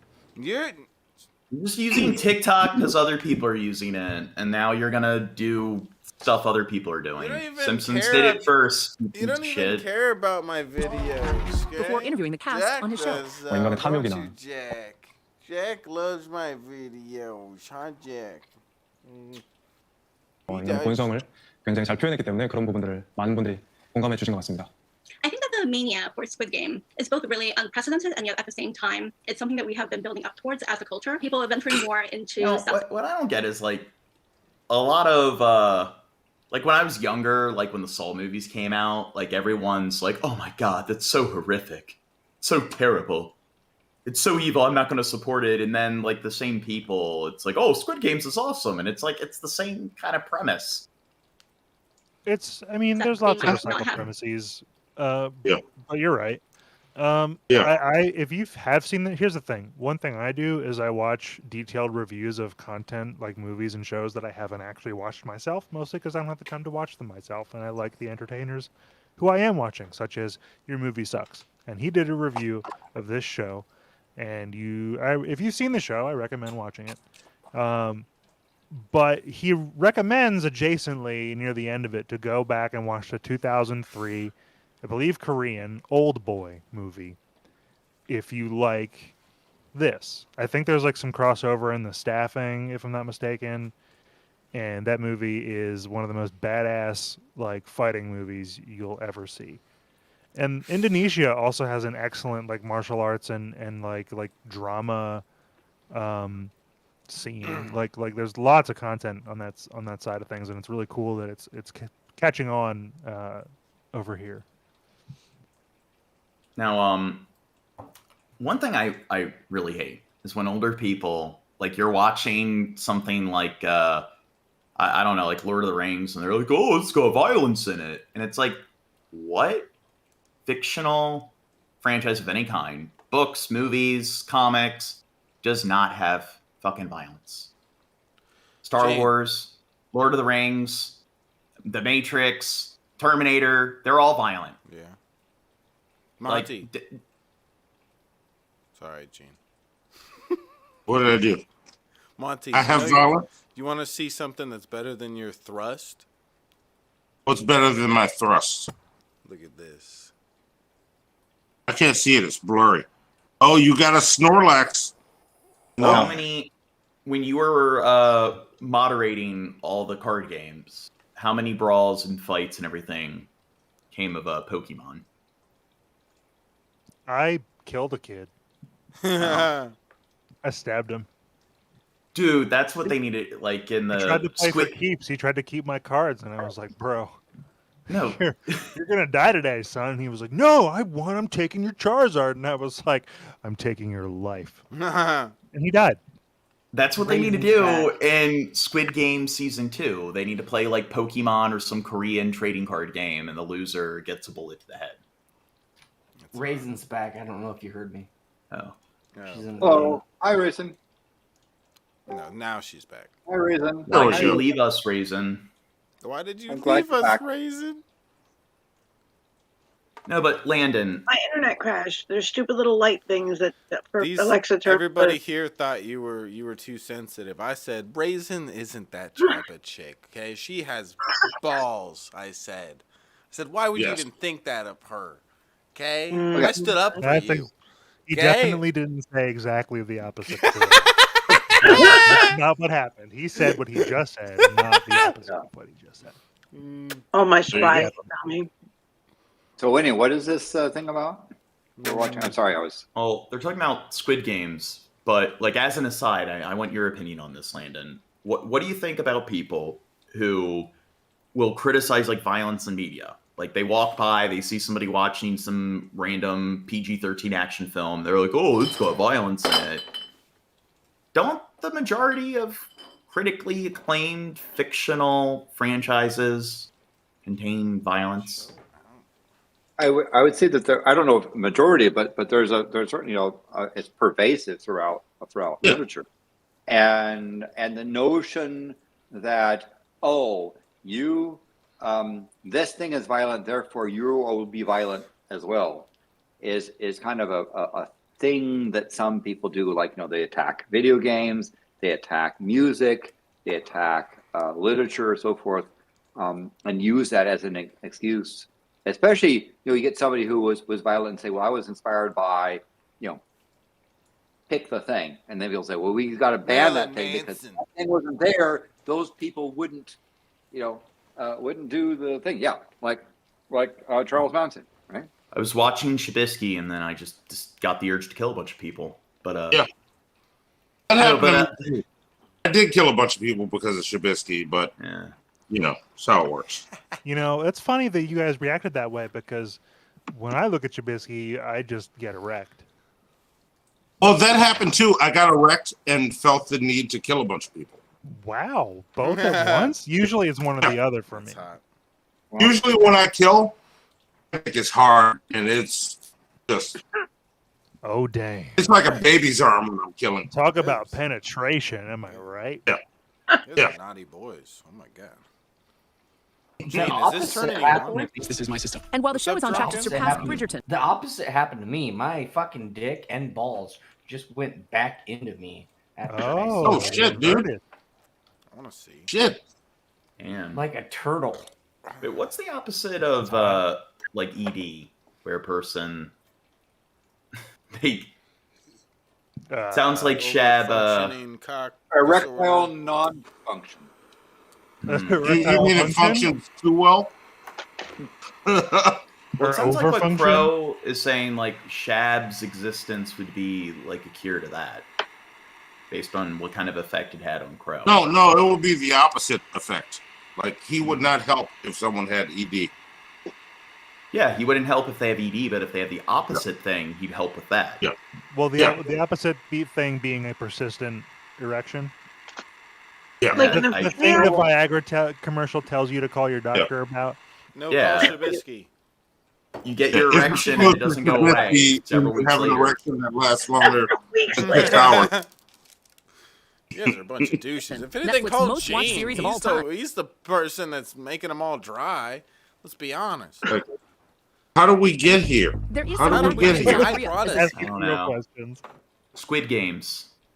Yeah. The show highlights the desperate economic inequality, lack of affordable That's what housing, Korean and media ever-present pressure does. for perfection, all hitting a bit too close for Yeah. comfort. The social issues with Squid Game are both very Korea-specific, and yet I think probably globally specific. There's a character who represents undocumented immigrants who are easily economically exploited. That guy doesn't look Korean.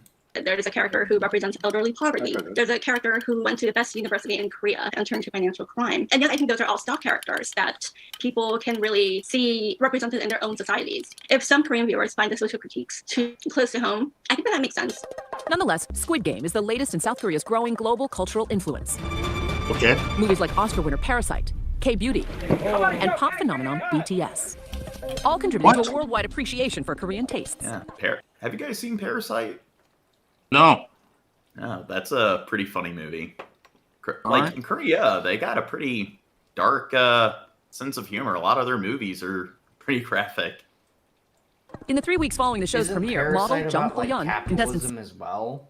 So like Squid Games and Parasite we're just now figuring it out since we're American and we don't really give a shit. I don't think Parasite really had much I guess it kind of did. Not capitalism, but like classism. Yeah, there definitely was like commentary on classism. 67 in the series, has grown from having 400,000 followers on Instagram to an astounding 19 million, even becoming a brand ambassador for Louis Vuitton. Squid Game's water cooler conversation spurring debates over the best viewer experience for non-Korean speakers. I'll do anything you tell me. Whether the show's translation is more accurate in locally dubbed versions like Spanish Voy a hacer todo lo que tú me digas. or German, Werde ich auch alles machen, was du willst. or more nuanced in subtitles. Taika Taika Waititi, Oscar winner and Thor Love and Thunder writer and director, even tweeting, "You don't have to watch Squid Game dubbed in English." The themes and violent subject matter of Squid Game Let's watch it dubbed in Portuguese. Yes. resonating with viewers who may be looking for an escape from a world that sometimes feels out of control. I think it's great to have as much access to cultures and TV shows and art products that are not our own. And I am really looking forward to what kind of influence Squid Game might have on other shows going forward. Hi, everyone. George Stephanopoulos here. His name sounds like a Dr. Seuss character. Joe Stephanopoulos. Yes. Don't be racist. Yes. Don't be racist against the Greeks. Yes. The Greeky boys. There's a cat in between. I have to dip out soon. I'm hitting the time when, the entourage starts to fall asleep. Yeah, we have been going for like 4 hours, so it's usually standard amount of time we go. Yes. About yeah, we watched this one last cat video before. Okay, I'll watch it with you. All right. Yeah, I am one. Hello, this is hello, beauty. Hello, my beauty. Oh, how are you? Yeah. I think cats are just the cure to depression. Wait, what's the toxoplasmosis? Which makes people like it's transferred through cat shit. Cat box. Yeah, that's a cat shit thing.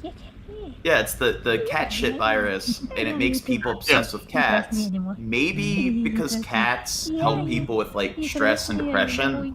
Maybe toxoplasmosis, since makes people obsessed with cats. Maybe that's like the cure to depression.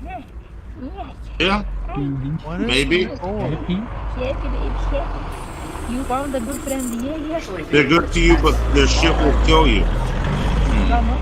Landon, do you think the science there is sound?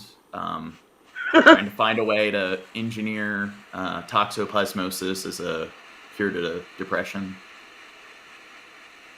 I'm not as much of a medical or physiologist to know, so it's outside my expertise. Sorry. But if you're a pundit in one area, doesn't that magically make you a pundit in all areas? Always. Only on Fox News. Only on Fox News. Okay. Aren't we on Fox News? I think we are. That's what. Sweet. I mean, that's what Red Eye told me. Well, I believe everything he says. What was his name?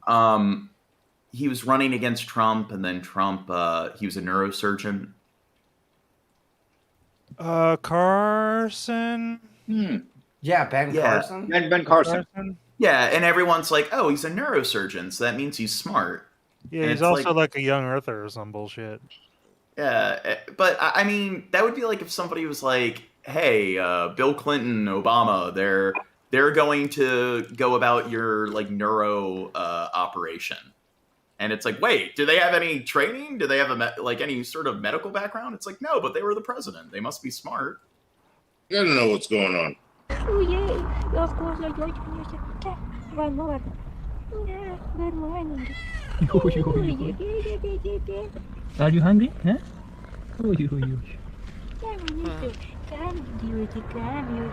See, but we found we cracked the code when it comes to depressing news. Watch a bunch of cat videos in between. Yeah, there you go. Watch those cat videos. I don't even remember what we watched for the past 4 hours after watching this. My mind has been wiped. There are good raccoon and otter videos on YouTube too. Yes. I kind of ran out of raccoon videos. I mean, we were watching them, but there's not as many raccoon videos as there are cat videos. Raccoons are so bad. Yeah. Same thing with otters. We were watching lots of otter videos, but then we kind of ran out of supply. Dude, I want a pet otter, and I don't know, like, there are not enough wild otters and wild raccoons. Raccoons and otters are awesome. It's all the raccoons are totally bad. It's always the most fun animals that are always like endangered, and you never see them. Like you see rats and cockroaches and stuff all the time. Where are all the otters running around in the street? I sent you a video, John. God. Why don't we just like build little fake rivers or whatever, little fake like waterways, so they can like live in the cities and everything? Well, one animal, coyotes. I watched a video. They're breeding with dogs, so you got coy dogs, and they're less intimidated by people. So they're going into towns. They're eating garbage, but I mean, you got coy dogs, and it's almost another species. No, but they make us like in Maryland. You got to go to like the Chesapeake Bay, which is outside the city, if you want to see the otters. And then you're not supposed to go near them because they're like a protected protected species and everything. They need to just breed them in bulk and then force them outside of their natural habitat. So we have like alley otters. It's just that. Alley otters. Yes. You want to get caught by an otter? What? In Give me all your Singapore, fish, John Morgan.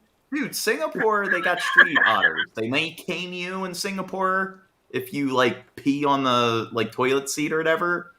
But they got alley otters in Singapore. All right, fair enough. Yeah. But anyway, been streaming for almost 5 hours now. Or Montios and Shabisky and Raisin and Rashawn and Drunken Crow and of course TwoGun. It's been a pleasure. Absolutely. And Monty, I did send you another message, so I see it, and I left it on red. I don't forget about you because we're booking December soon. Excellent. Yeah, we should maybe let Monty go here and still play. Yeah. I think TwoGun had a video he wanted to play real quick. It doesn't matter. It doesn't matter at all. No, go ahead. You matter to us, TwoGun. We love you. You're all right. It's Anyway, yeah, Landon. I neglected my homework this week, making the PowerPoint slide on like the history of education because I got all sick. But I'm gonna try to finish it. And do you think next week or the following week we could have you back to? Sure, we can have a discussion on that. I'll have to see what my calendar is like. There we go. Of course, it'd always be fun to have Hannibal and Monty come around more often. I can get Hannibal to show up. You want Hannibal and me on? Just realize you will not be able to control your show. Hannibal shows up with me. I have to deal with Shabisky, so I'm used to having no control. You'll have Watch our show? Mr. Hanky tinge to it. Have you watched our show? If Hannibal is here with me, it's going to take over your show. If you're prepared for that, I can bring Hannibal over. You gotta have a white woman, though. I mean, Raisin's here, right? Yeah, Reason. Very well. Oh, wait, I said that out loud. Shit, let me chill out. But anyway, everyone in the comments, subscribe. Give me more subscribers. Like, I need to. My subscribe count's growing faster than low energy, and I need to surpass him so I can rub it in his face. Oh, all right. So Well, I'm definitely going to hit up Hannibal. And we're going to start a group message. We're going to make a show happen. We're about to go wild on this motherfucker. Yeah, go for it. And I'll find more crazy, nerdy scenarios to obsess over. Yes. There you go. Perfect. And then Monty will help cure you of your robot fetish. Yes. We'll see what Hannibal thinks about it. I will not speak for him. I'll tell him he's crazy too if he agrees with you. You're crazy, John Morgan. I love you, but you're crazy. Don't you think it would be awesome if people just stayed at home and on the internet all day while robots just... No. I have been avoiding that for 2 fucking years. Stop that shit. The robots run the factories and the nuclear power plants, and everyone stays at home on the internet. Have you ever watched the new season of Love, Death, and Robots? No. There's one episode where this old chick is just like, or she has like a fucking Roomba, basically, and it just like goes fucking postal and tries to kill her like little dog. And then it's not just like the dog that she tries to kill, or the little fucking robot that tries to kill her. Goes, slippery slope. Yeah. It tries to kill the dog, and it's the whole fucking robots that try to kill her.